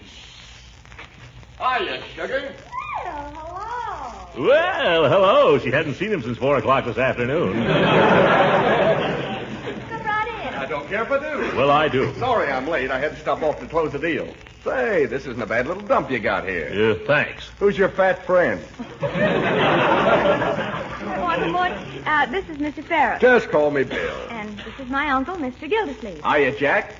Just call me mister. He's a character, isn't he? Hey, Marge. Oh, yes, and this is my little brother. Hiya, Slat. Hi, Mr. Farris. You know something? What? I think you got a swell band. I listen to you every time you're on the radio. Well, that hardly comes under the heading of news, Bud. They all listen to me. You listen to any of the bands today, Eddie Francis, Goonie Myers, Maury Haynes, they all steal from me. Oh, but I love Maury Haynes. Don't you? Maury Haynes, don't make me sick. What's that guy got? No talent? Nothing. Yeah. Well, I can blow more trumpet with my left ear than he can blow with his mouth. Maury Haynes. Why, I could have been right up where Maury Haynes is today, cleaning up. Then why aren't you? I'll tell you why, just to give you an idea of what you're up against in this business. Maury Haynes and I auditioned for the same radio program a while back. There's no question which is the better band, but it so happens that the sponsors got a crutch on I Don't Want to Walk Without Your Baby.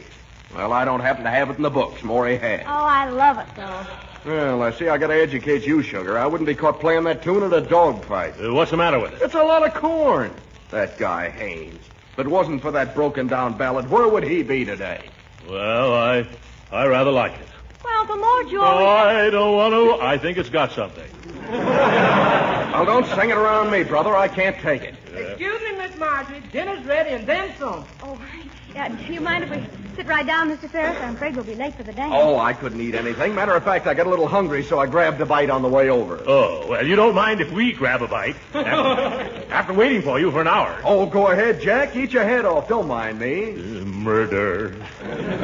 Well, come on, gorgeous. You don't want to eat now. I got the car waiting outside. If you get hungry, we'll stop at a bean wagon. Oh, that would be fun. If Uncle Mort doesn't mind. No, he doesn't mind. Coming, Leroy? Okay. Hey, will you give me a lesson on the puppet, Mr. Farris? I can blow a bugle. Well, some other time. Hey, don't stay up too late, Pop. You Pop? Shove this bag in my room when you go upstairs, will you? Oh!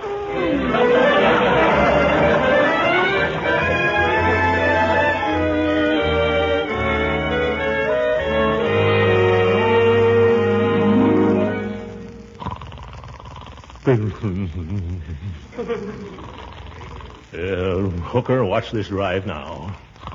Head down, wrists locked, left arm stiff, come back slow, and 1,700 yards right to the pin.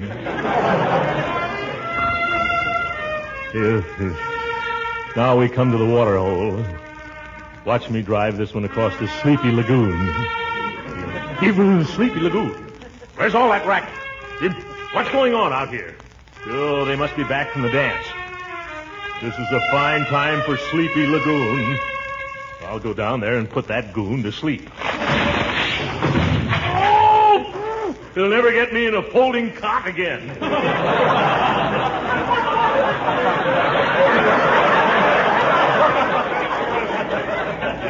Where's that light switch? Oh, my poor little pinkies. Where's that door? It was here last night. Oh, I'm in the sewing room, yeah. Oh, here it is. Quiet down there. Quiet. All right, if I gotta go out there.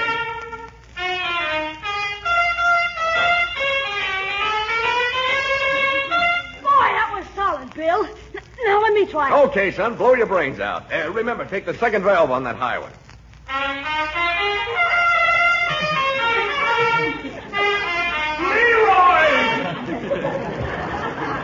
Well, if it isn't Fatso.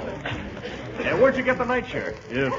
Leroy, you skin right upstairs as fast as your little legs can carry you. I told you to be in bed by 10:30. Is it that late, Unc? It's 2:30 and you know it. Look at your eyes. They're popping out. Now get up there. Yes, Uncle. Oh, I'm sorry, Uncle Mort, if we disturbed you. My window is right over the porch here. Okay, I won't play anymore. Go climb into your snuggle bunny.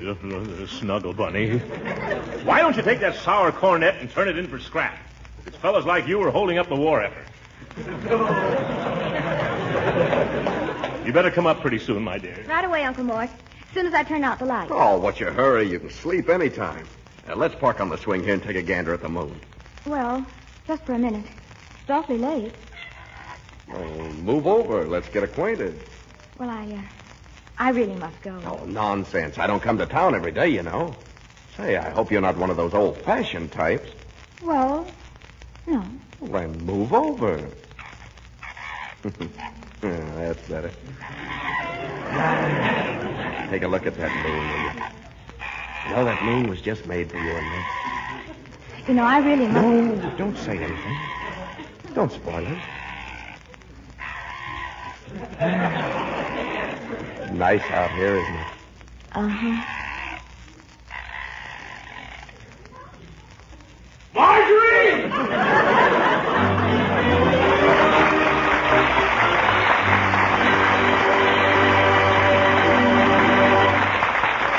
The Great Gildersleeve will be with us again in a few seconds. You know, with so many foods becoming scarce these days, we're lucky there's an abundance of cheese. Cheese is so tasty, satisfying, so nourishing, too. And it's mighty easy to add luscious cheese goodness to all kinds of dishes when you use Pabst-ett, the delicious golden cheese food in the handy round flat package. You see, Pabst-ett is just right for cooked cheese dishes because it melts so smoothly without stringing. Why, making a grand-tasting smooth cheese sauce with Pabst-ett is easy as 1, 2, 3. All you do is melt Pabst-ett in a double boiler, stir in a little milk, and season. There's a real cheese sauce for hot vegetables, fish and chicken dishes, macaroni, any number of foods. Of course, you'll want to serve Pabst-ett, too, in sandwiches, salads, with fruit and pie. Altogether, there are over 100 delicious ways Pabst-ett can glamorize your meals. That's a good thing because Pabst-ett is so nutritious. It's an excellent energy food, rich in milk protein, and it gives you vitamin A and the important milk minerals, calcium and phosphorus. So you see, for many reasons, it's a good thing to have Pabst-ett on hand. Stock up on Pabst-ett tomorrow. Remember, Pabst-ett, the delicious golden cheese food of 100 uses.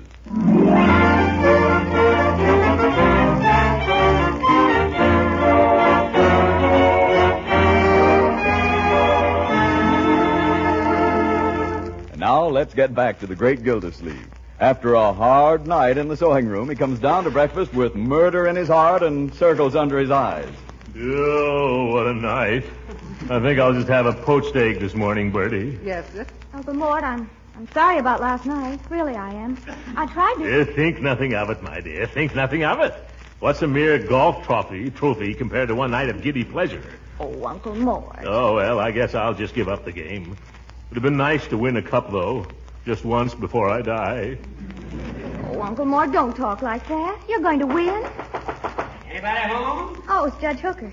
Come in, Judge.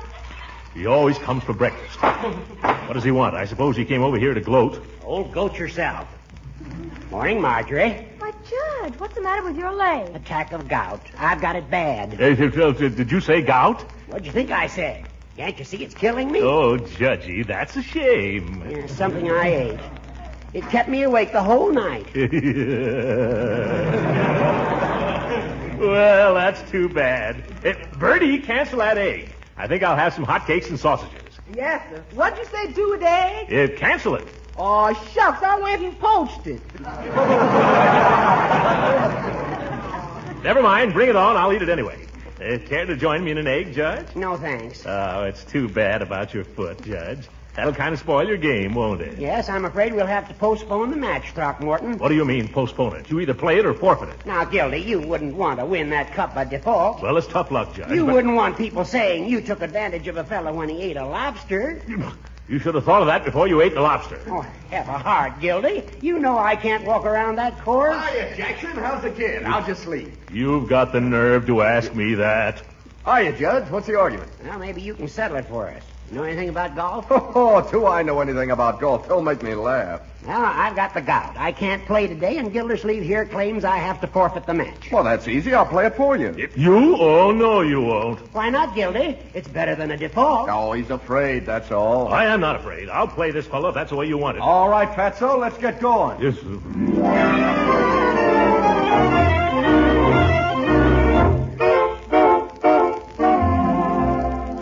Well, Mr. Ferris, this is our first tee. We're rather proud of this hole. Yes, it's 485 yards with a trap to the right of the green.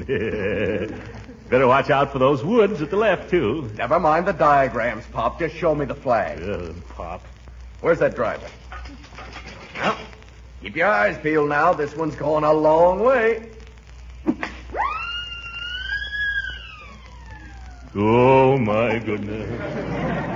Gee, that was a beaut, Bill. It must be 300 yards. 310. That's the longest drive in the history of this hole. It was just a lucky fluke, I hope. All right, Pop, I gave you something to shoot at there. Whip out the old pile driver and see if you can knock the ball off the tee. Don't worry about me, Ferris. I'll show you a drive. Hand me that club, Leroy. Here, Unc. And give me a ball. Here. You better give me the good ball. Oh. There. Now stand back, son. I've got a lot of things to remember here. Head down, wrists locked, left arm stiff, and come back slow. You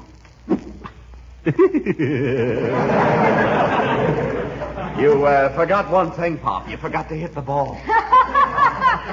Leroy, remember you're caddying for me. You laugh at my jokes. Watch this now.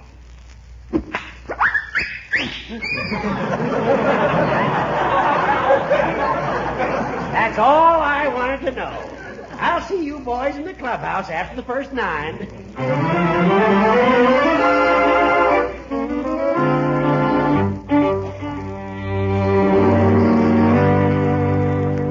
Your attention, please, ladies and gentlemen. Latest results after 8 holes of the final round match between Throckmorton P. Gildersleeve and Bill Ferris, who is substituting for Judge Hooker. Gildersleeve is 2 down. Well, may the best man win.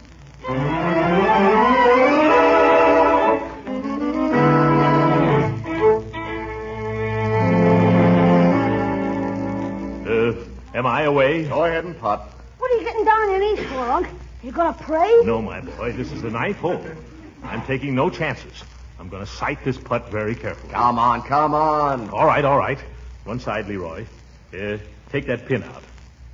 Quiet now.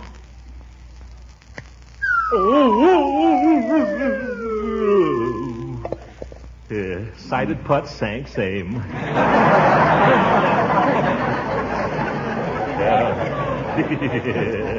Well, looks like I'm going to win this hole, Ferris. Not if I sink this 25-footer. It'll be a tie. Brother, if you sink that putt, I'll buy you a lunch. It's a deal. Hold your breath. Loose.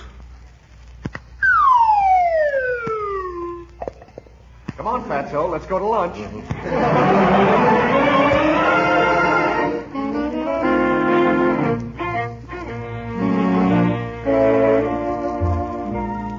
Well, Ferris, another piece of pie? No, not for me, Pops. Light lunch is best when you got another 9 to play. Light lunch, 3 pieces of pie. Well, maybe I guess you're right. Mr. Gildersleeve, can I show you some French pastry? No, thanks, Garçon. Light lunch today. You got it right there with you, though, haven't you? Yes, sir. That little chocolate house looks pretty good. What's inside of that? Just a light filling, Mr. Gildersleeve. Oh, fine. You can give me the chocolate house. Yes, sir. Which one? You might as well give me both of them. Oh, hello, Judge. What do you want? I just wanted to make sure you're eating your head off as usual.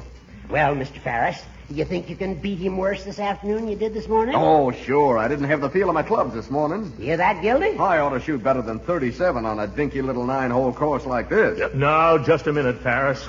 You can't come to Summerfield and knock our golf course. You're right, Gildy. Oh, take it easy, fellas. It's a cute little course. If you like croquet.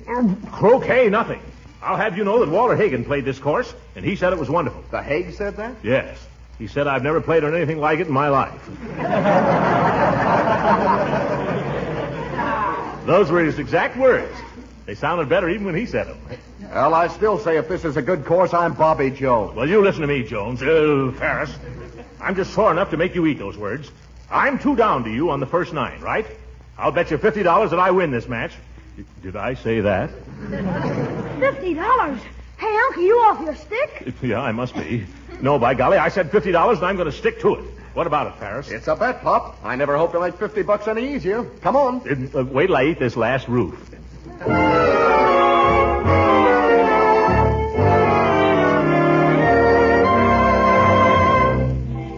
Hey, Uncle Mort, here comes Marge. Maybe she'll bring you luck. Quiet, Leroy. Ferris is about to drive. How's it going, Leroy? Uncle Mort just bet his shirt, and it's already hanging out. Never mind that shirt. Give me that driver. All right. Head down now. Left arm stiff. Oh, nuts to that. Slam it. Wonderful, Uncle Mort. Wonderful. I needed food. That's all. I needed food.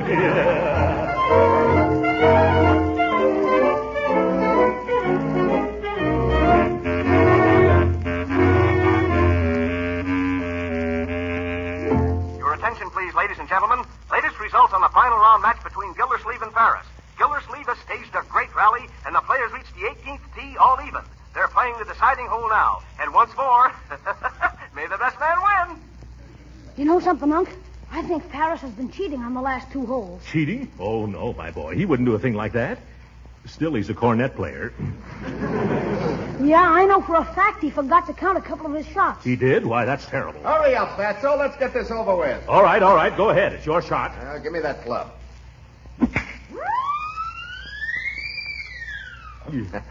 There. Right smack on the green. Pop that, Butterball. Butterball. Now, don't let him get you going, Unc. Here's your club. All right, my boy. Here goes. Look out! No, see here. You deliberately did that to make me miss. I did not. I was talking to my caddy. If you weren't such a little fellow, I'd knock the stuffings out of you. I mean, if you weren't such a big fellow. Quit squawking. Let's get going. Move over, Leroy. Okay, Unc. Don't worry. I know a way to fix him. What's that? Never mind. Let me shoot first. Gosh, Unc, you're only 6 inches from the pin. Come on, Leroy. Marjorie, we'll win this thing yet. What were you saying, Leroy? If he's going to cheat, we can take care of him. Nothing unsporting, my boy. Can't have anything like that. Are you sure it'll work?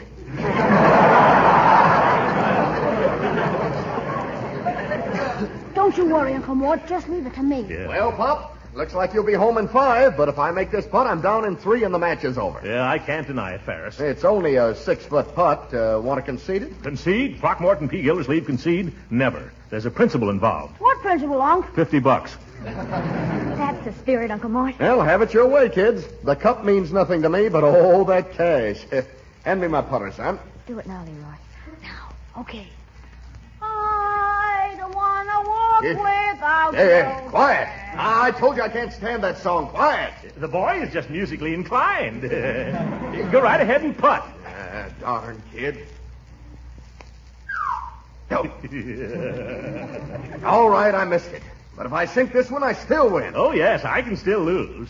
Go ahead. I don't want to walk without you. Listen, I told you I don't like that song. Now cut it out. Sink the putt, sink the putt. Okay. I don't want to walk. Another miss. Say, Ferris, if you miss once more, maybe I'll win. Don't worry. Watch this one. Yeah. That's no fair. I didn't make a sound. No, but I thought you were going to.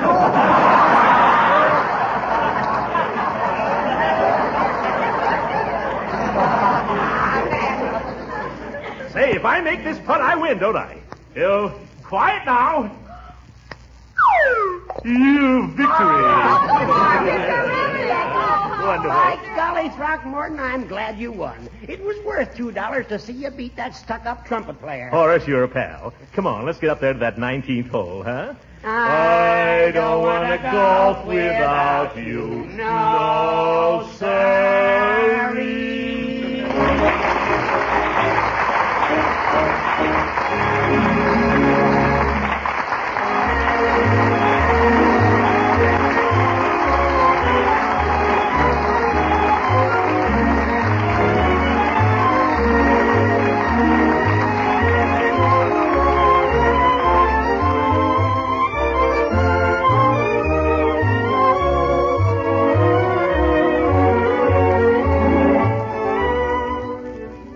How do you like my trophy, Bertie? My, it sure looks handsome up there, Mr. Gildersleeve. Just what the mantle needed.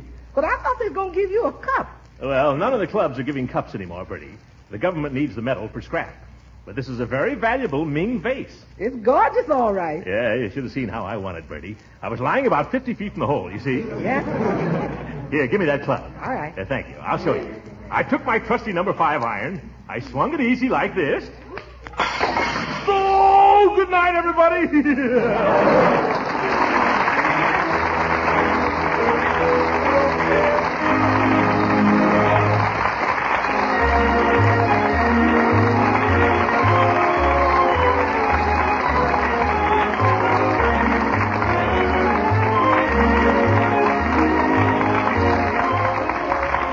Music heard on this program was composed and conducted by Billy Mills. This is Frank Bingman speaking for the makers of Tapset and inviting you to tune in again next week at this same time for the further adventures of the Great Gildersleeve.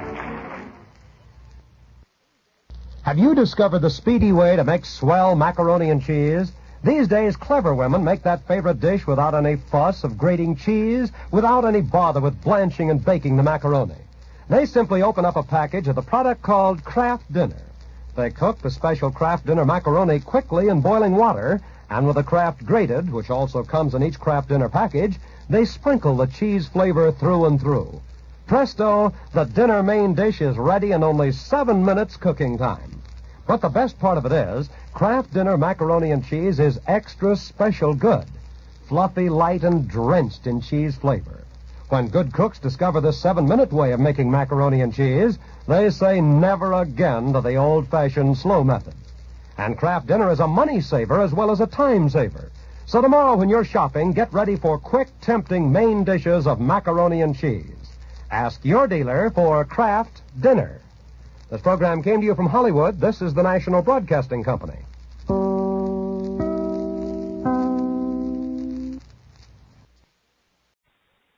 Kraft presents The Great Gildersleeve.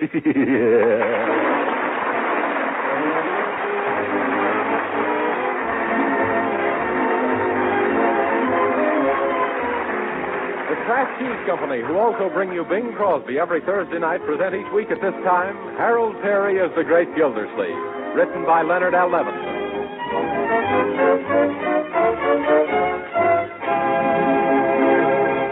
Now to visit our friend, the Great Gildersleeve, who's alternately looking at his watch, which says 3:15, and at a large mysterious package, which says, deliver to Leroy Forrester, Esquire.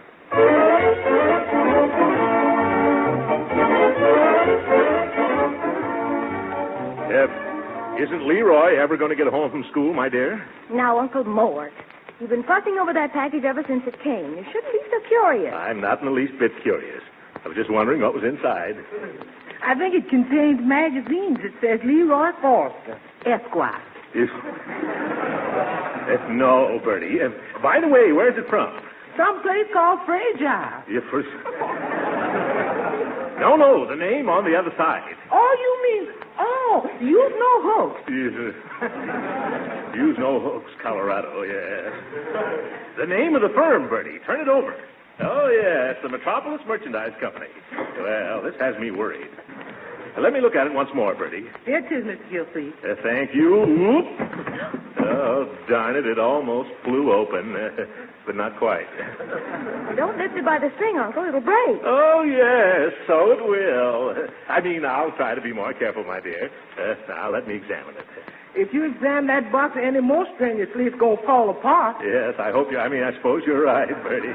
Well, this has gone on long enough. Bring me the scissors, please, Bertie. The scissors? Uncle, I don't think you should open Leroy's mail. Who's opening Leroy's mail? I just decided to cut the cuffs off my trousers and bring this suit back in style. Oh, that sounds like Leroy now. It can't be. He shut the door after himself. Oh, Bertie, I'm hungry. That's Leroy, all right. Was there anything else for me? Yeah, here it is. Gee, I can hardly wait. Good afternoon, Uncle Mort. Where is it? Hi, Marge. Oh, boy, what a big package. Hello, Bertie. Anybody got a pair of scissors? Thanks, Unc. Yes. Oh, gee, at last. Why, it's garden seeds. Yeah, 300 packages of them. That's a good deal, Leroy. Sure, all I have to do is sell them at 10 cents a package and send back the $30. That's not such a good deal after all. What do you get out of it, young man? Well, I'm not going to tell you now. I'm going to wait till I finish selling the whole slew and surprise you. Well, if you sell that many seeds, it's sure going to surprise me. Oh, don't worry. I've got 3 surefire customers to begin with. Is that so? Who are they, my boy? You, Marge and Bertie. All right, step right up, folks. Get some nice fresh seeds.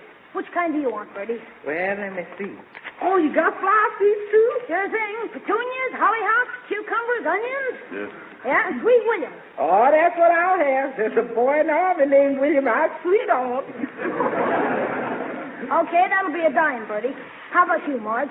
You want to take something to remind you of that ensign in the Navy. You want any beans? No, Leroy. I'll remember him without beans. I'll take those forget-me-nots. Here's my dime, Leroy. I've taken some kohlrabi seeds. Kohlrabi, what's that? Kohlrabi, Leroy, is cabbage trying to be cauliflower. Leroy, don't you think 300 packages are too many for you to try to sell? Oh, no, sis. I am going to cover every backyard in town. And look how well I've done so far. In the first 5 minutes, I've already 3 down and only 297 yards to go.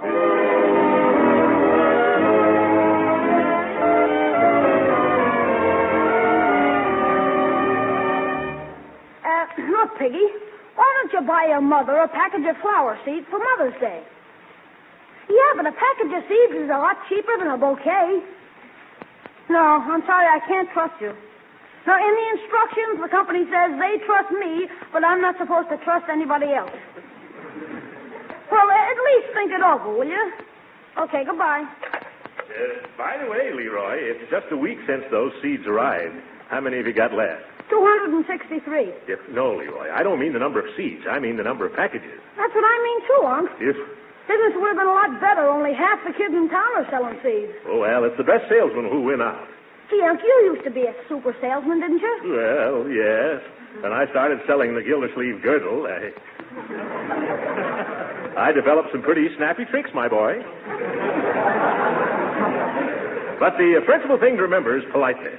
Bear in mind that a polite approach will always get a polite response. Now, who's at that door? How do you do, sir? I hope I'm not intruding. You are. What do you want? Well, I represent the Big Gem Encyclopedia Corporation of East St. Louis, Illinois. No, scram. But you haven't... Beat it. You haven't even heard what I have to say. I don't want any. Goodbye. Remember, Leroy, a polite approach will always get a polite response. Always remember that. I'll bet a quarter that when you went out after a prospect, you brought him back on the dotted line, like Frank Burke. A buck. Okay, a buck then. Let's not bet. However, I wager I could do such a good job selling your vegetable seeds that you could come along 10 minutes later and sell the same people corned beef to go with the cabbages they'd expect to raise. Yeah, it's too bad you still can't do it, Uncle Mort. Yeah, who says I can't? Could you? Why, of course. Oh, gee, that's swell. Oh, Marge, Uncle Mort is going to show me how to sell the rest of my seeds. Now, hold on a minute. I didn't say I'll that... go to my room and get my stock, Uncle. Oh, great jumping jeeps. I've been taken in again.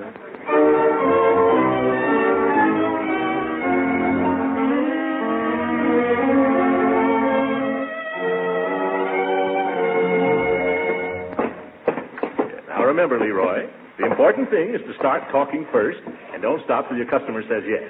Understand? Yes. All right. Now, watch me. Oh, Mrs. Dobson. Oh, hello, Mr. Gildersleeve. Hello, Leroy. Is there anything I can do for you? Because Mama isn't home right now. She's downtown getting some burned-out electric bulbs in case we have another blackout. Yes, sir.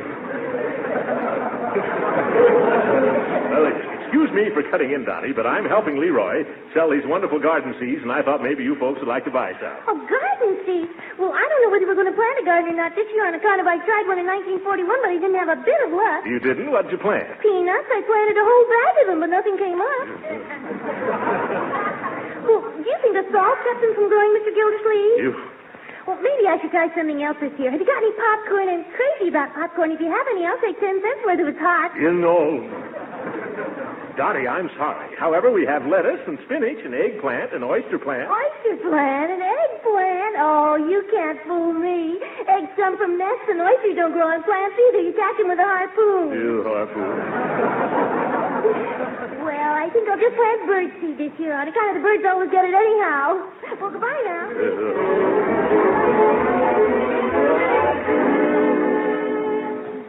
It's getting dark, Uncle Mort. Don't you think we better go home while we're just hungry and before we start starving?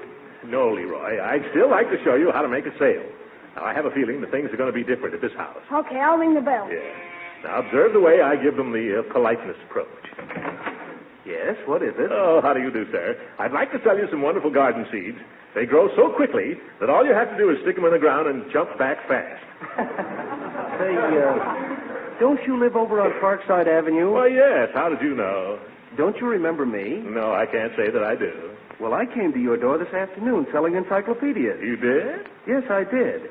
And do you remember what you did? No, what?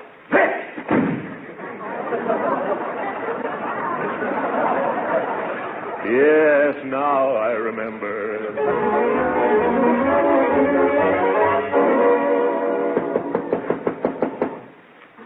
Uncle Mort, can't we continue the salesmanship lesson tomorrow? No, after we sell some seeds to Mrs. Twitchell Leroy, I'm sure she's going to buy some anyway. Why not? She's been a pioneer in everything else. What's keeping her? You'd think the old squaw would answer her door, but she's probably too la-di-da, Mrs. Twitchell. Oh, hello, Leroy.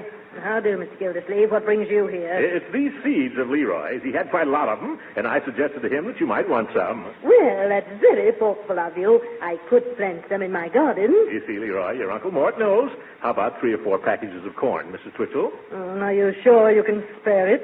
Oh, sure. We got 9 packages. Would you like all 9 of them? Yes, I would. Oh, splendid. Now, how about some turnips and parsnips? Oh, do you think they'd be useful? Oh, surely. They're good for, what are they good for? Oh, yes, they make better mashed potatoes than lima beans do. Here you are, 6 packages. Oh, I would also like some beet seeds. How do they come? Beets? 8 to the bar. Yeah, kind of silly, isn't it? We've struck a gold mine. Yes, you said it. Now, Mrs. Twitchell, would you like some Brussels sprouts or okra or lettuce? Oh, no more, Mr. Gildersleeve. I already have more than I should have taken, and really, it was most generous of you to come over with such lovely little gifts. Yes, gifts? Thank you, and good night. Good night.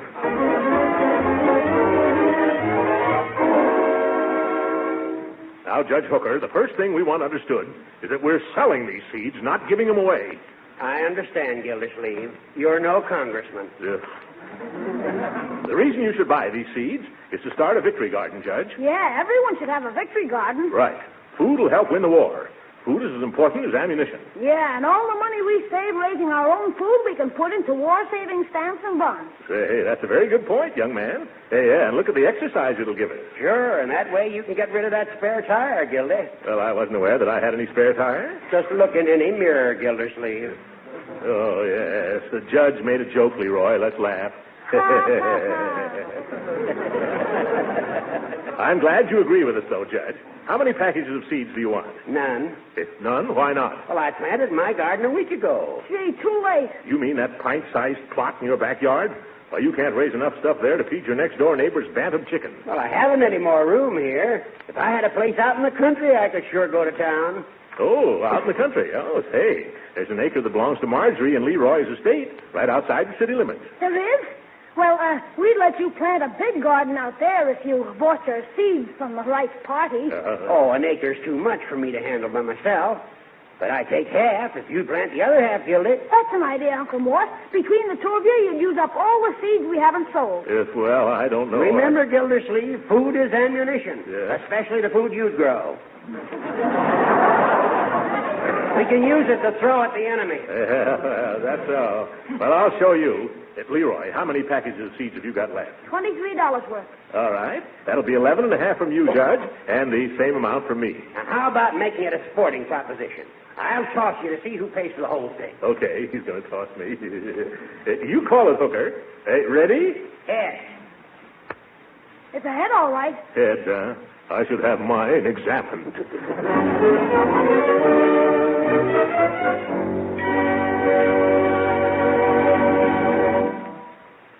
We'll hear from the great Gildersleeve again in just a moment. But first, here's an interesting question a friend asked me. A question that certainly proves American housewives are nutrition conscious these days. It was about Parquet margarine, the delicious spread for bread made by Kraft. This housewife said, I serve my family Parquet margarine, and they all like it. But does Parquet provide them with the kind of nourishment I should expect from a spread for bread? Well, that's easy to answer. The answer is yes. Parquet margarine provides economically the important food elements that nutritional experts generally require of a spread for bread. Here they are. First, Parquet margarine provides energy. In fact, it's one of the best energy foods you can serve. Second, Parquet is nourishing because the wholesome American vegetable oils and farm products that go into Parquet are nourishing in themselves. Third, Parquet margarine is a reliable food source of vitamin A. Yes, summer and winter, every pound of Parquet contains 9,000 units of this important vitamin. So, you see, thrifty Parquet margarine provides the things a spread for bread should provide. And it tastes so deliciously good, your family is sure to like it. So why not try some tomorrow? Just ask for Parquet, P-A-R-K-A-Y. Parquet margarine, made by Kraft.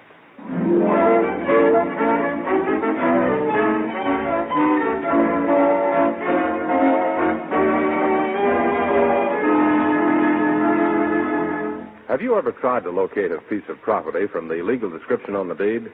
Well, that's what the great Gildersleeve and his nephew Leroy are attempting to do this morning before starting out to plant that victory garden. 200 northerly feet of the westerly half of Section 5 East, sometimes known as the old Kugelhammer property. In tract 207.5 of the 1904 survey, as provided for in paragraph O of the treaty made by President Chester A. Arthur with the Kitsikoo Indians. I still don't know where it is. Neither do I. Too bad I never went out and looked at that property. Yeah, it might turn out to be in a swamp or under a lake. Well, in that case, we could raise ducks. Or rice. Or ducks and rice. Imagine raising ducks already stuffed with wild rice. Before you start selling any duck dinners, Unc, don't you think we better go downtown and ask the county recorder where this property is located? That's a mighty good idea, my boy. Then we can go directly out there. Okay, start the car. Yeah, not so fast. What about our lunch? Oh, Bertie. I got the whole pack, Mr. Gildersleeve. Here he is. I picked some new kind of sandwiches I hope you like. Oh, what are they, Bertie?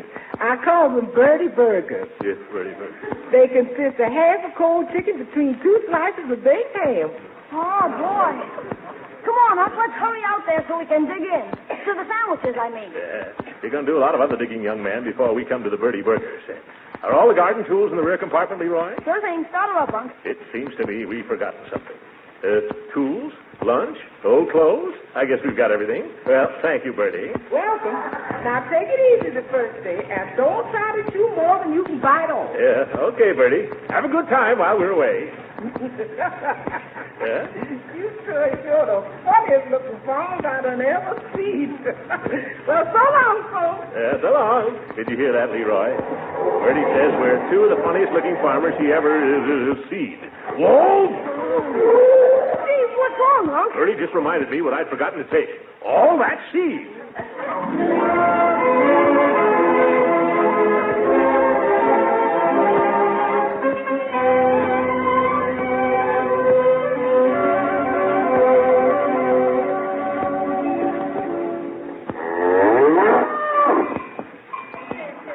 This is certainly out in the country, all right, isn't it, my boy? I bet the Saturday Evening Post doesn't get out here till Saturday.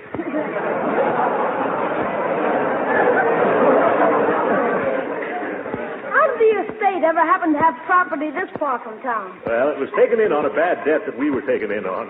Well, according to the directions, it runs 200 feet north from this marker. But which way is north? North? Let me see. If we had an oak tree, we could tell. If it had moss on it. Moss grows on the north side. Or is it the south side? Well, it's one of the two, anyway. How about asking that man over there? That man where? Over there with the mule. Oh, I thought that was a pair of mules. Hey, you over there. Which way is north? What did you say? I said, which way is north? Huh? Which way is north? Don't know. I just work here. I could have gotten a more intelligent answer out of the other mule. Well, maybe we can figure it out by ourselves, Unc. The sun should be in the east, shouldn't it? Yes, unless it's afternoon already. Well, then, if you face east, your left hand is toward the north, isn't it? Why, yes, you're a bright Boy Scout, Leroy. Now, all we have to do is measure off 200 feet towards our left. Uh-oh. We forgot to bring a yardstick. Yeah, one thing after another. And maybe that fellow over there has a yardstick. Hey, you! Have you got a yardstick? What did you say? I said, have you got a yardstick? Got a what? A yardstick! Don't know. I just work here. Never mind, Leroy. I'll just step off the 200 yards. That's swell. How long a step do you take, Unc? A step? Well, let's see. Somewhere between... I forget. Or did I ever know? You better skip the stepping, Leroy. Have you got any other suggestions? Yeah, too bad Bertie isn't here. She wears a size 12 shoe. We can use it for a 1-foot ruler. How tall are you, Unc? Tall? I'm 5 feet 10. Why? Gee, if you were only 6 feet tall, you could lay down and be 2 yardsticks. Hey, that's a good idea, Leroy. I know what we'll do. Bring that rake handle out of the back of the car, will you please? That's right. Yes. Now, I'll lay down here like this. Yes. Now, you mark the spot in the dust where my feet end. Oh, okay, but what... You'll soon see, my boy. Now, mark the top of where my head hits the ground there. Splendid. What's the idea, Unc? Yes. Now, add 2 inches. Add 2 inches? Get away, Walkie. I still don't get it. Just measure the distance from my head to my toes on that rake handle, then add the 2 inches, and you'll have 6 feet. Hey, you, get off my Uncle Mort. Beat it. Get that cow away from here, Leroy. I'm trying my best. Get out of here. Quit swinging that tail in my eyes, madam.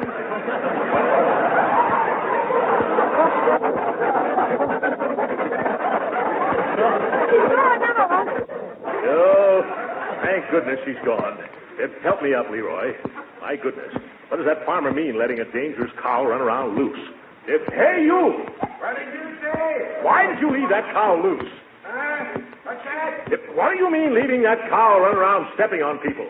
Who's what? Oh! Why is that cow allowed to run wild? Don't know. She just works here.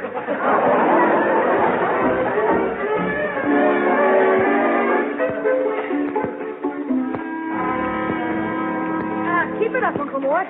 That's fine, Judge Hooker. This is our last row. Yeah, it's a mighty hard row to hoe, too. Oh, don't beat so much, you old muttonhead. Doesn't this take you back to the days when you were a kid on the farm, Judge? It would, Gildy, except for one thing. What's that? I was never on the farm when I was a kid. Oh, I bet you never were a kid either. You must have been born middle-aged. Was it fun on the farm, Unc? I'll say. I used to go around barefooted. Oh, it was nice to bury my little pink toes in the cool, fresh earth. You know, I wouldn't mind doing that right now. That won't make you a kid again, Gildersleeve. Well, maybe not, but these shoes are awfully tight anyway. If no one minds, I'm going to take them off. There's nothing like getting back to the soil, is there? Certainly feels nice to scrunch the dirt between your toes, doesn't it? It does? Yeah. Come on, Judgy. You might as well be comfortable. I believe I will try it. How about you, Leroy? Oh, thanks. I'd outgrown that sort of thing long ago.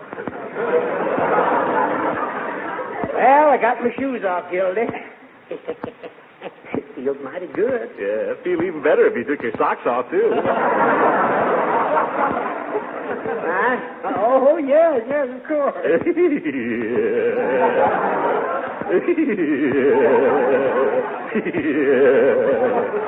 Hey, what's wrong with you? I'm standing on a pussy willow.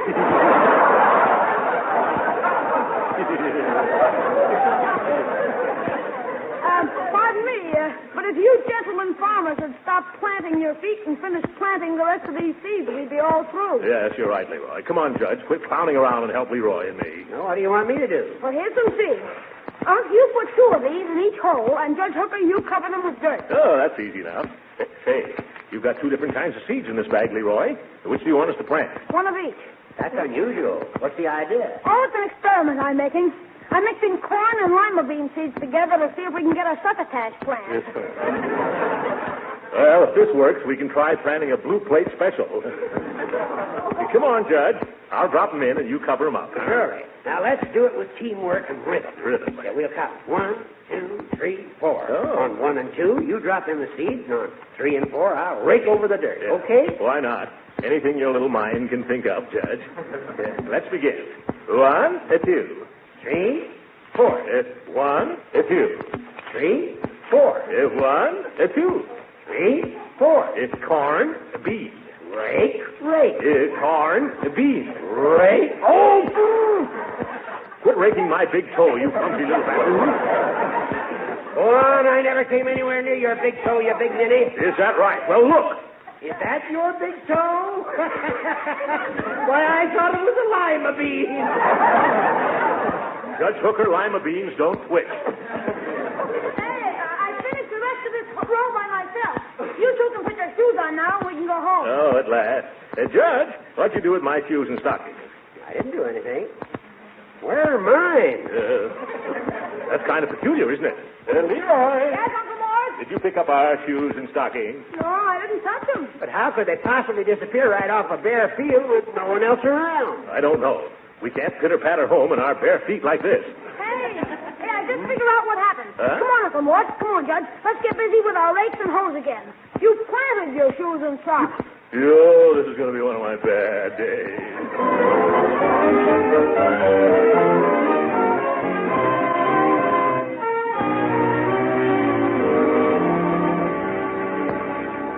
Mrs. Gildersleeve, how soon you expect to start harvesting the truck on your truck farm? Well, any day now, Bertie.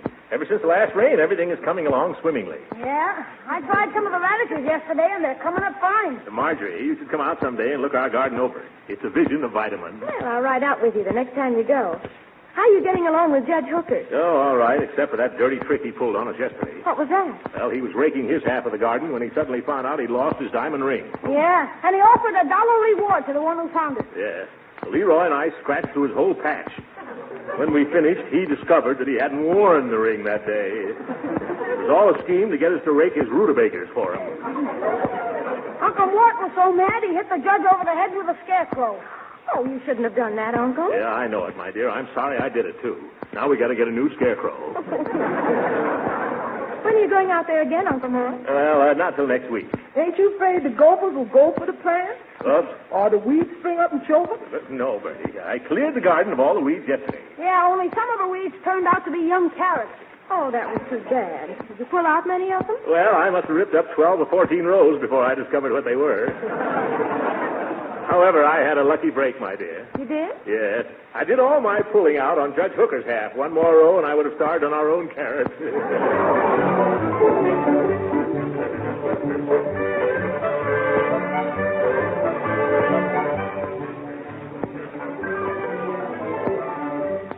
Really, Uncle Mort, I've been amazed at what you've done with this bit of land. You really and truly have a green thumb. Yes, it matches the rest of his complexion. Now, see here, Judge Hooker. You get over on your own side with your pumpkins and cabbages. That way you won't look so conspicuous. Uncle Mort, the judge was only having a little fun. Huh? He didn't mean... Well, look now, but there's that man again. Oh, Marge. Oh, you mean the hired hand from the farm next door? Yeah. Why does he lean over the fence and grin and laugh all the time? He's been doing that ever since we started this garden. Used to make us angry at first. Doesn't he give any explanation? Well, if you ask what it's all about, he just says... Don't know. I just work here. Oh, I bet I could find out. Let me try, huh? That's not a bad idea, Marjorie. Go ahead. Let's us go over, too. I'd like to know what this is all about. Come on, then. Only let me do all the talking. Come on along, Uncle Mort. At first, I thought he was amused at our efforts to be farmers. But we've had such marvelous results, and he still gives us a horse laugh. Good morning. Good morning, lady. Nice garden my uncle and my brother and Judge Hooker fixed up, isn't it? Yes. There's nothing wrong with the garden, is there? No. And what's the big joke, huh? Oh, come on, tell me. It's the land the gardener's on. What's wrong with that land? Nothing, only it ain't yours. What? What do you mean it isn't ours? The first day you come out here, you started measuring south from the stake instead of north. What? Does that mean that we put in all that work for nothing and the crop isn't ours? Oh, I had a feeling I was wrong, Judge. When did you get that feeling, Gildersleeve? This morning. A fine time. Yeah, so I went downtown, and I found out that a Mr. Compton owned this property. Yeah, that's the man I work for. Oh, no, you don't. Not anymore. I bought this property this morning, and you work for me now. By George, you don't either. You're fired.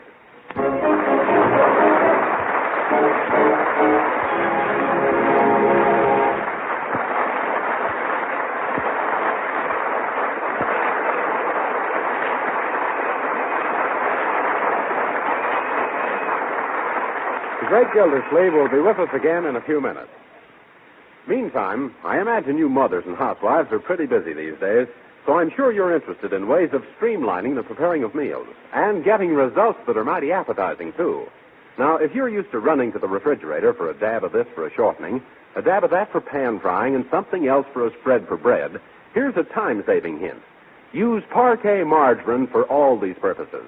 Yes, Parquet margarine, made by Kraft. You see, the delicate, appetizing flavor that makes Parquet margarine such a delicious spread for bread makes it a favorite for cooking, too. Yes, Parquet margarine is a real flavor shortening that makes all baked foods taste better. It's a swell seasoning for hot vegetables. Parquet margarine makes pan-fried foods tastier, too, and it doesn't spatter or stick to the pan. So in one convenient package, you have a grand-tasting product for all these uses. And remember this, no matter how you use it, Parquet margarine is a nourishing, wholesome energy food and a reliable year-round source of vitamin A. So tomorrow, sure, try economical Parquet margarine. Remember, it's Parquet, P-A-R-K-A-Y. Parquet margarine, made by Kraft.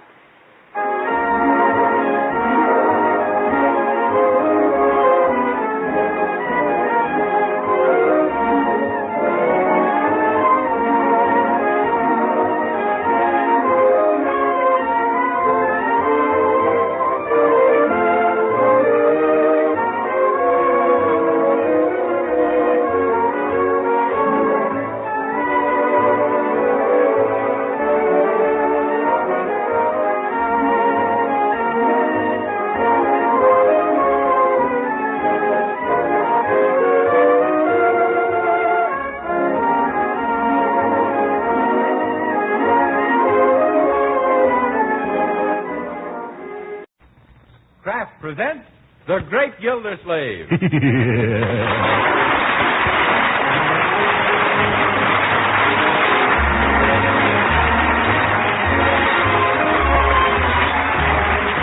Kraft Cheese Company, who also bring you Bing Crosby every Thursday night, present each week at this time Harold Peary as The Great Gildersleeve, written by Leonard Lewis.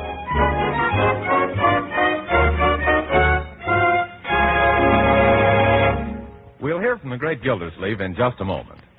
But if tomorrow's wash day and you homemakers are bound to be hurried getting lunch, let me give you a tip.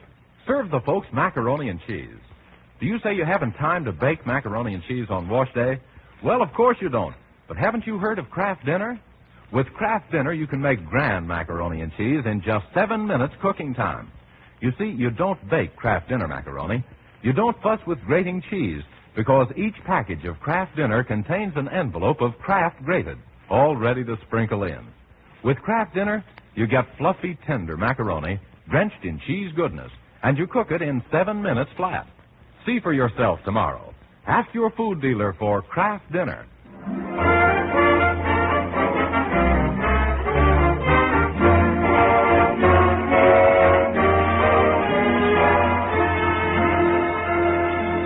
And now let's visit our friend, the Great Gildersleeve, who's been long noted for his easygoing disposition. In fact, his disposition was so easygoing it finally went. Uncle Mort's face has been getting longer and his temper shorter, and he's starting to throw his weight around with unpleasant results everywhere it's landed.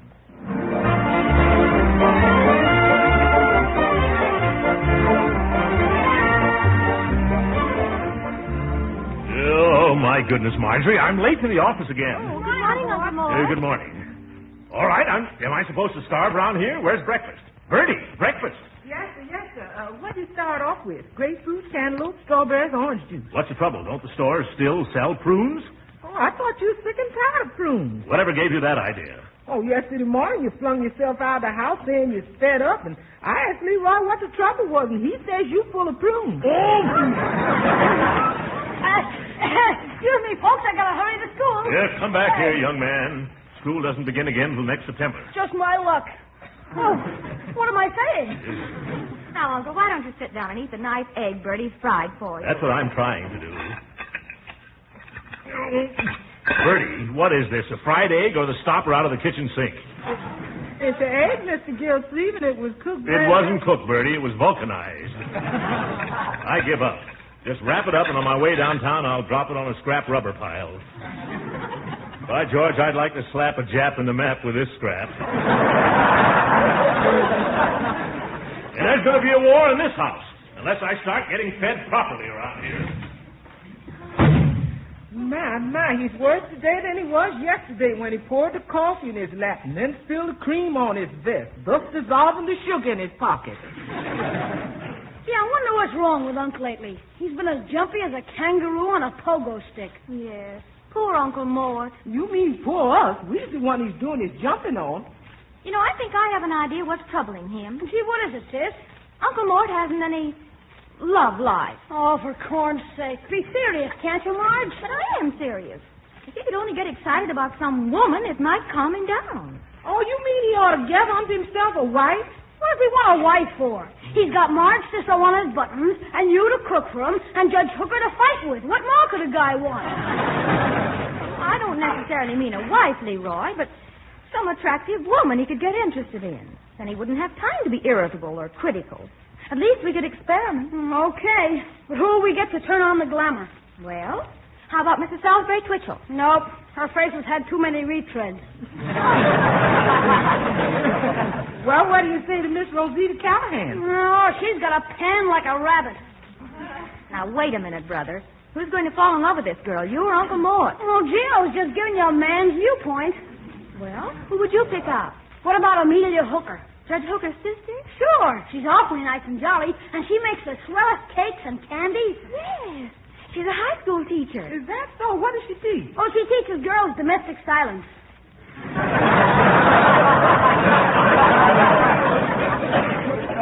Gee, this will be a cinch. I don't know about that. You can't make a silk purse in a pig's eye. Now, building up a romance so you'll be no picnic. Picnic? That's it. We'll have a picnic on Sunday and invite Judge Hooker and his sister. Now make some of my famous potato salad. That ought to bring Judge Hooker. And I'll ask Amelia to bake one of her luscious cakes. That could bring Uncle. Yeah, and it'll probably bring all the aunts, too.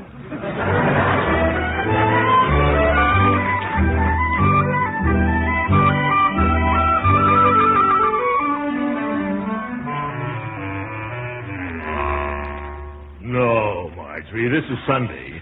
The day I rest my feet. I refuse to go on your picnic. But why not, Uncle Mort? Well, you've heard about nature lovers, haven't you? Of course. Well, I'm a nature hater. Rots, skunks, snakes, bees, swamps, mosquitoes. You can take all of them and give them back to the Boy Scouts and tell them to give them back to the Indians. Oh, but Uncle Mort, think of all the fun we'll have at Underwood Falls. What fun? Grinding the rubber off our tires? No, we're saving rubber. We're taking the excursion train. We? Who all's going on this pickle and potato salad promenade?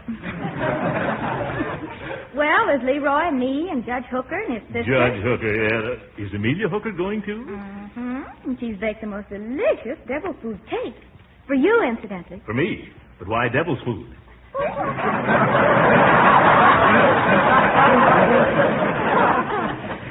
I guess it's because she thinks you're such a handsome devil. Handsome devil. Who, me? Oh, Uncle Mort, that's the first time you've laughed in a week. Huh? Now, come on along. You'll have fun. Marjorie, I told you how I feel about picnics. No. Strange how Amelia thought you were an outdoor man. She said that you remind her of Gary Cooper.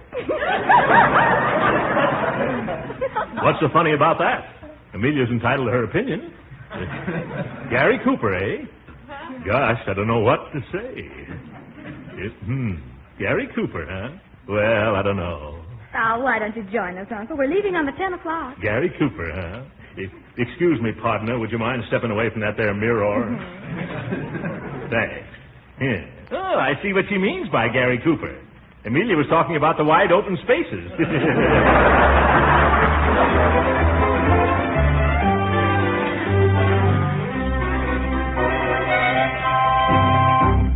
Oh, my. Isn't this beautiful? Mighty pretty country hereabouts, ma'am.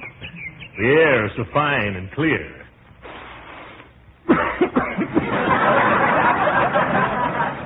Yes. You just say the word, Miss Amelia, and I'll climb that var tree and bring you down some eagle eggs. Oh, no, thank you, Mr. Gildersleeve. Well, then, can I fetch you some more tater salad? Oh, no, not another thing, Mr. Gildersleeve. Now, Miss Amelia, no need to be formal. Just call me Throckmorton. Well, all right, Throckmorton. Sounds mighty like music hearing you say it, ma'am. Mind if I sit alongside you here? No. Oh, that's all right. Don't move.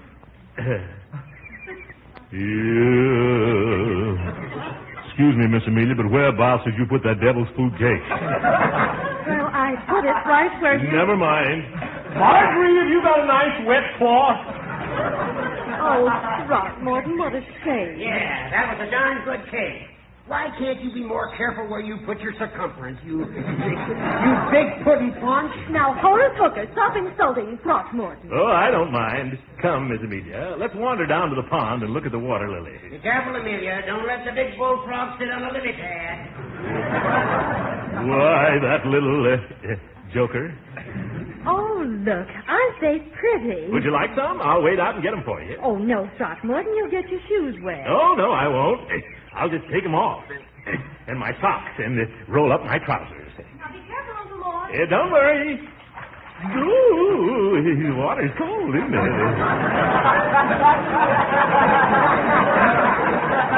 No, Daniel Boone, it's just your feet that are cold. I'll show you, Hooker. Just a second, Amelia. I'll have your bouquet in just a...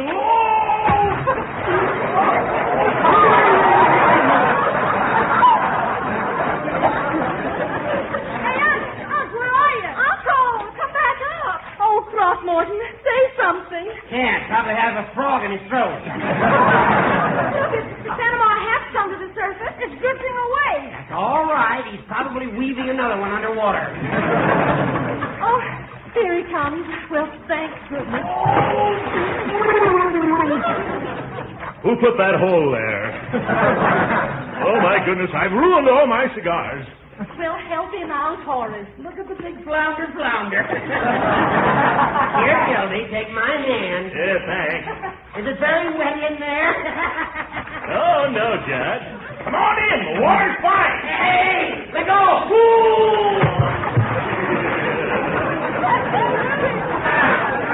Now look what you've done. Now I'm all wet. You're telling me. Oh, now, boys, that's enough fun for one day. Come on now. Yeah, gladly, Amelia.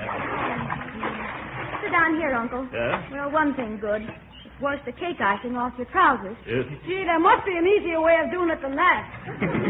Here, Leroy, please dry off my watch. Okay, I'll wring it out. My goodness, give me a towel, someone. Why don't you just shake yourself, you little Airedale? Look at me, I'm a mess. Yeah, you haven't changed a bit, Judge. Here's your watch, Unc. Jeepers, look at the time. Oh, it's almost time for our train. And the station's a mile away. Oh, gather up the picnic things, Leroy. Where's your coat, Throckmorton? Coat? I hung it on a limb of a tree while we were playing baseball. Oh, yes, there it is. Well, I'll get it for you. Then we must hurry up. Oh. What's the matter, Amelia? Look, a bird. It's building a nest in your coat pocket. What's that? Let me see. Look, everybody. A bird's building its nest in my coat pocket. Oh, how sweet. Well, what a pity we have to dispossess her after all her work. Well, what are we supposed to be, the FHA? Shoo her away and let's get going. Oh, Horace, you're too cruel. I am not. Well, what are you going to do? Leave your coat here? Yes, by George, that's exactly what I'm going to do. Uncle, you'll catch cold. No, I won't, my dear. The memory of that little mother bird's gratitude will keep me warm. Gee, Unc, that's the only bird in the country with a double-breasted bungalow. All right, Sir Walter Galahad, come on or we miss the train. Help me with our stuff, Amelia. Yes, coming, Horace. That was a very sweet gesture, Throckmorton. I like that very much. Now, Amelia. It's nothing that Gary Cooper wouldn't have done. Have you carried a big basket, Uncle? Yeah, sure. Jesus, Uncle, why are you leaving your coat here? Well, my boy, in the first place, it's made a wonderful impression on Amelia. In the second place, the rest of the suit was ruined anyway. And in the third place, that bird that was building the nest was a woodpecker. And I never argue with woodpeckers in the first place.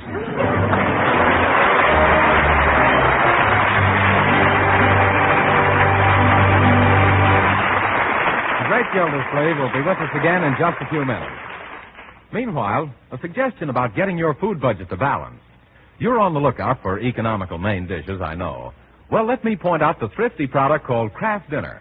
For Kraft Dinner not only gives you grand macaroni and cheese in a jiffy, it's very economical, too. To make this delicious Kraft Dinner macaroni and cheese, you simply cook the special Kraft Dinner macaroni in boiling water. You cook it not more than 7 minutes and drain off the water. Add a little butter and milk. Then, with the Kraft grated that comes in every package, you sprinkle the cheese flavor through and through the fluffy macaroni. In as little time as it takes the coffee to perk, you have a grand money-saving main dish ready. Macaroni and cheese that the whole family will love. Many smart homemakers are never without Kraft Dinner on the pantry shelf. So tomorrow, why don't you get your pantry set for delicious macaroni and cheese that you make in 7 minutes? Get several packages of Kraft Dinner.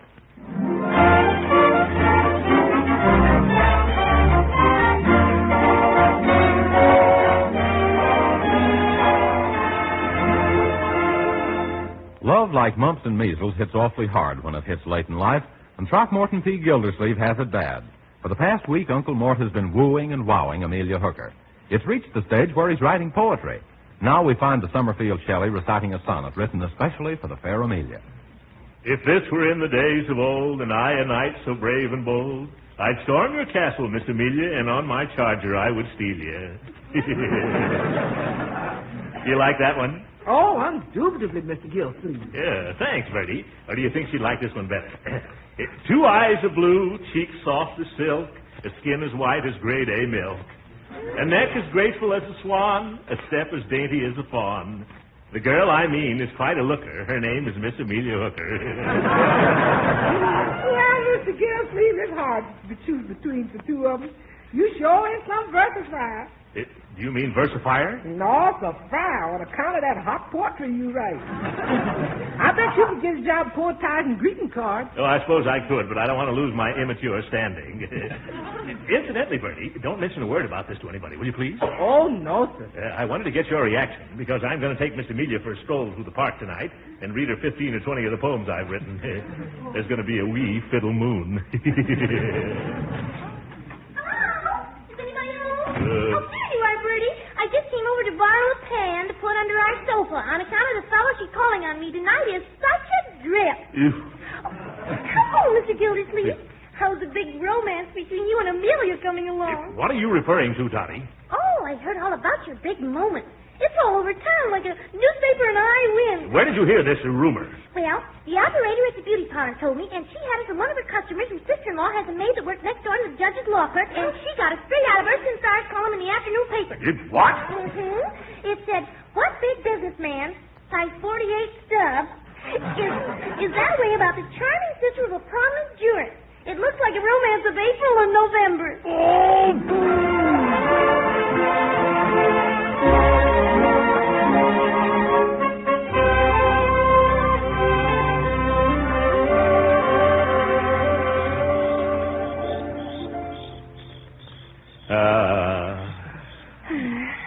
What are you thinking about, Throckmorton? Those crickets, Amelia. Listen to them. It's hard to believe that they can do that just by rubbing their hind legs together. Oh, dear. Is that what you were really thinking about? No, Amelia. I was thinking of your lips, like twin petals of a dewy rose. Amelia, there's something I must ask you. Yes. Would you give me a... Yes. Would you... If you got a match, my cigar's gone out. Oh, really, Throckmorton, you shouldn't smoke so much. I know it, but when I look at you, my heart's on fire, and I just can't help smoking a little bit. Incidentally, Amelia, I wrote a poem this afternoon. Would you like to hear it? Oh, yes, I'd be glad to. All right. It goes something like this. If this were in the days of old, and I a knight so brave and bold... Well, what do you want? Excuse me, buddy, but have you got a dime? No. Beat it. Can't you see I'm busy? Oh, excuse me. I didn't know you were engaged. We're not engaged. We're just good friends. Go on, scram. But all I asked for was a dime. Amelia, do you happen to have change for a quarter? Oh, no. No, I don't want a dime. I want the dime. Throckmorton, I think the gentleman has a cold and is asking for the time. Yeah, that's it. Oh, excuse me. Let's see. It's in 9:42. Oh, thank you, Throckmorton. 9:42, huh? That means I've got plenty of time. Mind if I sit here for a few minutes? No, you can have the whole bench. Kind of wet here anyway. Come on, Amelia. Let's stroll across the grass. I still think he's trying to borrow a dime. Oh, now let's forget everything else. It's a grand night for a walk, and you were starting to recite a poem. Oh, yes, but I had such bad luck with the last one. I think I'll try another verse. Since I met you, I've lost all care. I feel like I'm walking on the air. You're not walking on the air, mister. You're walking on the grass. So what? I'm a park policeman, see, and it's against the law to trample on the turf, lounge on the lawn, or gamble on the green. Who's gambling? Oh, now, officer, it was purely unintentional. Oh, excuse me. I didn't see you, girlie. Well, run along, and from now on, try to keep your father on the straight and narrow path. Bye-bye.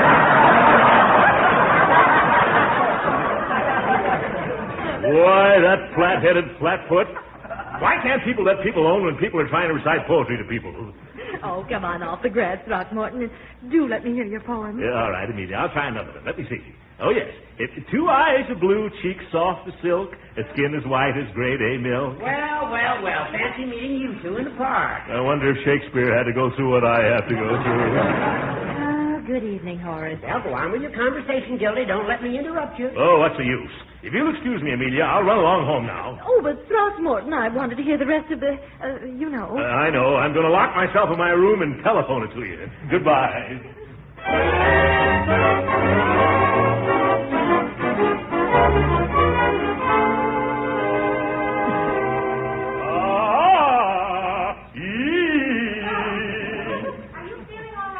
Never felt better, my dear. Why are you making those painful noises? I'm practicing some singing exercises. Don't tell anybody, but tonight I'm going to serenade Honeybun. Miss Hooker. You've certainly been in there pitching the woo, Uncle. Pitching the what? The woo, singing a line, making with a heartthrob. If you're referring to my tender passion for Miss Hooker, Marjorie, yes, I've been giving Cupid the jibe. How's everything going? Not so well. Last night I hit a snag. You did? The snag's name was Judge Hooker. You didn't actually hit him, did you, Uncle Mort? If I didn't, then why is my mandolin all caved in? I smacked him right in the middle of his veranda. But why, Uncle Mort? Well, he made a big fuss just because I was strumming a few tunes to Amelia. Not that it was very late at night. Couldn't have been much later than 3. And he came barging out of the house in his nightgown, demanding that I hand over my mandolin. He kept yelling, "Give it to me! Give it to me!" So I finally did. You shouldn't have done that, Uncle. I know it. Now he's refused to let me visit his sister. Reminds you of Romeo and Juliet, doesn't it? Mm-hmm. But if the judge has forbidden you to see Amelia, how are you going to serenade her? Well, tonight's his lodge night. He belongs to the Summerfield's nest of the International Order of Hoot Owls. In fact, he's the Grand Screech. So he should be gone by 8 o'clock. Well, have you phoned to see if Amelia will be home tonight? No, every time I call up, Hooker answers the phone. I'm going to try it again right now. Maybe he's gone out somewhere. But suppose he hasn't. Oh, I've got a scheme. I'll disguise my voice so he won't recognize me. Hello? Hello. What number is it, please? Judge Hooker's residence. Oh, Georgia Hooky President, huh? No, this is Judge Horace Hooker. Oh, you Hooker Horsey, huh? No good. No, this is Judge Hooker. Now, who's this? You George Hooky, see me, sorry. No, who are you? Oh, me know that long time. What's your name and what do you want? Me Lily, only Lily Henley. No, thanks. We wash our own hands. Oh, for corn's sake. I can very smelly. What are you calling about? Missy Hooky, she home, huh? No, she isn't. Is there any message I can take? No, Judge, just skip it. Gildersleeve! Now what are you going to do, Uncle Mort? I don't give up very easily, Marjorie. Remember, love laughs at locksmiths and jeers at jugheads like the judge. I'm going to send Amelia a box of candy with a message inside. I read that someplace. That should do the trick. Hey, Bertie! Was you calling me, Mr. Gildersleeve? Yes, Bertie. Are you finished with the dishes yet? I've done the dunking, but the wiping is waiting. I want you to take a package over to Miss Amelia for me. Smuggle it in so her brother doesn't find it, see? How do you think you can act as Cupid's messenger in this case? Oh, certainly, Mr. Gildersleeve. I'm the cupidest messenger in town.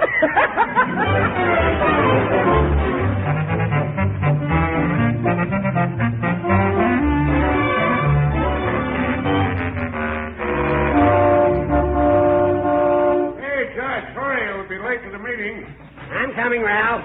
After all, it can't start until the grand screech arrives. No, but if you're late, they're liable to elect a new one before you get there. Oh, they couldn't do that. Oh, no. If I remember correctly, that's how you were elected. Yeah, but the first thing I did was to change that rule. Yeah, well, hop in. Wait a second. Someone's coming to the house, I think. Oh, hello, Bertie. Oh, hello, Judge. What have you got there? Something for me? No, sir. Then it must be for Miss Amelia. Yeah, that's it. It's for Miss Amelia. Fine. Just give it to me, and I'll take it into her. But I've had strict instructions to put it right in her own hands. Well, she's upstairs. There's no use making her come down to answer the door. I'll take it. I don't know whether that's right for me to do it. Well, just give me one reason why not. Okay, I'll give you a reason, but I have to go home to get it. Fine. Now, just a second. There's no use you lugging that package all the way home and then back here again. Just leave it with me until you come back. All right, so here it is. Thanks, Bertie. I'll take good care of it. That's mighty considerate of you, Judge. Hey, what's the idea? That's Gildersleeve's cook. I've forbidden him to see my sister, and dollars to donuts, this package is something he sent her. What are you doing? Foiling Big Gildersleeve. Well. Chocolate. Yeah. Have some, Ralph. Thanks. Oh, look, a note. Let me see. Listen to this. Dearest darling Moonflower, I've phoned and called to see you all day long. But in vain. And who has so cruelly kept us apart? Your brother, the little tinker. Something's wrong with the S on his typewriter.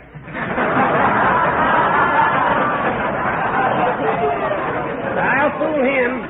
Tonight, when old Sourpuss is playing Hoot Owl, I'll glide beneath your window and let the golden notes of song pour out of my throat. Your fluffums wuffums. Say, Judge, what are you going to do? First, we're going to finish eating this candy. Then I'm going to get Amelia out of the house on some pretext or other. Then you and I are going upstairs and fill every pot, pitcher, and bucket in the house with water. Why? Well, when Fluffums Wuffums pours the golden notes of song out of his throat, we're going to pour the water out of the window.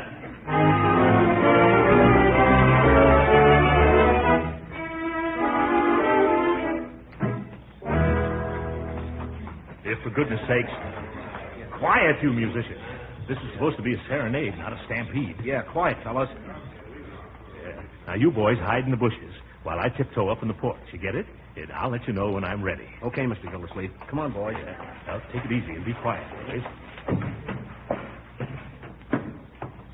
Ah, Amelia, light of my life, listen to my song of love.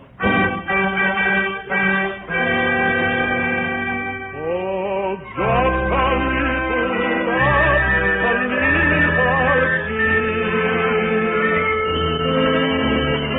Just an hour to hold a world of bliss.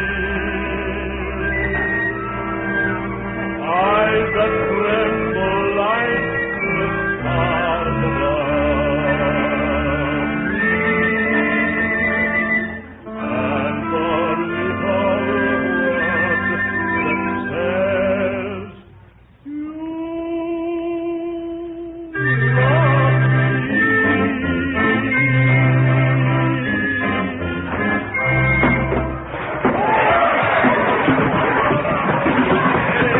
What in the name of Jupiter Pluvius is the big idea? It's me, Gildy. Yes. I hope you're dripping wet, you great big drip. Is that so? Well, you never touched me. I was here in the porch swing all the time. Yeah, but you got the whole band. We're all doused. Well, it's sure you fellas right for making all that noise. Oh, by the way, Hooker, that's the policeman's band. What? Fix yourself up pretty, Judge. You're about to have visitors. I don't care. At least my sister never got to hear you. Oh, no? Who do you think this is sitting in the porch swing with me? Rudy Valley?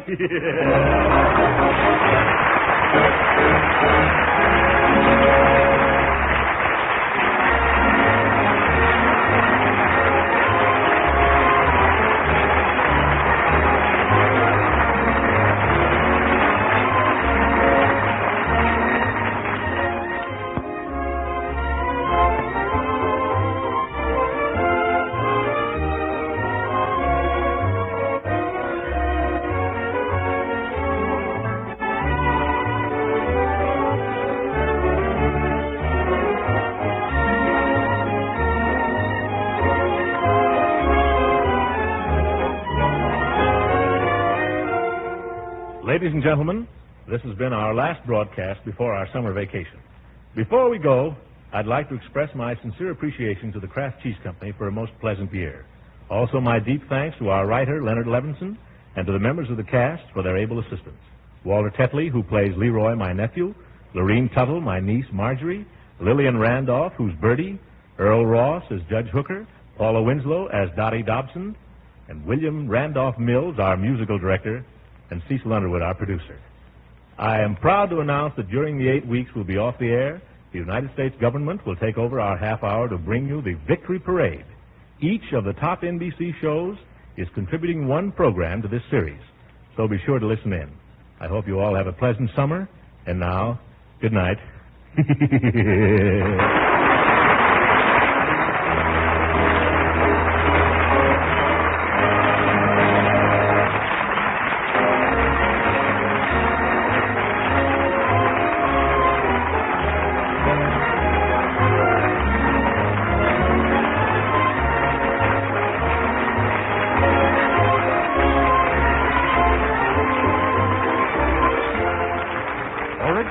Heard on this program was composed and conducted by William Randolph. This is Jim Bannon speaking for the Kraft Cheese Company and inviting you to tune in again August 30th at the same time for the further adventures of the Great Gildersleeve. Right now, you American homemakers are more nutrition conscious than ever before. You know that wholesome, nourishing food will help make strong Americans. Yes, and you're finding out that the right foods aren't necessarily expensive. Certainly a good example of that is nutritious Parquet margarine, the wholesome, delicious spread for bread made by Kraft. You see, Parquet margarine is an economical source of important food value. Why, nourishing Parquet margarine is one of the best energy foods you can serve, and every pound contains 9,000 units of important vitamin A. Yet, for all its goodness, it's thrifty, too. Now, once you've tasted Parquet's delicate, appetizing flavor, you'll agree it deserves a place on your table morning, noon, and night. So tomorrow, order a pound or two of delicious, nutritious Parquet margarine. Just ask for Parquet, P-A-R-K-A-Y. Parquet margarine made by Kraft. This program has reached you from Hollywood. This is the National Broadcasting Company.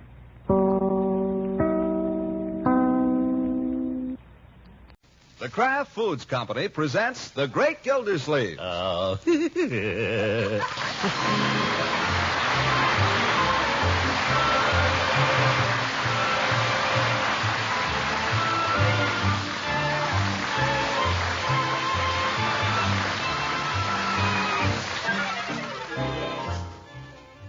It's The Great Gildersleeve, starring Harold Peary, brought to you by the Kraft Foods Company, makers of a complete line of famous quality food products.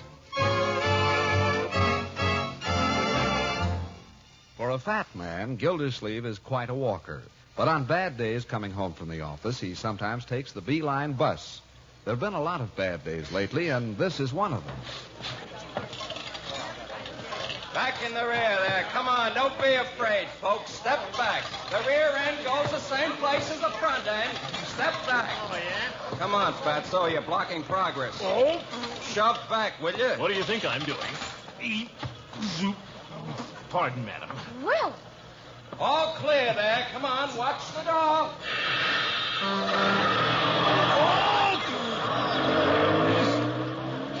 Nobody ever rides on these things. Oh, hello, Mr. Bullard. I didn't see you there. Hello, Gildersleeve. Here, grab this strap. I'll take this one. Oh, thanks, Mr. Bullard.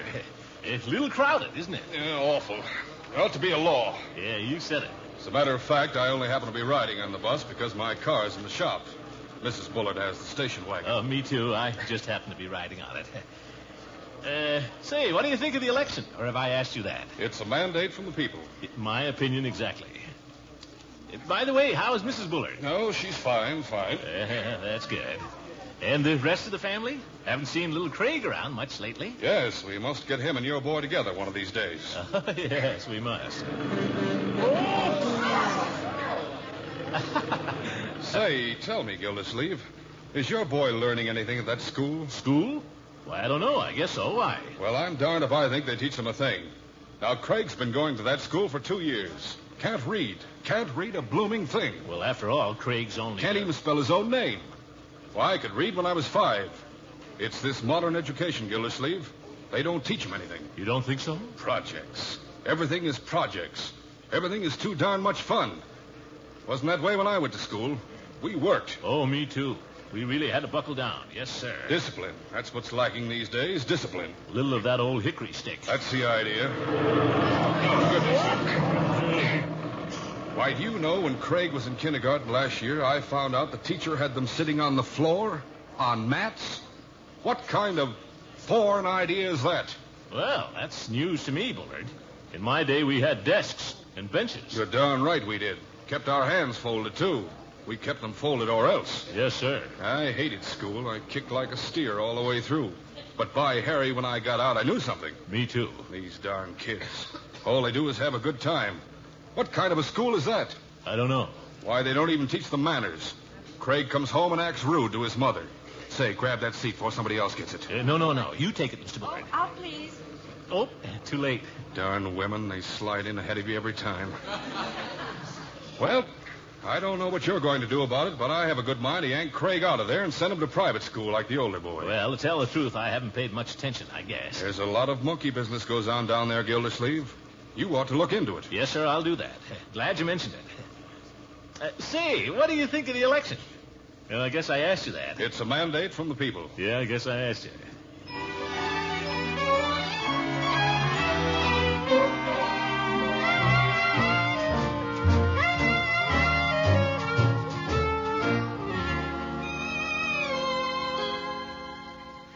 Oh, Leroy, how could you do that? Just when I had the whole house cleaned up nice, all over the place. I didn't do it. Craig did it. Well, I ain't going to stand for it, that's all. I don't care who did it. I'm going to have to tell your uncle. Yes, sir, this time I'm really going to tell him.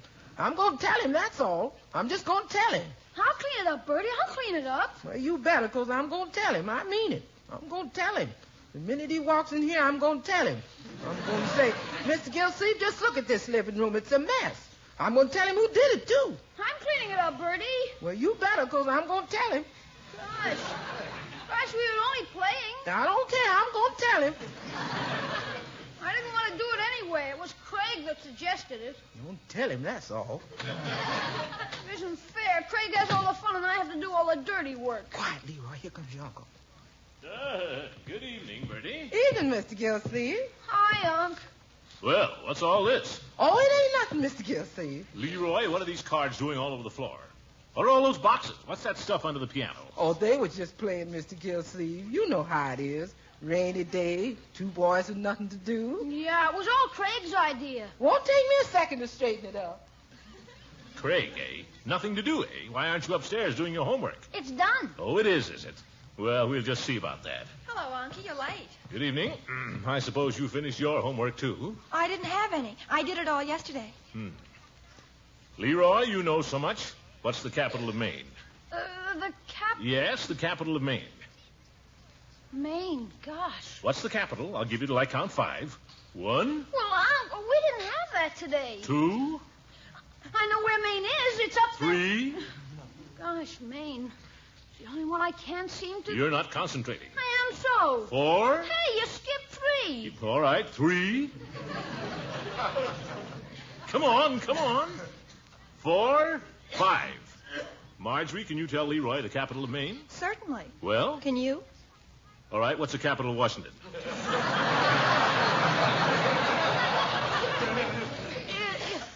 You mean the state of Washington? The state of Washington. Not Washington, D.C. You mean the state. The state, yes. What's the capital? Is it Seattle? I'm asking you. You're not asking me. You're supposed to tell me. Well, I thought it was Seattle. That's the trouble, Leroy. You don't really know, do you? You don't really know. Well, you keep hollering at me. Gosh, how can I That's the trouble with these modern schools. They don't teach you anything. I was talking with Mr. Bullard about this on the way home. I don't know whether the fault is yours or your teacher's, Leroy, but by George... Hey, Unc. By George, I mean to find out. Unc. Yes, Leroy, why are you waving your hand? The capital of Maine is Augusta. Did you tell him, Marjorie? Certainly not. Well, you're too late, my boy. I'm going down there to school with you tomorrow morning, and I'm going to have a talk with your teacher. Oh, Unc, you aren't going to do that. Why not? Oh, doggone, I'd die if you walked in there in front of everybody. Unky, I don't think Miss Goodwin is going to like it if you go over her head and start messing around with her teachers. Who said anything about messing around? Well, she's the principal, and after all... All right, I'll have it out with Miss Goodwin. Maybe you're right. Maybe I ought to take it up with her first. After all, I haven't seen Eve in some time. Might just run over to her place after dinner. I know what she'll say, of course, but I know what I'll say. I'm going to get to the bottom of this. I'm going to find out whether she's got those kids tending to business or sitting on the floor.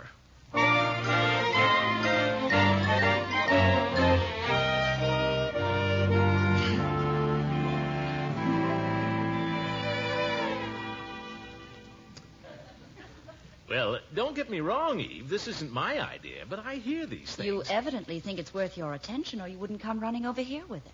I didn't run. Frankly, Throckmorton, I'm very tired of hearing people complain about the school. We're badly overcrowded. The teachers are overworked and they're underpaid.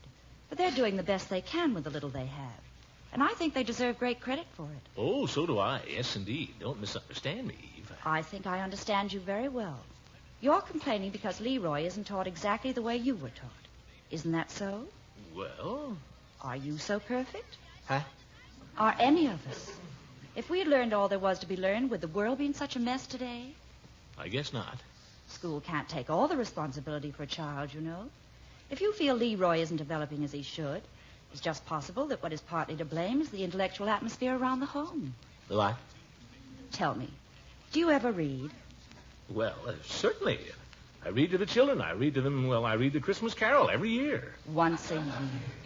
Do you ever discuss things with Leroy? Oh, all the time. I mean, besides his faults. Well, I'm busy, Eve. Gosh. Do you ever read yourself? Now and then. Whenever I can. Now and then. Well, I told you, Eve, I'm busy. Busy at what? Well, things. Throckmorton, be honest with yourself. Do you remember any of the things you learned at college? Or have you tried to keep up any of the interests you had then? Gosh, Eve, I came over here to talk to you about Leroy. This has a great deal to do with Leroy. This is very important to Leroy. Because don't you see, you're Leroy's hero. He worships you. He imitates you. You're his hero. And that's a very great responsibility. I guess I'm no good, Eve. I guess I'm just a drifter. Oh, I wouldn't say that. I guess you must hate me, all right? I don't blame you. You're wrong. I like you, Throckmorton, because you're human. And so am I. Yeah? It doesn't really seem right. It doesn't really seem right that weakness should be an attraction. But nevertheless... Oh, I'm awfully weak. Nevertheless... I sometimes think the only thing that makes life tolerable is the little weaknesses we share in common. Why don't you move over here where it's comfortable, Eve? I've got another little weakness we could share. Now, I'm afraid you're making a joke of the whole thing. Oh, no, I'm not. Believe me, Eve. Just the same, why don't you move over? Oh, you want me to come over there? I think we're getting off the subject. Nuts. Have you ever read Plato's Republic, Throckmorton? Phooey, why should I read that? What'd you say? I said, no, I've never read it, Eve. Oh, you should. It's one of the truly great books. In fact, I believe it's included in the 100 Great Books. The what? The 100 Great Books of all time. Some universities drawn up a list of them.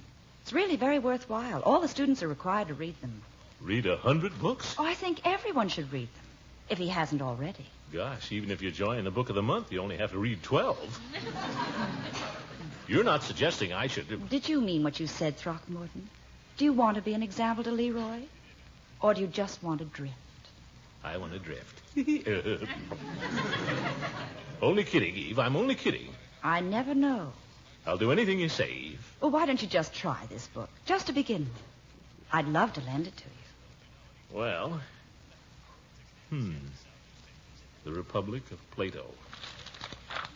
389 pages. I don't know, Eve. This looks kind of heavy. For Leroy, Throckmorton. Yeah, for Leroy. You say there are 99 others? Don't let that frighten you. You read them one at a time. Oh. Say, maybe we could read this together, huh? I think you'd get more out of it if you read it alone. Yeah. But any time you run into trouble with it, why, come over and I'll be glad to help you out. Is that a promise? That's a promise. I'm pretty rusty. It's still a promise. Yeah. By George, the things I'll do for Leroy.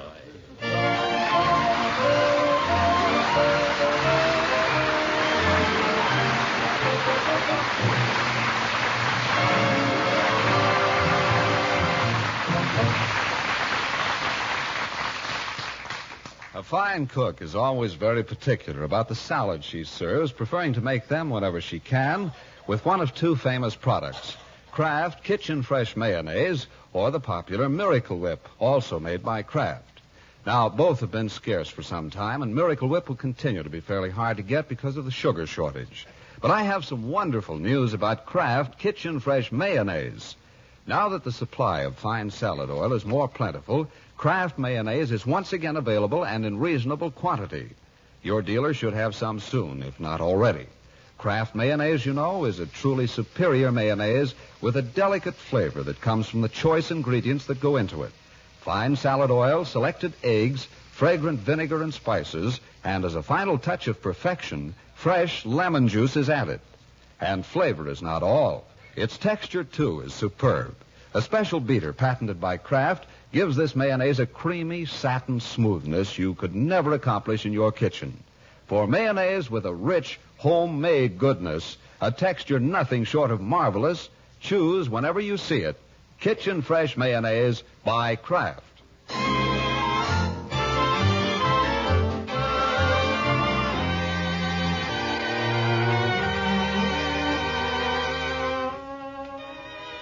Now let's get back to the Great Gildersleeve, who is about to rebuild his life at the 11th hour. He's finished a thoughtful supper, and now he advances into the living room, which is already occupied by his niece and nephew. Marjorie is sitting on the sofa reading, and Leroy is lying on his stomach in front of the radio, which is playing.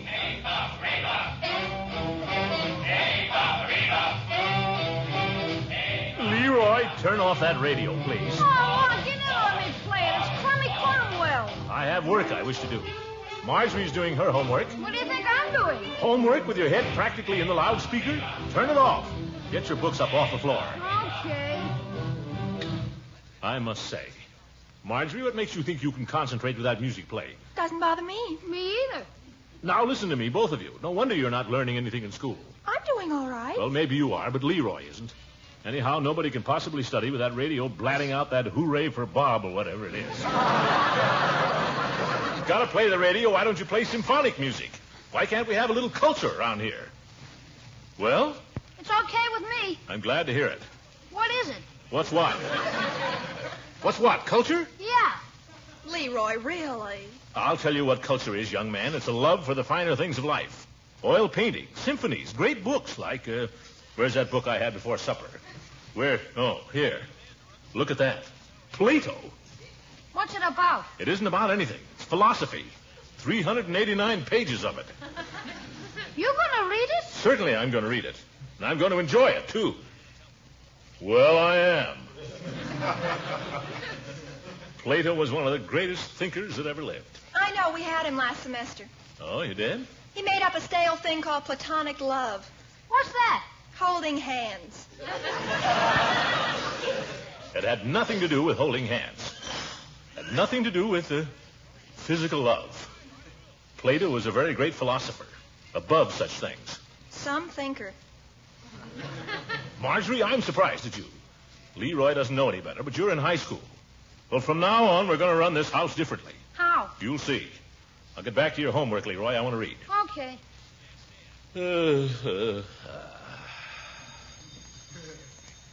Gosh, it looks funny, everybody sitting around with their nose in a book. There's nothing funny about it.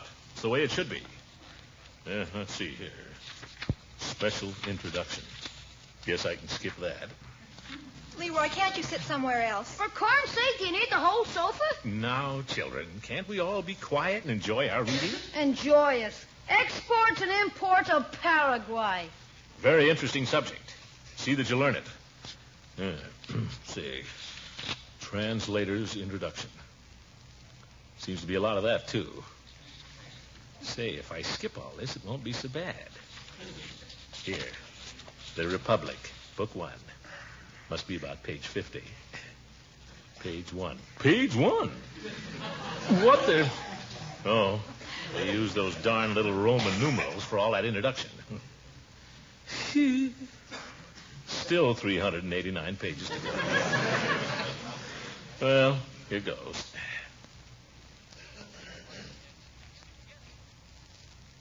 How do you like it, Unky? Oh, fine. Great stuff.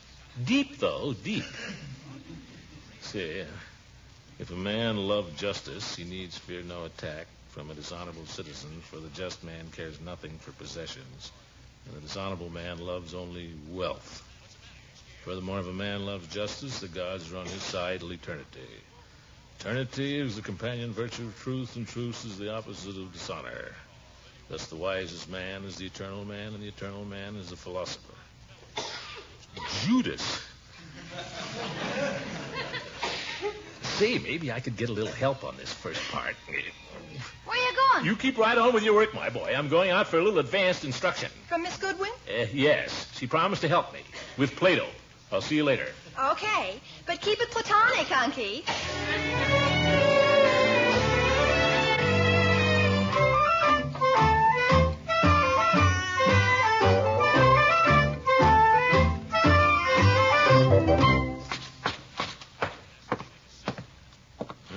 Dark. Where's that darn bell? Oh, well, it probably doesn't work anyway. You must be home. Light in there. Hello there. I'm afraid you're early. Early? I haven't finished dressing yet. I'll unlock the door and you can come and wait in the parlor. But Eve. What do I do now? Well, might as well go in, I guess.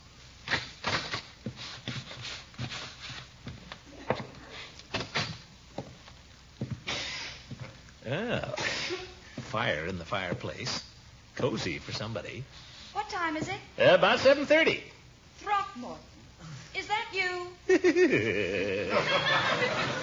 Sure, it's me. Who'd you think it was? Well, to tell you the truth, I was expecting someone else a little later. Tell him not to come. I can't possibly. But, Eve, you said you'd help me with my studying. Throckmorton, you're a child.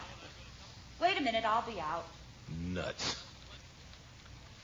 You mind if I take off my coat? No, I suppose not. Oh, thanks. The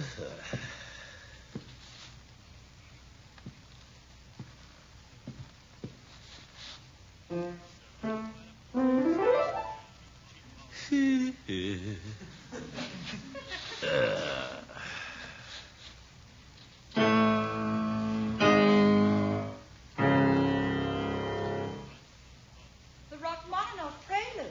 I didn't know you played that. That's all I know.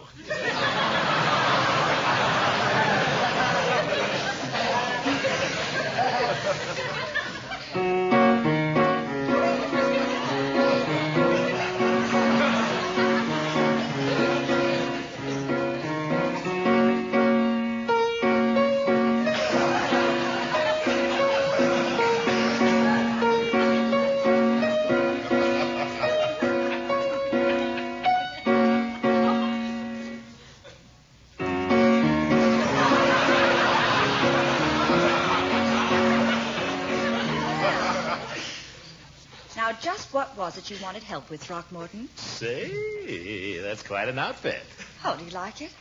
Well, I don't know. You didn't put it on for me. Silly.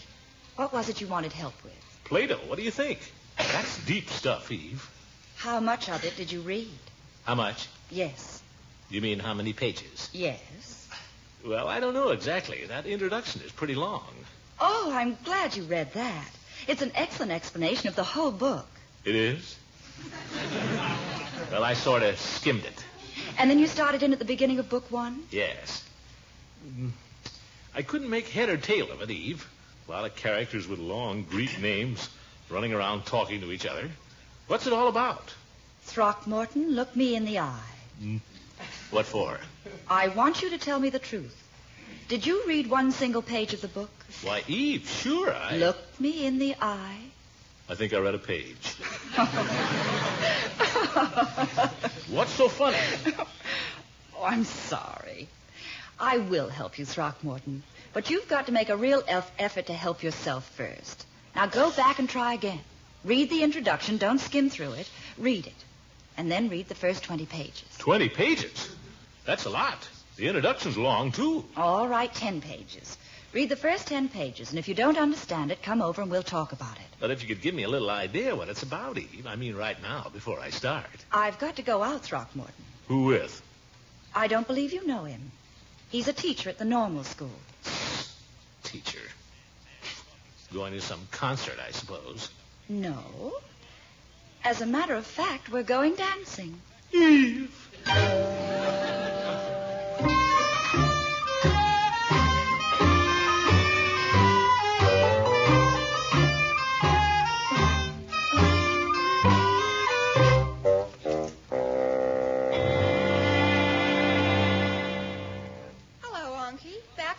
Yes, I'm back.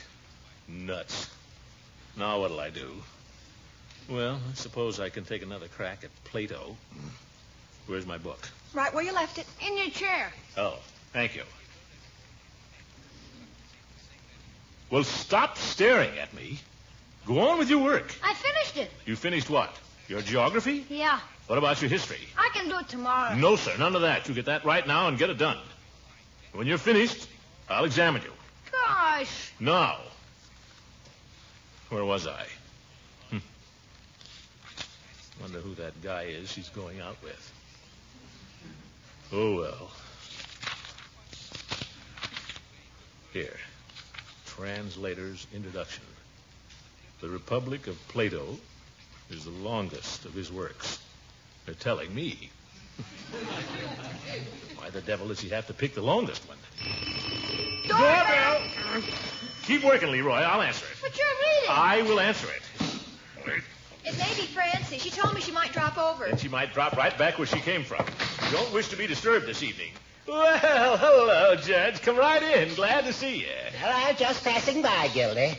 I saw the light in the parlor, but if you're busy... Not at all, not at all. Here, let me have your coat. Thanks, old man. Come in, sit you doon a spell. Good evening, Marjorie, Leroy. Good evening, Judge. Hi. Doing a little homework, I see. Sure we won't disturb you? No, Judge. They've learned to concentrate. Have a chair. Tell me what you've been doing. Well, Ooh. Book. Uh-huh. Well, who's been reading Plato's Republic? I was glancing through it. I like to read a little philosophy occasionally. And when you're in the mood for philosophy, you can't beat Plato.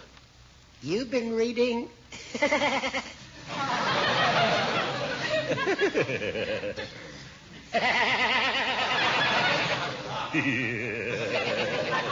Plato? It's a lot of hot air, isn't it, Judge?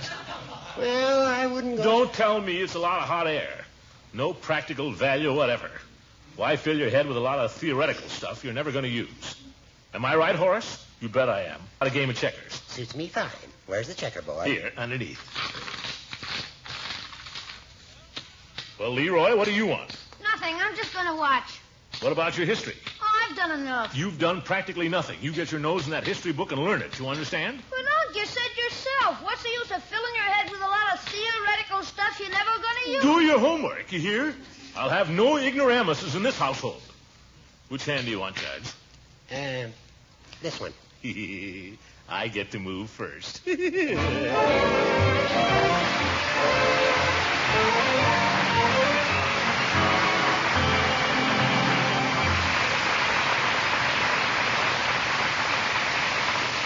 We'll be hearing from the Great Gildersleeve again very shortly. Well, the frost is on the pumpkin and Thanksgiving's almost here. If you're planning a special salad for the big day, top it with real glamour, Kraft Kitchen Fresh Mayonnaise. Yes, this famous and superior mayonnaise is once again available and in reasonable quantity. Now that the supply of fine salad oil is more plentiful, Kraft is making a fair amount of Kraft Kitchen Fresh Mayonnaise, and your dealer should have some soon, if not now. Yes, it's good news, for this is mayonnaise with a delicate flavor, a homemade goodness that only choice ingredients can give. Fine salad oil, selected eggs, fragrant vinegar and spices, and as a final touch of perfection, fresh lemon juice. Its texture, too, is something to be proud of. Kraft Kitchen Fresh Mayonnaise is velvety smooth and creamy. So smooth you'll wonder how it was ever accomplished. Well, a special beater patented by Kraft is the answer. Yes, we're happy to tell you Kraft Kitchen Fresh Mayonnaise is back. All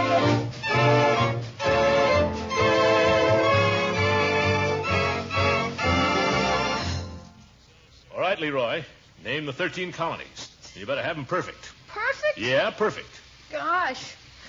Well, Maine, New Hampshire, Vermont, Connecticut, Rhode Island, Massachusetts, Maryland, Carolina, Virginia, Pennsylvania, New York, New Jersey. That's 12. And Delaware. Well, I'll be darned. Go to bed, you lucky boy. Good night, folks.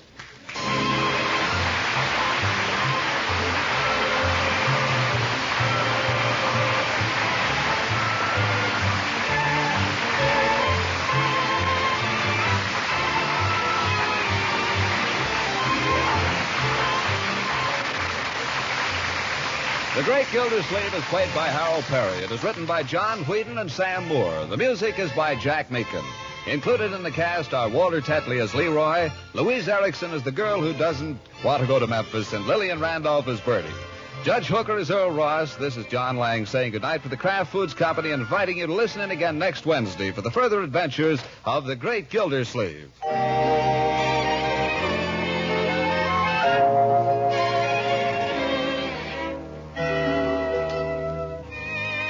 It's one of the finest desserts you can imagine. Yes, rich, velvety smooth ice cream made with Frizz. That's F-R-I-Z-Z. Frizz is the new Kraft product women are raving about. It makes real, homemade ice cream that has plenty of milk and cream in it. Just add water, a little sugar, and freeze according to directions on the package. Frizz is made by an exclusive process that retains the fresh cream flavor, gives you ice cream that freezes smoothly. Flavor variations from vanilla are easy. 6 generous servings from one package of Frizz.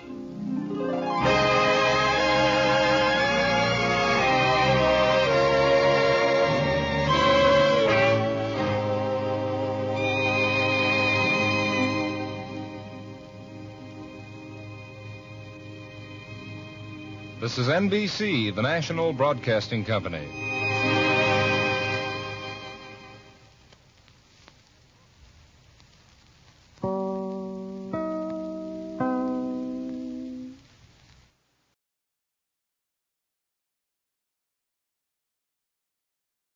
Kraft presents The Great Gildersleeve. Each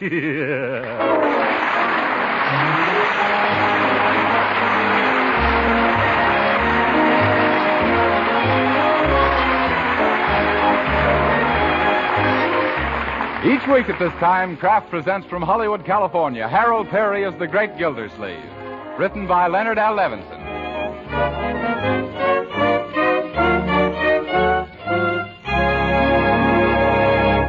We'll hear from the Great Gildersleeve in just a moment. But first, here's what a prominent government official said about nutrition not long ago.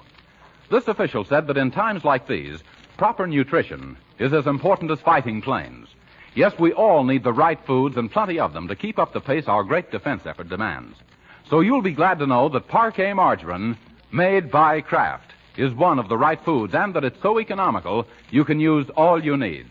You see, Parquet margarine not only has delicious flavor that makes it grand for table use, baking, and pan frying, Parquet contains lots of valuable food elements, too. Yes, wholesome Parquet margarine is a highly nutritious food. In fact, one of the best energy foods you can serve. And what's more, every pound of Parquet contains 9,000 units of important vitamin A. But just because Parquet margarine is good for you, don't think it isn't good tasting. Why, Parquet's delicate, appetizing flavor has made it a favorite with families all over the country, both for table use and for cooking. So try it. Buy a pound or two of delicious Parquet margarine tomorrow. Yes, ask your dealer for Parquet. P-A-R-K-A-Y.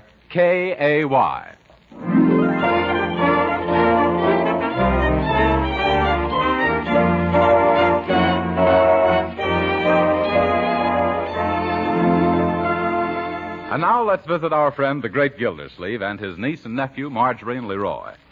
They're trying to entertain a friend of Marjorie's, Oliver Honeywell, a chap who's taken so many pills that he's beginning to look like one. Today, Oliver is the man who came to lunch and stayed through tea and dinner. It's after 9 now, and a quiz game is in progress.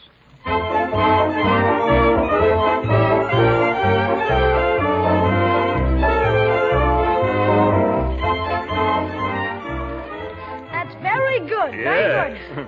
Now, the next question is for you, Uncle Mort. Okay. I love quizzes. Let's hear it, Leroy. Well, what's the difference between Niagara Falls and your friend Judge Hooker? There's no difference. They're both big drips. No, that's wrong. Oh, is it? The difference between them is that Niagara is a mountain fountain and the judge is a legal. Oh, yeah. Well, I see. Now whose turn is it? It's your turn next, Oliver. Boy, this one's a cinch. Huh? Can you tell us who was the third Assistant Secretary of Agriculture in President McKinley's administration? Oof. Oh, that wasn't fair, Leroy. No, that's too hard, Leroy. Oh, no, it isn't. Third Assistant Secretary of Agriculture, McKinney's administration, Lucius N. Follinsby. Yep, that's right. I remember. It is? That's great, Oliver. Oliver, that's wonderful. Oh, really, it's nothing. A fellow shouldn't get any credit for remembering his own grandfather's name. Boy, you had me fooled for a minute. I thought you were smart. Yes, Leroy. Next is Marjorie's turn. Huh? Sis, what does it mean if you say, throw up the sponge? I give up. Absolutely correct. Oh, Very good. Now, the scores so far are Oliver, 27, Marjorie, 19, and Uncle Mort, -2. Young man, what do you mean, -2? You answered one question wrong twice. It's twice? Now, here's your chance to make up, Unc. It's an arithmetic. Arithmetic. If Jones buys 50 bales of hay and 100 bushels of barley for $300, Yes? and the barley costs 4 times as much as the hay, how much did each bale cost? Oh, my. Let me get paper and pencil. 50 bales, 100 bushels, $300. Mr. Jones should have bought defense bonds. The idea. Oh, what's that? 9:30. Leroy, I've got a question for you this time. If 9:30 equals your bedtime, and you haven't done your homework yet, how do you expect to know your lessons tomorrow if you have to go to sleep now?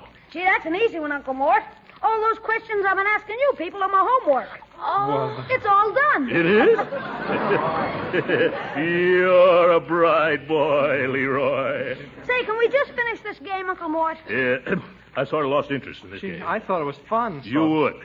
Now scamper off to bed, Leroy. Gee whiz, I'm not a bit sleepy. Why can't I stay up? It's the same thing every Sunday night. First Jack Benny, then Charlie McCarthy, and after that trying to get Leroy to go to bed. But, Uncle Mort, you stay up a lot later than this. Why can't I? Because you're growing, Leroy, and I'm not. No, maybe not in the same direction as I am. Heaven up, Leroy. What? Let's leave Uncle's waistline out of this. You leave it out. You brought it in. Yep. Children, let's drop my waistline. It's dropped too far already. Yeah. Good night, young man. Oh, are you going to bed, Uncle Mort? Sweet dreams. No, you're the one who's going to bed. Yes, and let's not discuss it anymore. But... That's all, brother. But it isn't fair. It's not democratical. I'd like to stay up as late as everybody else. Well, let me see. Can I, Uncle Mort? Promise to go to bed the minute we do? Gee, of course I promise. Then you can remain up as late as Marjorie and I. Boy, that's keen. Well, I'm pretty sleepy right now. How about you, Marjorie? What? Oh, yes. I can hardly keep my eyes open. Yeah. Oh, I catch on. It's a trick to make me go to bed now. You've made your bed, Leroy. Now get into it. In that case, maybe I should... I'll get it. Well, if that's my mama, you tell her not to worry. Yeah. Hello? Oh, hiya, Pig. It's for me. It's Piggy Banks. Piggy Banks. What'd you say, Pig? What for? Oh, no, Uncle Mort wouldn't. Huh? No, I wouldn't even ask him. Oh, it's too bad, Pig, but that's the breaks of the game. Goodbye. I don't want to intrude in your private affairs, Leroy, but what is it Piggy Banks wanted to do? Oh, he wanted to come over here tonight to carve out his pumpkin for Halloween. Well, I'd have no objection to that. Yeah, but he wanted to use you for the model. Yep. You go straight to bed, young man. We're all going to bed now. All right. Well, in that case, maybe I should. Yes, you should, Oliver. Good night. Marjorie, don't let Oliver forget his overcoat tonight. It's awfully chilly, and he might catch something he hasn't got already.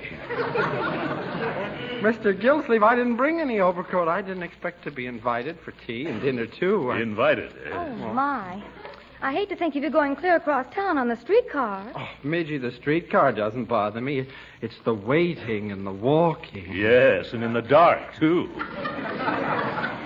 Say, why don't you stay here for the night, Oliver? Oh, that's a splendid idea. Where can we put him, Uncle Mort? On the sofa in the study.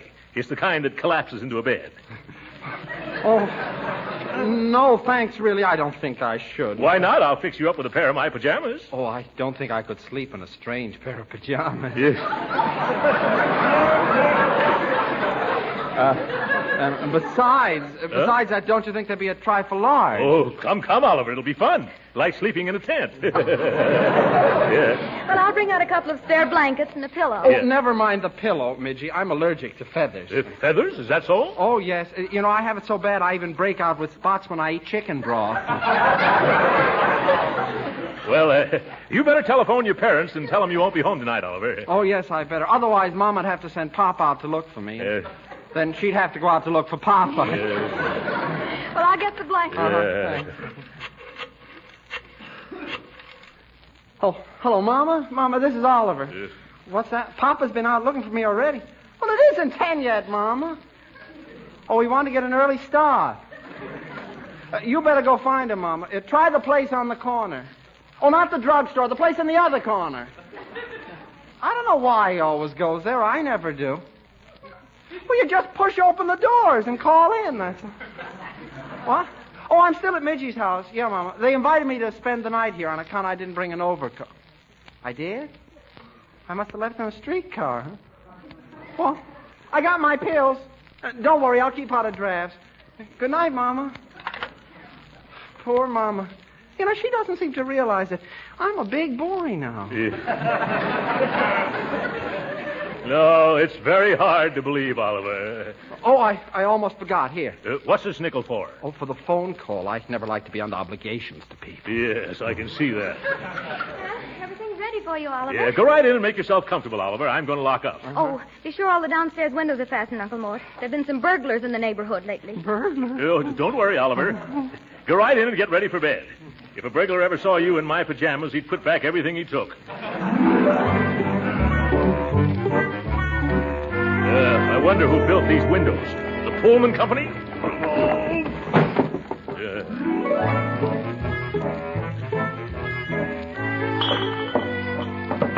Oh, my bunion.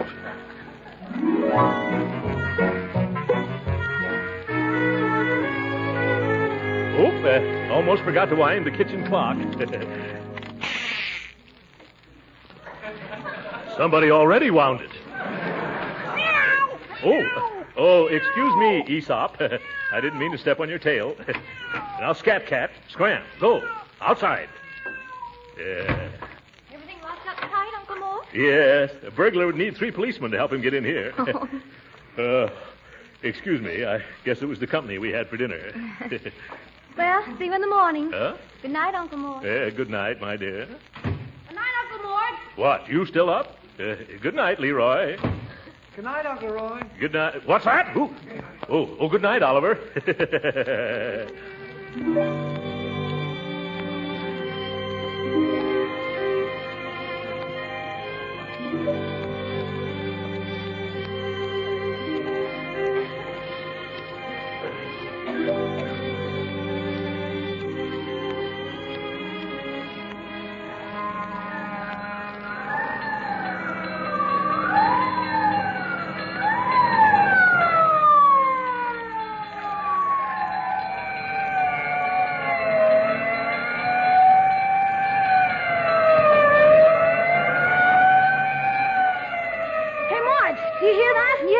Woke me up. There must be a fire somewhere near here. How about let's go in and see? You better ask your Uncle Mort first. Okay.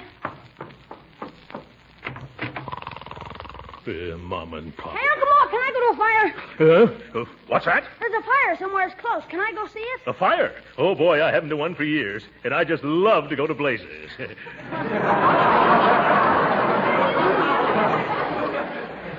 hurry up, Uncle Mort, hurry. No, not that door. That's the bathroom. Oh, excuse me. I should have known. This way. Yeah, thanks. Now, let's hurry outside or the fire will be out before we are. Gee, this is fun. Huh? Hey, Marge, let's go. Here's Uncle Mort. Yeah, let's get Oliver. You think he'd be interested? Sure, it'll be a tonic for his nerves. Oh, Oliver. Yes, Mama, I'm getting off. Yep. I'm not your mama. Come on outside with us. Hurry up. What's wrong? There's a fire, Oliver. Fire! Well, Oh, my goodness, come on, let's go right away. Out. Follow me. Wait for us, Oliver. Leroy, bring Oliver's shoes. Come on, Marjorie.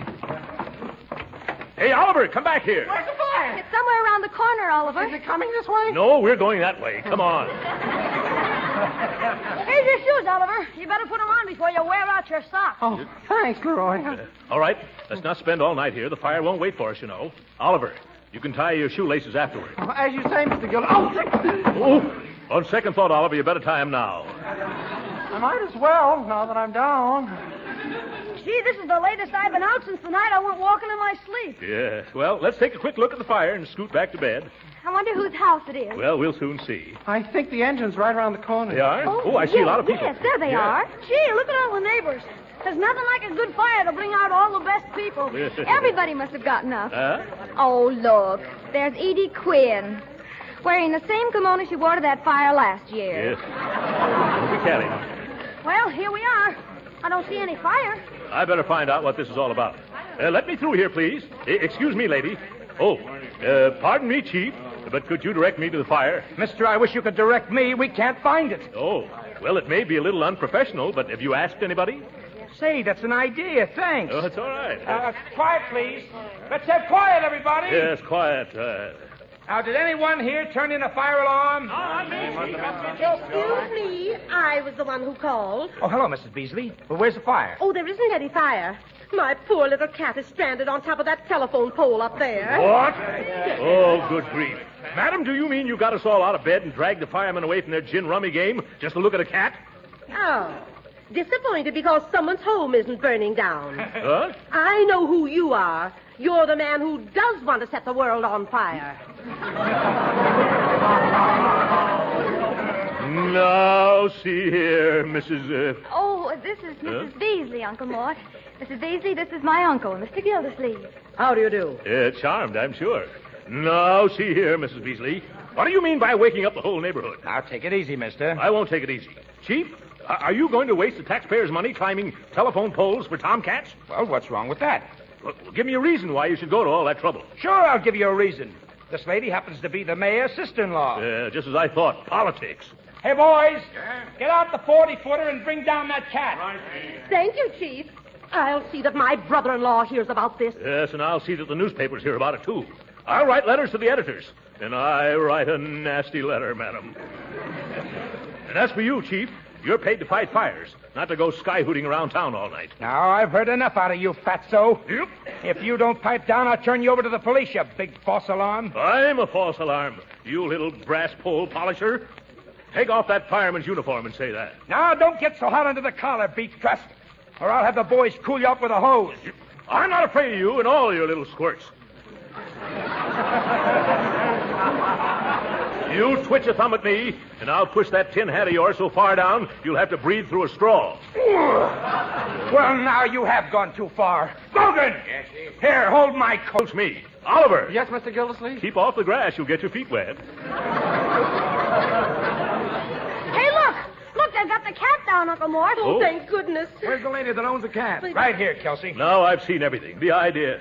Using thousands of dollars worth of fire equipment, waking up hundreds of people in the middle of the night just to snag a mangy cat off a telephone pole. Here it is, lady, safe and sound. Thank you very much. Oh, dear me, this isn't my cat at all. Well, now it isn't even her cat. Lady, if you aren't... Uncle Mort.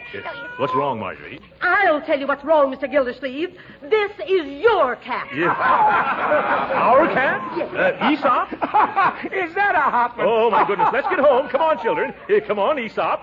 Goodbye, Chief. Thank your boys for doing a noble and humane deed. Go back to bed, you big mattress. Oof. Come on, then, let's go. I don't like the way he said that.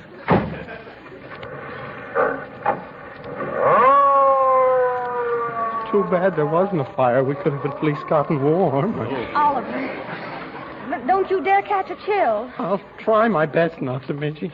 Wish I'd brought along my cold pills. Let's hurry into the house, Oliver. We'll fix you up a nice hot cup of, well, what can you drink a nice hot cup of? Water, if it's distilled. Well, it'll be nice to get back into a nice warm bed. Open the door, Leroy. Okay. Uh-oh, it's locked. Locked? Why didn't I go home on a straight time? Now, don't get excited. Don't be nervous. Take it easy, everybody. I have the key right here. Right here in my pants pocket. Oh, no. No what? No pants. I'm just wearing pajamas. Here, let me try that door. Ooh, no shoes either. Maybe it's stuck. No, we're stuck, Oliver. The wind must have blown it shut. Well, I guess the joke's on us. I'm sorry, Mr. Gildersleeve, I don't get it. You keep asking questions like that, Oliver, and you'll get it all right. There must be a window around the side or in back that I could climb into. No, Leroy. Before we went to bed, I made sure that everything was locked as tight as a drum in a bagpipe band. Oh, wait a minute. We forgot something. Huh? I know how we can get in. You do? Well, what is it? Birdie. Clever girl, Marjorie. Birdie. Yeah, come on, everybody. Where are we going now, Midgie? We're going to see if we can wake Birdie, our maid. Yes. Oh, Birdie. Oh, Birdie! Oh, Birdie! Too many birdies. Let me do it, children. Oh, Birdie. Yes, Mr. Gildersleeve. Birdie, will you please come downstairs and open the front door? Come downstairs. Open the front door. Yes, I'm locked out, and so is Marjorie and Leroy and Oliver. What an unfortunate coincidence. Yes, Birdie, quit stalling and hurry down here. I would if I could, Mr. Gildersleeve, but I just can't. Why can't you? Because I'm locked out, too. What? Birdie, aren't you upstairs? No, sir, I'm right here on the back porch. Oh, this is a pretty pickle of fish. How did you get locked out? Well, I just got home from a lodge meeting. Yeah. You know, the mysterious and bewildering orders of the daughters of Cleopatra. I'm the head Sphinx. Sphinx, you are? Yes, sir. And I found the back door bolted. You know, that's contrary to the customary procedure. Yes, well, I wonder if the people next door have got a pass key. Oh, they went away on their weekend. Oh, I'm getting terribly cold. Maybe I better go home after all. No, Oliver. We'll get inside in 2 shakes of a jiffy. The only trouble is all the downstairs windows are locked. If we could only reach the second floor. I can do it. If you boost me up, I can climb this tree and then crawl out on that branch and drop down on the roof of the porch there. Who do you think you is, Leroy? A Superman man? Yes. No, I won't let you risk your neck, my boy. You're too young. I do it myself, only why ruin a tree that never did me any harm? Oh, dear. Isn't it too bad that we don't have anyone big enough and thin enough to come to our rescue? It's getting colder, isn't it? You know, I can't help thinking what King Arthur or one of his knights would do in a case like this. Yes, I believe it is getting colder. Why, he'd leap off his horse, spring to the tree, and just swarm up to his lady love's window. If I'd only brought along some of my vitality tablets. Oh, what's the use? Oliver, why don't you go climb a tree? Who, me? Midgie, you know I get dizzy spells from high places. Oliver, it's really very easy. You can do it with your eyes shut. I don't like this. Give him a boost up, Unc. Can't you see he's raring to go? Uh-huh, raring to go home. Come, Oliver, you've got to be brave. Pull up my pajamas. No, I mean the ones you're wearing.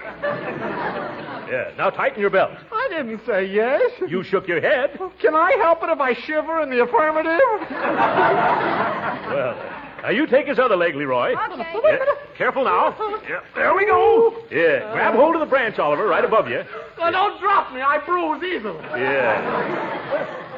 It's all right. I'm right below you. Now, just pull yourself up. No, Oliver, go the other way. You're getting out on the wrong limb. Gee, if I only had my slingshot here, I'd head him in the right direction quick enough. Leroy. Keep going, Oliver. You're doing fine.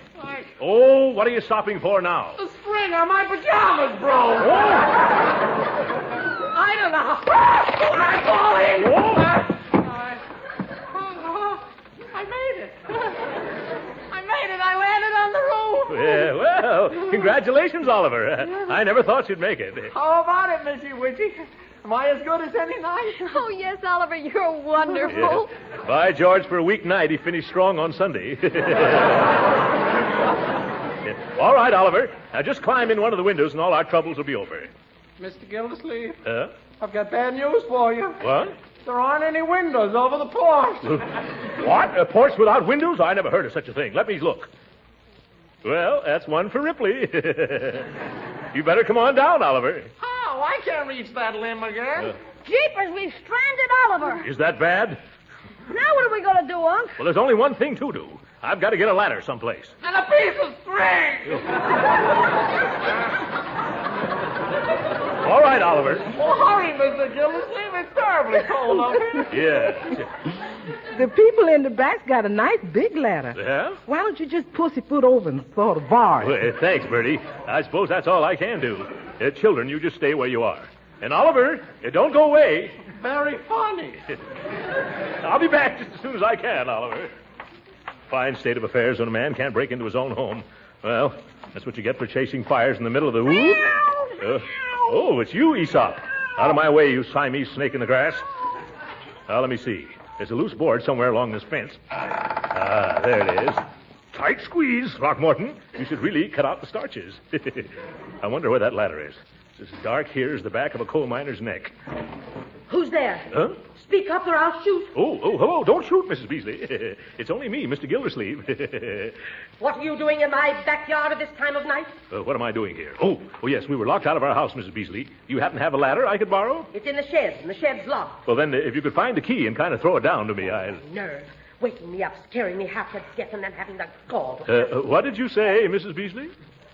Wait where you are, Mr. Gildersleeve. I'll be right there. Yeah, lovely woman. A break at last. This time we're all set, TP. Where are you, Mr. Gildersleeve? Right underneath your window, Mrs. Beasley. Directly underneath? Yes, directly underneath. Well, then, catch.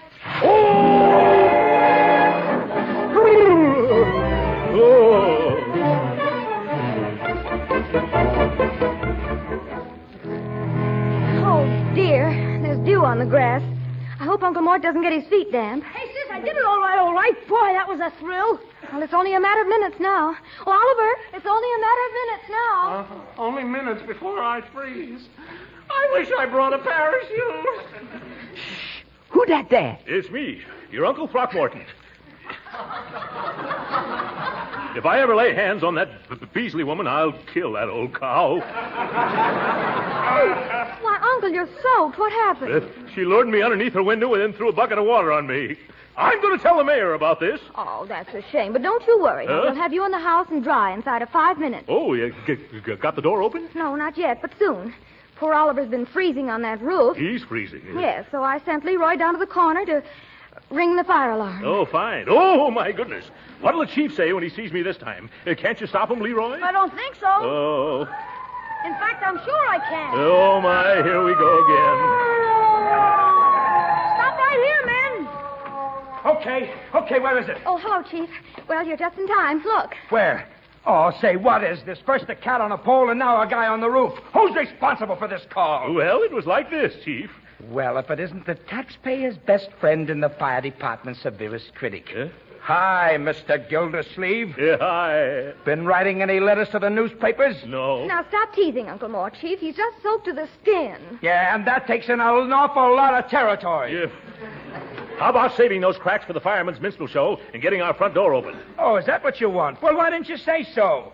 Hey, Max, bring an axe. We've got a door to chop down. No. Can't you just send up a man and a ladder to one of the windows on the second floor? Oh, never mind the axe, Max. Bring a ladder. Okay. Say, Chief, there's a cellar door open around on the other side. The cellar door's been open all this time? Oh, I could kick myself. We could help you with that, too. Yep. Thank you just the same, no. Say, boys, I'm awfully sorry about this whole thing. Let me make some amends, huh? How about you all coming in for coffee and sandwiches? Huh? Won't you? Come on, just for good old Gildersleeve. Huh? Okay, sure. Yeah, come on.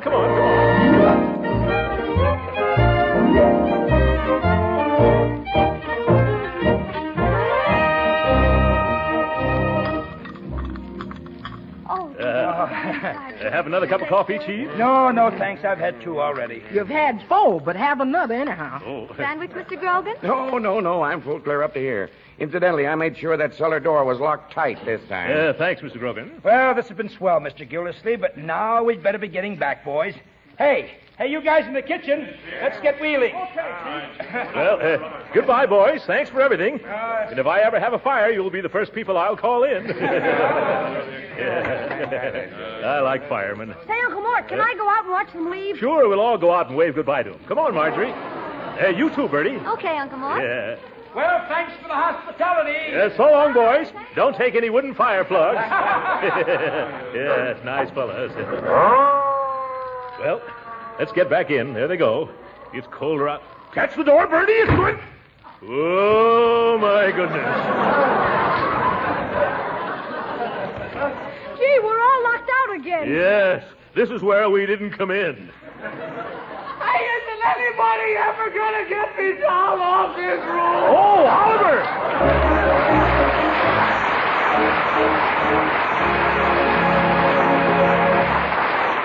The Great Gildersleeve will be with us again in a few minutes.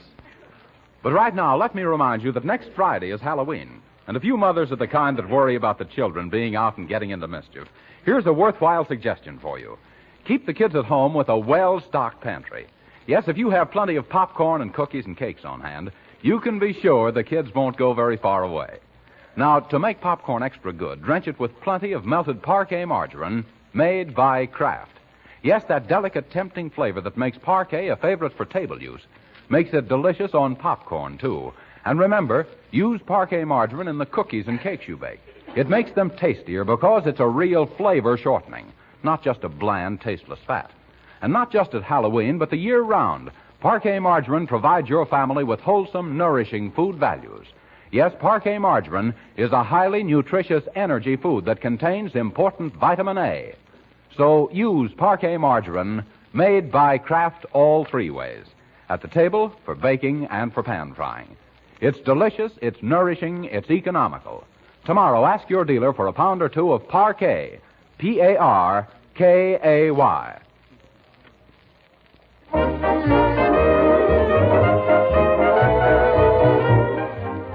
Sorry, ladies and gentlemen, our time's up. Good night.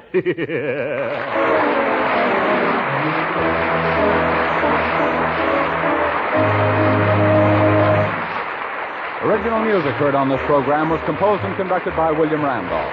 This is Jim Bannon speaking for the Kraft Cheese Company and inviting you to be with us again next week at this same time for the further adventures of the Great Gildersleeve. This is the National Broadcasting Company.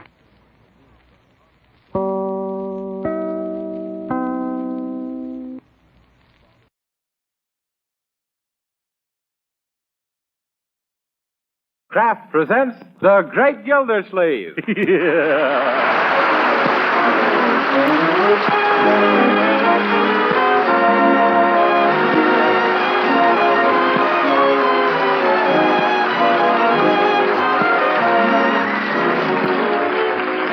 week at this time from Hollywood, California, Kraft presents Harold Peary as The Great Gildersleeve, written by Leonard L. Levinson.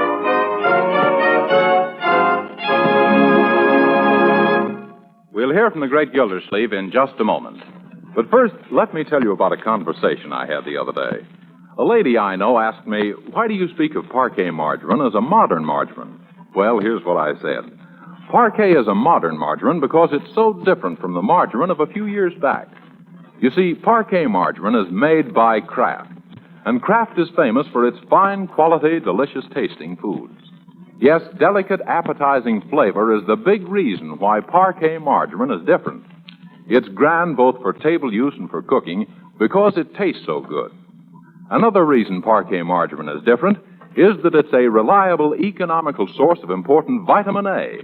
Summer and winter, every pound of Parquet margarine contains 9,000 units of vitamin A. And that's something every mother and housewife should be glad to know. Besides, Parquet margarine is wonderfully wholesome and nutritious. Why, it's one of the best energy foods you can serve.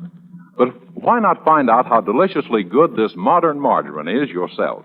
Tomorrow, ask your dealer for Parquet, Parkay.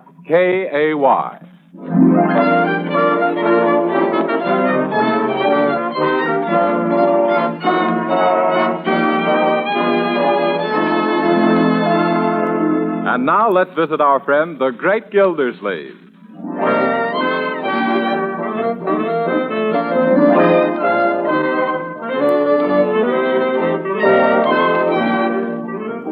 Good morning, Uncle Mort. Good morning. Oh, is that one of your Christmas shirts you're wearing? Oh, no, Marjorie. And that reminds me.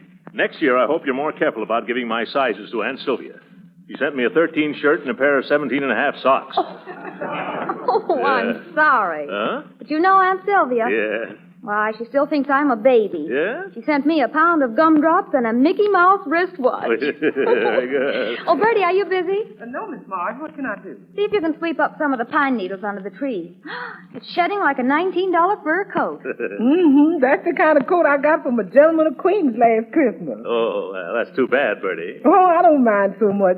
The friendship only lasted till the 4th of July, but the bunny coat didn't start to give out until long about Labor Day. Well, I hope you have better luck with your current boyfriend. Oh, yes, Mr. Gildersleeve. Kurt is right.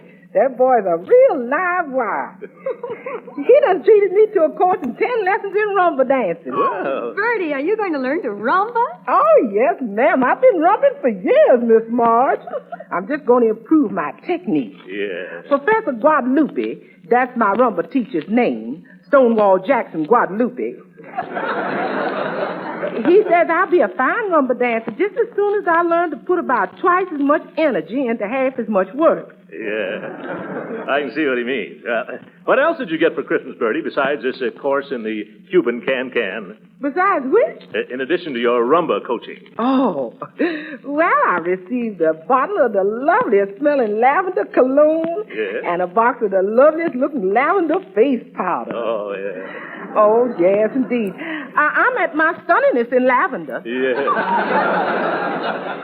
Do they match that perfume you had? The last time you saw Harlem? Yeah. No, ma'am. This is a new kind called Chattanooga Woo Woo. Or Tuxedo Unction. Yeah, Tuxedo Unction. Well, I guess I better get up these pine needles with his action. Yeah. I just came from Piggy Bank's house, and you know what? No, what? He just gave me, he wants to give me a swell Christmas present. But, Leroy, Piggy gave you a pair of roller skates for Christmas. Well, he feels it wasn't enough, so he wants to give me a swell puppy, and boy, is it a cute one. Well, if it's so cute and swell, Leroy, why is he giving him away? Because Piggy's father won't let him keep it. He won't? What's the matter with it? Oh, nothing's wrong with him. It's Piggy's father. He's got allergics. Yes. Say, it's all right for me to have him, isn't it? Well, I don't know. Is it a very big dog? Oh, tiny? Say, he's just the right size for this house. Oh, two-story dog, eh? Yeah. What kind is he, Leroy? Oh, a brown with white spots. What do you say, Uncle Mort? No, I mean, what kind of a dog? A boy dog. How about it, Uncle? Well, I've always thought that a dog is a wonderful companion for a young man of your age, Leroy. Gee, so do I. Yeah. Uh-oh, here comes more work for me.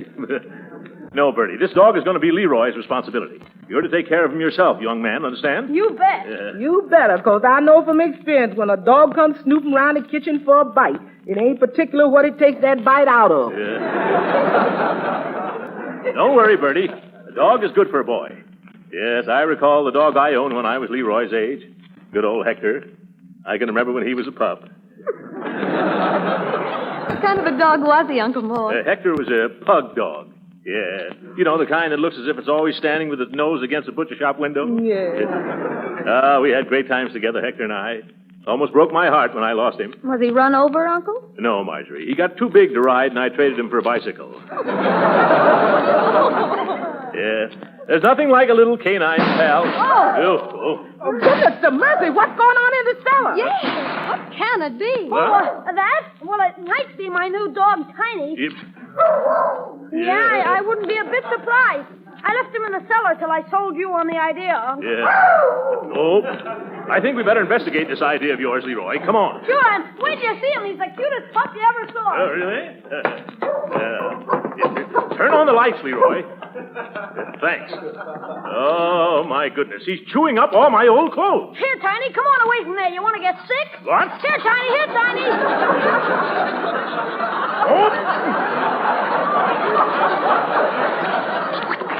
Get off of me with those dirty paws.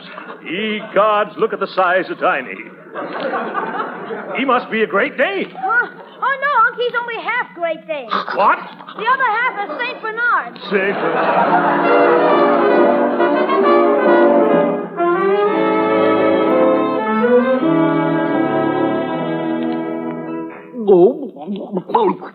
Oh, boy, look at that dog eat. Yeah. His idea of heaven is a back porch full of pork chops. Yeah, look at him. The way he goes at it, you think meat grows on trees. Did we get another 10 pounds, Unc? Not until I arrange for a wholesale rate at the butcher shop, Leroy. Get down, Tiny, down. Every time he hears me mention butcher shop, whoop, quit licking my face, Tiny. Grab his tail, Leroy, before he knocks me over. Get down, doggy. Come on. Yeah, thanks. Say, he's a smart dog. Every time he hears me say B-U-T-C-H-E-R, he wants to go chop shopping. You should have seen us down at the MEAT market. What happened? I tried to train him to carry the package home in his mouth. Didn't it work? No. Tiny thought it'd be easier to carry it home in his tummy. Well, I guess you can't teach a new dog old tricks. Say, it's getting cold out here. Let's go inside. Yes, all right. Yeah, come on, Tiny. You can sit beside the fireplace if you promise not to chew the rug for dessert. Yeah? Don't keep that door open so long, please, Mr. Gildersleeve. This cold weather is hard on us tropical folks.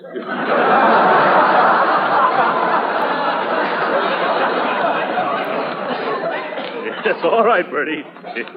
Yeah, come on, Tiny, come on. Quit sniffing around that icebox, dog. Tiny. This way. No, keep away from the stove. I guess he's admiring your cooking, Bertie. Well, he can admire till he's blue in the face, Leroy, but he ain't gonna get none of that there roast. I'm not cooking myself to a shadow over a hot stove for no truck horse of a Great Bernard. Yes, look at there, Bertie. He loves you. Get away from me, dog, before I smack you with this skillet. But he's just playing. Well, if he takes one step closer, he's gonna be playing a dog harp. Come on, Tiny. Let's go into the living room. The living room? You gonna turn that into a kennel? Oh, no, Bertie, we'll be careful. Careful, he says. What does 150 pounds of giddy puppy know about being careful? Now, don't get excited, Bertie. You just take care of the kitchen department. This dog is Leroy's responsibility, and I've got a feeling in my bones. Oh! I shouldn't have mentioned bones. Get him off of me, Leroy. Grab his collar. Come on, Tiny, this way. Come on, Bertie. Yeah. Oh, I'm going to have to start training this pup not to jump up and lick you every time you mention F-O-O-D. How do you do that, Unc? Well, you make him understand you're the master, Leroy. Just look him straight in the eye and say, "Look out for that ashtray." Oh, his tail brushed off the end table. Sweep it in the fireplace, Leroy, before Bertie sees it. Okay. Yeah. Gee, be careful, Tiny. Yes, be careful, Tiny. Your tail will wag the room into a shambles. Gee, maybe we can teach him to wag his tail up and down instead of from side to side.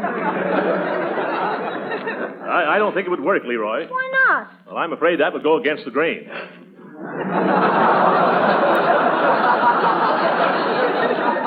Yes.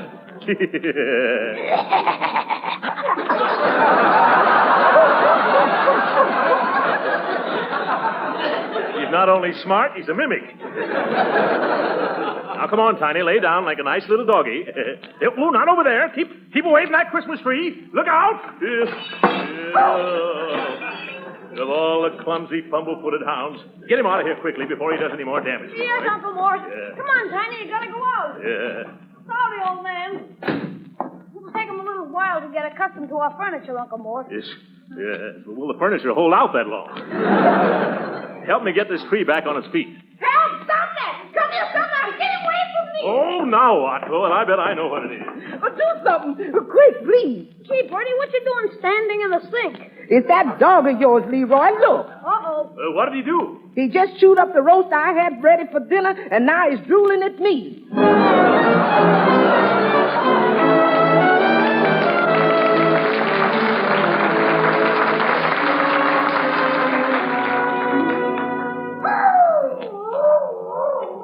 Do you think Tiny will be all right out there in his new doghouse all night? Why not, Leroy? I know I'd welcome a nice, big, comfy, warm piano box if I happen to be a dog.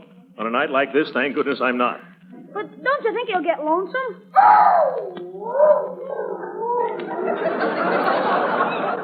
Lonesome? Not if he keeps howling like that, he won't. But suppose somebody complains. Let him complain. I've had a hard day trying to cope with that baby buffalo, and now I'm ready for bed. Yeah. I'll probably have a nightmare in which Tiny takes me for a walk, drag me along at the end of a leash. Oh, that'd be awful. I know it. That's what he did earlier this evening. Well, good night, Leroy. Gee, I wonder what that can be about at this hour of night. You guess. Hello? Who? Yes, this is Mr. Gildersleeve. He's one of the neighbors. What dog are you talking about? Oh, that dog, yeah. No, it's my nephew's. No, it isn't my nephew, it's his dog. What? No, I won't take him in the house. I'm training him. Oh, yeah? I'd like to see you. Is that so? Well, you can go there yourself. Where did he want you to go, Uncle Mort? It's neither here nor there, Leroy. Oh, I know where it is. Be quiet. Let's go to bed now. Oh, why did Alexander Graham Bell have to do this to me? Hello? Look, mister, I've had enough out of you. If you don't stop bothering me, I'm going to call the police. Oh, this is the police. Well, hello, Sergeant. What can I do for you? Oh, sure. I'll be glad to. Right away, Sergeant. Goodbye. Leroy, I've changed my mind about Tiny. You run along outside and bring him in. That'll keep him quiet. Oh, boy, can I keep him in my room, Uncle Mort? You didn't think I'd let him sleep with me, did you? Oh, hello, Marjorie. Hello, Uncle Mort. Look what I found under the rug in my room. 3 bones and an old corset. Oh, more of Tiny's work. Yes, he also ate all the flowers I received for Christmas. 2 pairs of silk stockings and almost a pound of my bath salts. That dog did that? Oh, he isn't a dog. He's an ostrich. Now, my dear, we must have patience. Oh. Is that you, Leroy? Yeah, me and Tiny. I'm going to take him upstairs to my room. Fine. Good night, Leroy. Sleep tight, Unc. Good night, Mort. Good night. Good night, my dear. I'm going to bed myself. Oh, my, I feel as tired as last month's lettuce. What's that? Who's there? Who's that under the bed? Is that you, Tiny? Oh, my, we always seem to meet. Oh, stop licking my face. Get out from under that bed, Tiny. Get up from there. No, don't stand up, you moose. Crawl out. Down, Tiny, down. This is the last straw. I'll be doggone if this dog isn't gone tomorrow.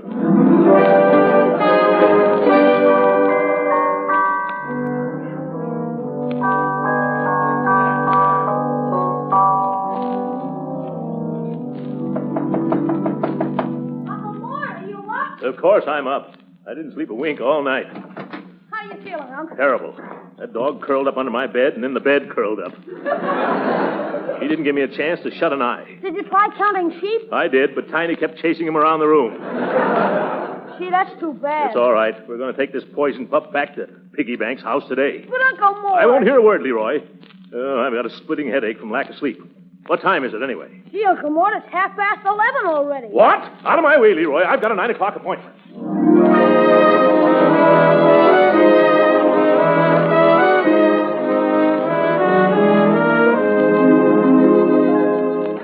I think he's hungry again. Again? Yes. No wonder Piggy gave him to you. Tiny's appetite is enough to break the banks. In fact, we've got to find someone to palm him off on before he eats us out of house. See who it is, Leroy. Sure, Unc. Stay where you are, Tiny. Yeah, he will. It's Judge Hooker. Come on in, Judge. Well, Good afternoon, folks.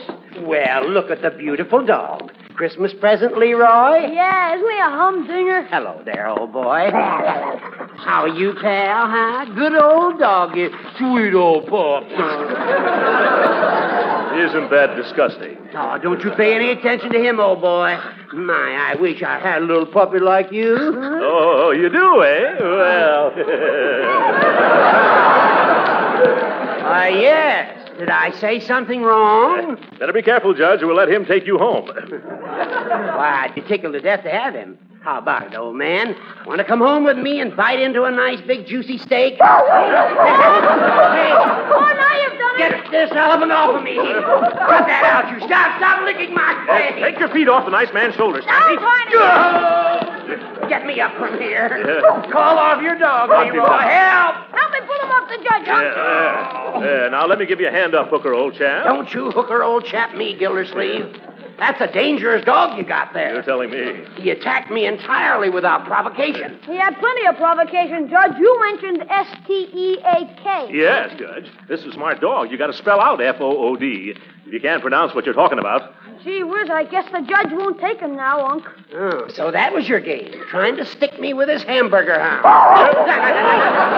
Get away from me, Tiny. I'm glad I caught on in time. What do you mean you caught on? Why, you couldn't catch on to a hippopotamus with a plunger in each hand. Oh, I couldn't, huh?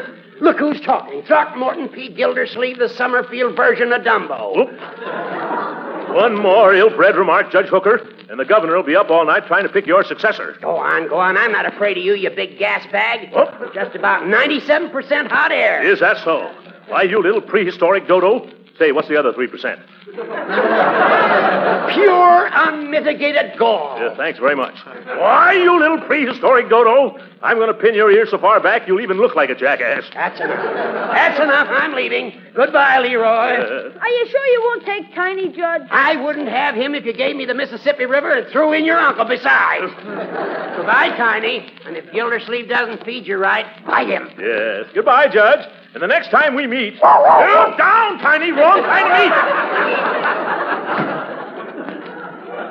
Oh, well, I bet he wouldn't have given the dog a good home anyway. Oh, Mr. Gildersleeve, the Eggman wants his money. Eggman? Oh, yeah, send him in, Bertie. Hold on to Tiny, Leroy. He probably likes eggs, too. Come right in, sir. How much is the bill this week? $2.53. That includes the chicken. What's the matter, Tiny? Don't you like chicken? Hey, that's a mighty fine-looking dog you got there, Sonny. Well, I'm beginning to have my doubts. Oh, yes. Isn't he a fine-looking dog, sir? Yes. I suppose you have a nice farm where a dog can romp to its heart's content. Lots to eat, no trouble with the fussy neighbors.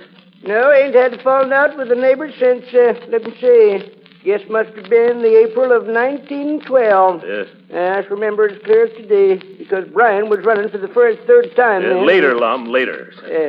Did I hear you express admiration for this imposing canine of yours? No, but I certainly like that dog. Yes, pardon me. Yes. Reminds me of a hound a friend of mine gave me in 1906. Or was it 1907? No, 1907 was the year of the panic. I got married that year, too. What a year. Yeah. Oh, yes, twere 07. Got the dog for a wedding present. Yes, a dog makes a wonderful wedding present. Oh. I bet you'd like to have one like this to guard your chickens at night. No, don't need a dog for that. Huh? No, I ain't had a hen roost robbery since the summer of 1922. Or was it 19... Come, 22 is good enough for me. Do you think you could use this nice dog? Why, I certainly could. I need companionship. It gets kind of lonesome for me up at my place. All the children are grown, married, and got kids of their own. And scattered to the four winds, I suppose. Nope, they're all sleeping and eating and fighting up at my place. See, that's why I need companionship. Yes. Well, we find that city life is a little too confining for Tiny here. We're looking for a good home out in the country for him. You'll take good care of him, won't you, Mr. Eggman? Of course I will. Yes, well, here's your money for the eggs. Now, let me get Tiny into your car.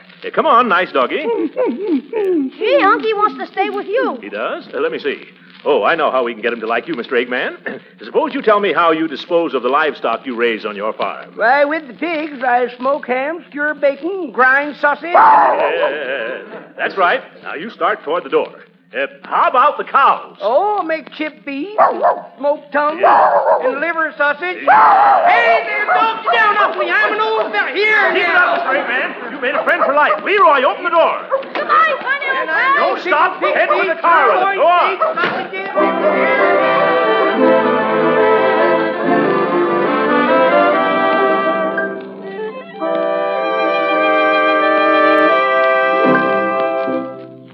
Certainly peaceful around here since we became dogless. Hand me the newspaper, will you, Marjorie? Here you are, Uncle. Thanks. Local beauty to give kisses with each defense bond purchased. Think I'll go downtown tomorrow. I might buy a few bonds for investment purposes, of course. What's this? Marjorie, here's a picture of that dog, Tiny. Tiny? Are you sure? Sure, I'm sure. There can't be two dogs that look that hungry. Listen to this. Has anyone seen this dog? Lost, strayed, or stolen from the home of Cecil P. Upshaw, president of the Summerfield National Bank. A valuable young Saskatchewan moose hound. Reward offered for return. Oh, my goodness. Leroy! What is it, Uncle Uncle Mort. Look at this paper. That dog is Tiny. We got to get him back to Mr. Upshaw. Oh, gee, yes, that reward. Forget the reward. You realize that a lot of people know we had that dog? We've got to return that reindeer spaniel before we're arrested for dog napping. Yeah? And we better go right out to the Eggman's farm and get him back. That's right. Get your cap and coat. Where does he live? I don't know. Do you, Marge? The Eggman? No, he's been coming here every Thursday for the past 10 years, but he never said where he lives. Does anybody know his name? No, I don't. Neither do I. Well, come on anyway, Leroy. Okay, but where are we going? We'll just have to drag all the chicken coops in the countryside for that bird. The bird. That reminds me. Bertie? Yes, Mr. Gildersleeve? Do you know where the Eggman lives? Yes, sir. Oh, fine. Where? On a chicken farm. I know that, but where? Do you happen to know his name? Oh, just a second. I think I have it right. Well, that'll be a little help. Don't forget your overcoat, Leroy. Oh, I found it, Mr. Gildersleeve. I just looked on the side of the carton of eggs he brought today. That was using the old bean. What is his name? His name is Grade A Select.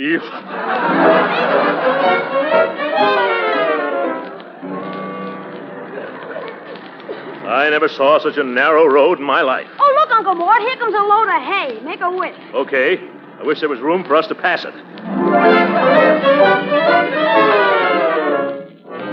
Yeah. All right, bossy. Let us through the pasture, please, bossy. Look out, Unc. That ain't no bossy. That's a bull. It is? Oh! Gee, let's give up, Unc. Just this one barn, Leroy, then I'm willing to call it quits. Hello in there. Needn't shout, mister. I'm right here. Oh, excuse me. What is it? We're looking for a man who... Why, it's you. Yeah, hello, Mr. Eggman. You remember that dog we gave you this afternoon? That big dog named Tiny? Sure. Well, we've got to have it back. That's right. There's been some mistake. And now we must return it. I'm sorry, folks, but I can't do that. You can't? Why not? Because that there dog of yourn picked up and run away. That's why. Oh.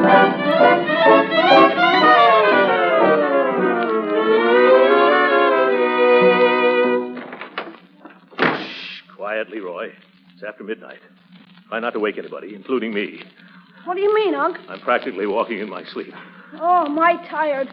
That certainly was one wild goose chase, Uncle Mort. Yeah, I know it, Leroy, and your poor, tired, weary old uncle apologizes. Skip it, Unc. It was partly my fault. Leroy, if we wanted to stand here and blame ourselves, we'd never get to bed. Good night. Good night. I don't think I'll bother to take my clothes off. Just my overcoat and hat and shoes. Well, I haven't the strength to get the coat off, just the shoes and the hat. Won't hurt me to sleep in my hat for once. Or my shoes. What's that? Great jumping jeeps. Tiny's come home to roost.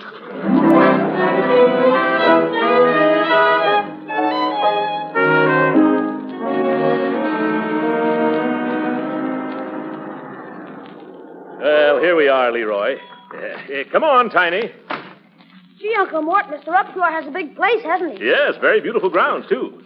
Just a second, I'll ask this gardener. I say, my good man, where can I find Mr. Cecil P. Upshaw? Hi, Mr. Upshaw. What can I do for you? Oh, excuse me. My name is Gildersleeve. I brought a dog that I think is yours. Leroy, bring Tiny here. Oh, there, Tiny. Take it easy. Yes. Why, it is my dog. Good. Oh, thank you very much. Where's he been? That's too big a subject to go into now, brother. Someday I'm going to write a book about it. Why, oh, shame on you. What do you mean by running away from home? I'm greatly indebted to you, Mr. Gildersleeve. Please accept my sincerest thanks. Gee, Unc, no reward. Quiet, Leroy. I didn't come here for any reward. Oh, yeah. The reward in the newspapers. If you'll wait where you are, I'll be right back. Come on, boy. Goodbye, Tiny. Goodbye, Tiny. Say, Unc, I wonder what the reward will be. Huh? I bet he'll give us a lot of money out of his bank. Oh, no, Leroy. The most you can ever expect from a bank is a new calendar. I won't be surprised if we get one left over from 1941. I'm sorry I took so long, Mr. Gildersleeve, but here's your reward. What? Here, you come here, boy. What? Did you mean that after all the trouble we had to bring your blasted big beagle back, you're returning him to us? Oh, no, this isn't Tiny. This is his sister, Tootsie. Oh! Get down, Tootsie!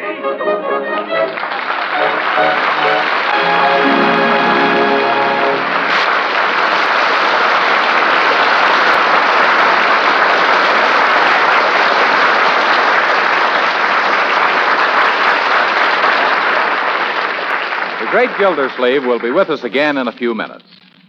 But right now, here's a timely New Year's resolution that's not hard to keep. And that's to cut down your food budget and do it in a very pleasant way. Here's how.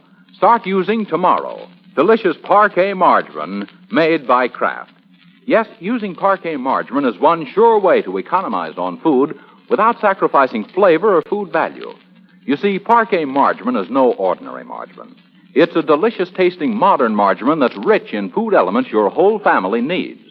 Yes, you'll like Parquet's delicate, satisfying flavor, whether you use it at the table for pan frying or as a flavor shortening for baking.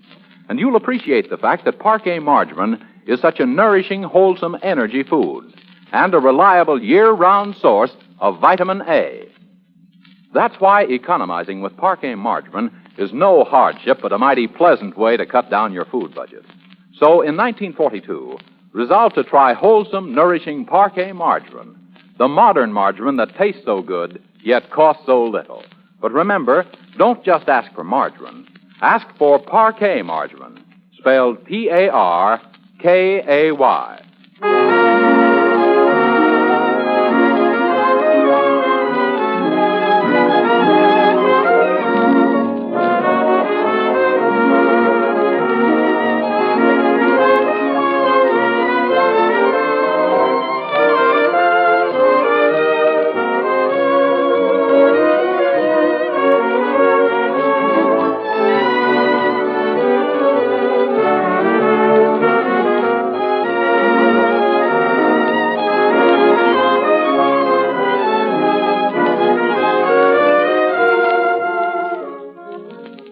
And so, Marjorie, when we told Mr. Upshaw that we didn't want another dog, he gave us this. Oh, isn't that a beautiful basket of fruit? Yeah, it's got just about every kind you ever heard of. Yes, aren't those grapes luscious? Oh, and that pineapple. So ripe and ready to eat. Personally, I like the bananas the best. Yes. All in all, it's the most beautiful calendar the Summerfield National Bank has ever put out. Happy New Year, folks. Good night.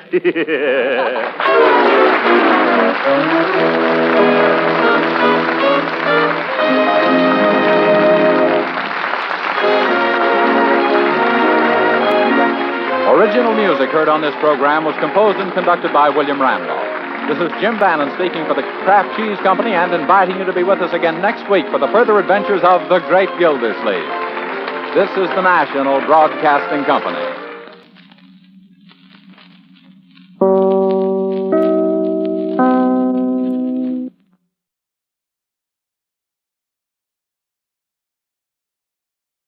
Kraft presents The Great Gildersleeve. Yeah.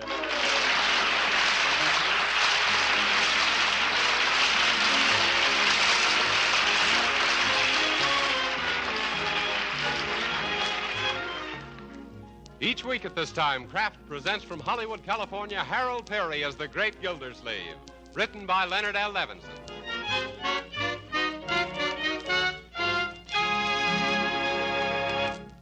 We'll hear from the Great Gildersleeve in just a moment. But first, we might say that one good thing at least has come out of the world crisis, and that is that we Americans have learned that the right kind of food, and plenty of it, is vitally essential to national health and morale. And realizing this, we Americans can become the strongest nation on earth. That's why you homemakers should know about delicious Parquet margarine, made by Kraft, because Parquet margarine is an economical source of nourishment and energy your whole family needs. Yes, Parquet margarine is a highly nutritious food, one of the best energy foods you can serve. And equally important is the fact that every pound of Parquet contains 9,000 units of vitamin A. What's more, your whole family will like Parquet margarine's delicate, appetizing flavor. Yes, delicious Parquet margarine makes everything taste better, whether you serve it at the table or use it for baking or pan frying. So try this nourishing, economical food. Buy a pound or two of grand-tasting Parquet margarine tomorrow. Just ask your dealer for Parquet, P-A-R-K-A-Y.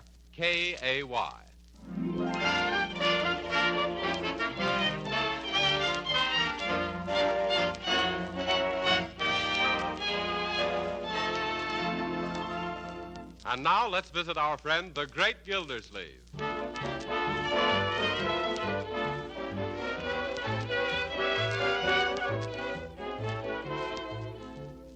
Hello?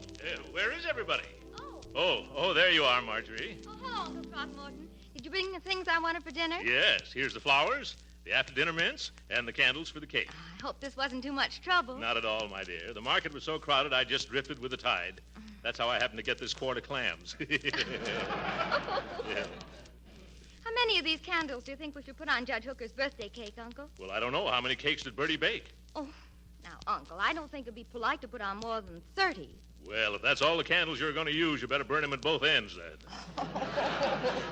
I don't think he's that old. No? Say, he's got a Lincoln penny that he got from Lincoln.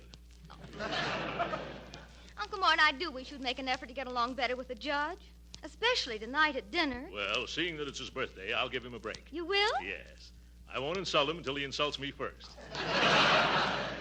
Say, do you think he's going to be surprised when he finds out we know it's his birthday? Oh, he'll be dumbfounded. He's got a good start, too. He's been dumb ever since he was founded. Oh, Uncle. Huh? Now, Judge Hooker's really awfully sweet. Well, it doesn't show in his face, then. By George, if I had a puss that sour, I'd take it out and drown it. Say, something smells mighty nice around here. Oh, it's a dinner Bertie's fixing. Oh. And is it going to be delicious? You know, that Bertie is a real treasure. Her dinners are always delicious. The only trouble is I'm beginning to develop what is known as second helping spread. Well, what do you mean? Well, my laps are starting to overlap. Now, don't talk that way, Uncle Mort. Huh? You're just the right weight for a man of your, weight. Yeah. Well, maybe so. Everything's expanding these days. Oh, by the way, Oliver Honeywell's coming to dinner, too. What? Oliver again? Seems that every time we sit down to eat, there's that overgrown St. Bernard puppy yapping around the table. Well, his family's out of town, and Oliver doesn't like restaurants. Of course not. They charge for meals. You know, I don't like to appear inhospitable, Marjorie, but I'm beginning to get bored with Oliver as a boarder. Well, his family will be back by Thanksgiving. Say, by the way, when is Thanksgiving? Anytime Oliver's family comes back. Another thing, Marjorie, can't you persuade him to get a haircut? Oh, well, he says the barber shops frighten him. Huh? He cuts his own hair, and it gets long enough for him to reach. Well, somebody should drop a hint that it's time for the fall harvest. Or else buy him a paper of booby pins. Uncle, you mean bobby pins. You heard me, Marjorie. Oh, let me see. Have we forgotten anything? Oh, I don't think so. Let me see now. Dinner, presents. Yeah. Oh, I ordered a cute singing telegram delivered at 10 p.m. Oh. Say, what time did you what time did you tell the judge to be here? Well, I said that, oh, my goodness. Where's my hat? Right in your hand. What's wrong? I forgot to invite somebody. Who? Judge Hooker. Oh.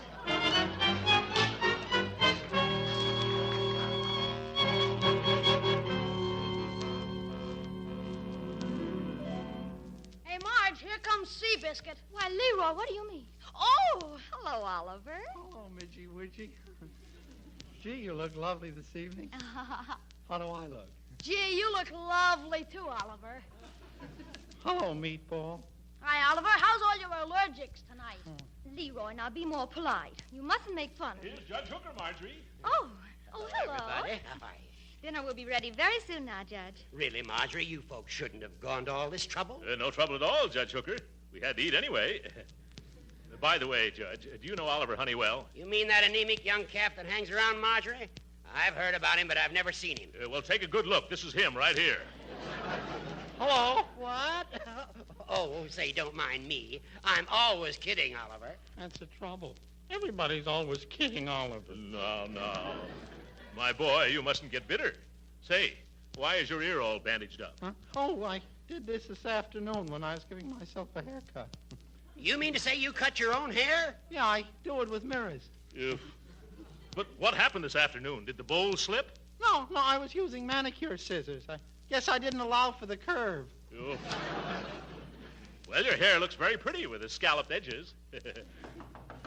Oh, excuse me. Sure. Come in. I'm from the telegraph company. Oh, for goodness sakes, you're too early, boy. Later. Yeah, but I got a message. Come back at 10 o'clock now. Beat it before you spoil everything. Yeah, but... Wrong address, folks. Say, can I give it to him now? What? Oh, the present for the judge? Why, sure. Let's all give him his presents now. Happy birthday, Judge Hooker. For me? Now, I wonder what's inside. Listen to him. You'd think he was a sweet 16 instead of a sour 60. Go on, unwrap him, Judge. All right, I will. Thank you. Oh, He's opening yours first, sis. Yeah. I hope you like it, Judge. I'm sure I will. Well, what do you think? A necktie. Well. Just what I need. Thank you, Marjorie. Now, let's look at the next one. With all best wishes from Oliver Honeywell. Well, Honeywell. Yeah. You shouldn't have done this. Gee, another necktie. Yeah, isn't it nice? A yellow one with green polka dots. You know, I got one just like that for Christmas last year. And I'll bet that's it. Well, let's see about this one. Although it is not Christmas Eve, here's a present you will receive from your old friend, Throckmorton Gildersleeve. Yeah. Catch on? It's a poem, Judge. Another necktie. Purple this time. Yes, just matches your complexion, Judge. Thank you. I wonder what's in this package. It's from Leroy, I see. One guess, Judge Hooker. It's a necktie, all right, but this one's different. It's got a picture of Superman on it. Well, now that the necktie party's over, let's trot into the dining room. Judge, Bertie's fixed a special new dish in your honor. Is that so? I'm flattered. I thought you would be. What do you call it, Gildy? Calf's brains a la Judge Hooker.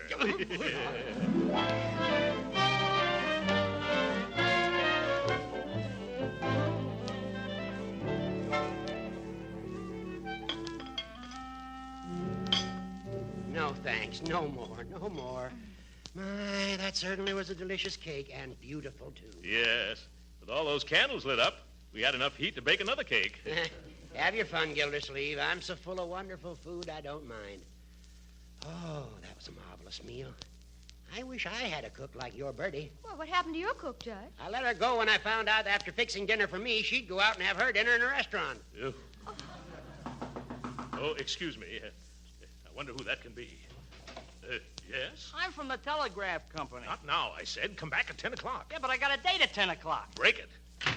What was it, Gildy, old man? Nothing at all, Judgy. Just a boy out looking for the wrong house. Say, if you don't mind, I'm going into the kitchen and thank Bertie for that wonderful dinner. Oh, well, don't overpraise her, Judge. I won't. Remember, too many compliments spoil the cook.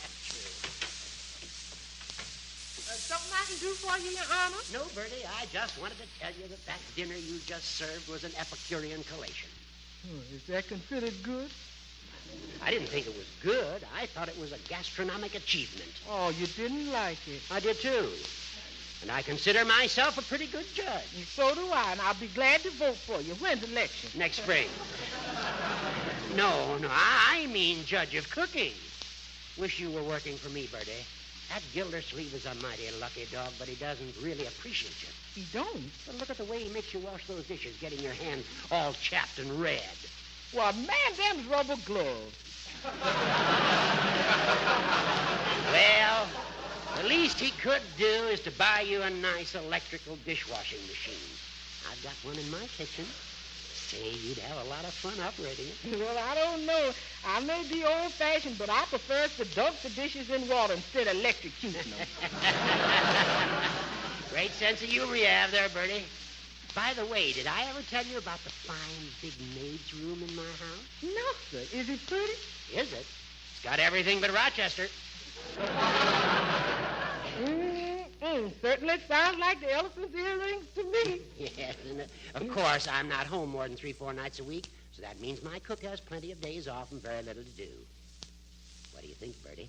Well, I think you're going to make some gal a wonderful employer. Well, you don't understand. I want you as my cook. Me? But I've already got a position. But think what it would mean to your social position among your friends if you were to cook for Horace Hooker. Yes, sir. That certainly would impress the other members of the mysterious and bewildering orders of the Daughters of Cleopatra, which I, as the head, speak. But, of course, I just couldn't do it. Why not? Has Gildersleeve got you under contract? No, sir. I was here strictly on a meal-to-meal basis. Well, then, where no contractual entailment exists between principal and agent at the time of severance of service, notice of termination is not required, ipso facto. Ain't that the truth? Yeah, that's common law. Oh, it happens often, huh? Well, yes. Say, after you've left Gildersleeve and come to work for me, you wish that you had left old Stupid over... Oh, Stupid over what, Judge? Well, that is, I was saying to Bertie that it must be hard working all stupid over a hot stove. Oh, yeah. I see. Well, come on back in the living room. The kids want to play pin the tail on the donkey, and you're going to be the Democrat. All right, I'm coming. Yeah. Bye, Bertie, and don't forget what I said. You mean about the ipso facto? Yes. And the quicker you ipso, the sooner it'll be a facto. Come on, Gildy, old pal. Let's go into the other room. Yeah, all right, Judge. Here he is.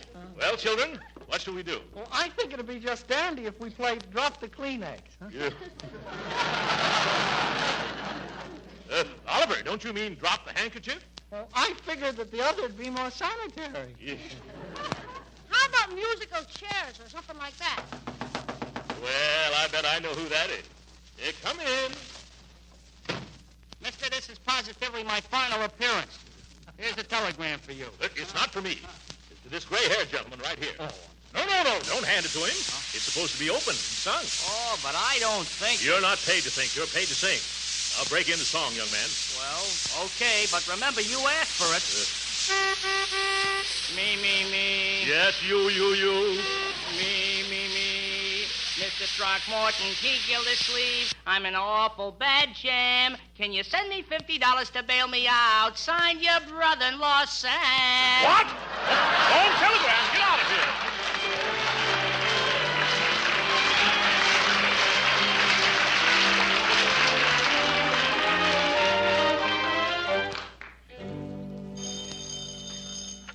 Gildersleeve residence. Good morning, Bertie. This is Judge Hooker.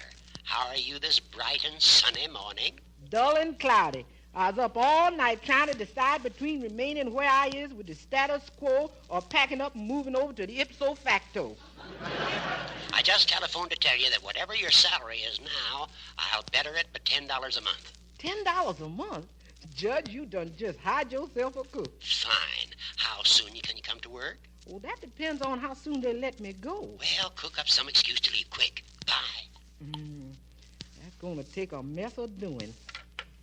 Oh, nobody knows the trouble I was getting into. Oh, Bertie, is breakfast ready? Yes, sir. Good morning, Bertie. You better set another place, Bertie. Oliver invited himself over for breakfast again. More people to feed. Just working myself to a shadow. Now, Bertie, can I help it if that biological blunder... come right in, Oliver. Thanks. Morning, Bert. Oh, prunes again, huh? Don't you like the way I fix breakfast? Of course he does. Oliver, never wrinkle up your nose at a prune. Morning, everybody. You too, Oliver. Say, what is this? Prunes again? Now, if you don't like it... Yes. Leroy, sit down and pass the toast. Yes, sir. Thank you. Yeah. Where's Marjorie? Isn't she... Oh, darn this toast. What's wrong with that toast? It just went down the wrong way. Oh, you don't like it. And after I worked my fingers to the bone scraping it off for you. Yeah. But all I said was wrong way. Oh, now I'm doing things the wrong way. Teaching me my business. I'm tired of not being appreciated around here. I was resigning. There's other people who likes my cookery. Well, Bertie seems to be a little twittery this morning. Gee, she never acted this way before. And you think she means that about resigning? Say, I better find out what's wrong. And now, Bertie, I don't understand what... Bertie, where are you? Oh, Bertie! Oh, Bertie! Oh, Bertie! Oh, Bertie! Oh, my goodness, Bertie has flown the coop.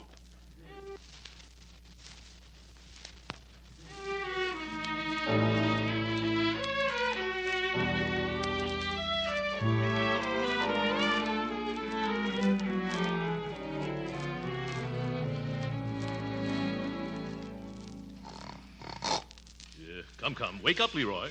It's time to go to school, young man. Just give me another 15 minutes, Bertie. Yep. This isn't Bertie. It's Uncle Mort. I just haven't shaved yet. Oh.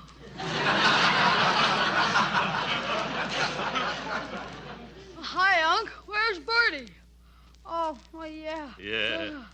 Wake up, young man. Look at the clock. You want to be tardy? It's okay with me. Come on, Leroy. Wake up. Oliver's fixing some nice hot mush for breakfast. Oh, just let me sleep 10 minutes more. I can't, Leroy. By George, I'm going to pull the covers off of you. Oh, no, don't do that. I'll get up. Yeah.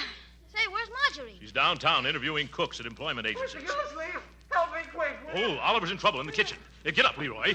Coming, Oliver. Yes. Now, what's the trouble? Oh, it's the mush I'm fixing for breakfast. It keeps overflowing. I filled 4 pots already. Now I need another one. Oh. Well, here's a double boiler, Oliver. Now keep stirring or it'll start burning. Gee whiz, I never knew mush multiplied like this. Just seems to go on and on and on. It's a morning cereal, isn't it? Oh, jumping jelly beans. What is it now? Oh, good morning, mailman. Oh, good morning, Mr. Gildersleeve. I've got a postage due letter here. It's 3 cents, please. Surely. 3 cents. Here you are. Oh, thank you. Say, this letter's for Bertie Lee Coggins. She doesn't work here anymore. Oh, yes, that's your cook. Say, I've got a change of address for her. Better give me that letter back. Certainly. Oh, by the way, what is her new address, if it isn't violating any professional secrets? Oh, it's 2100 Burnside. 2100 Burnside. Thank you very much. 21. That address sounds familiar to me. Where have I heard it before? 2100 Burnside.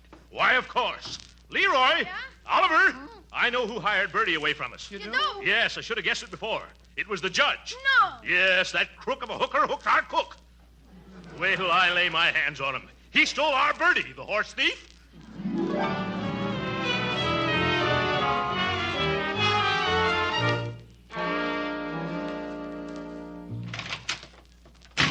At last, hooker, I finally tracked you down. What do you mean, track me down? I'm always in my chambers this time of day. What do you want with me? Why, you oily worm, you got our Bertie. And we want her back. Nothing doing. Now get out. Oh, that does it.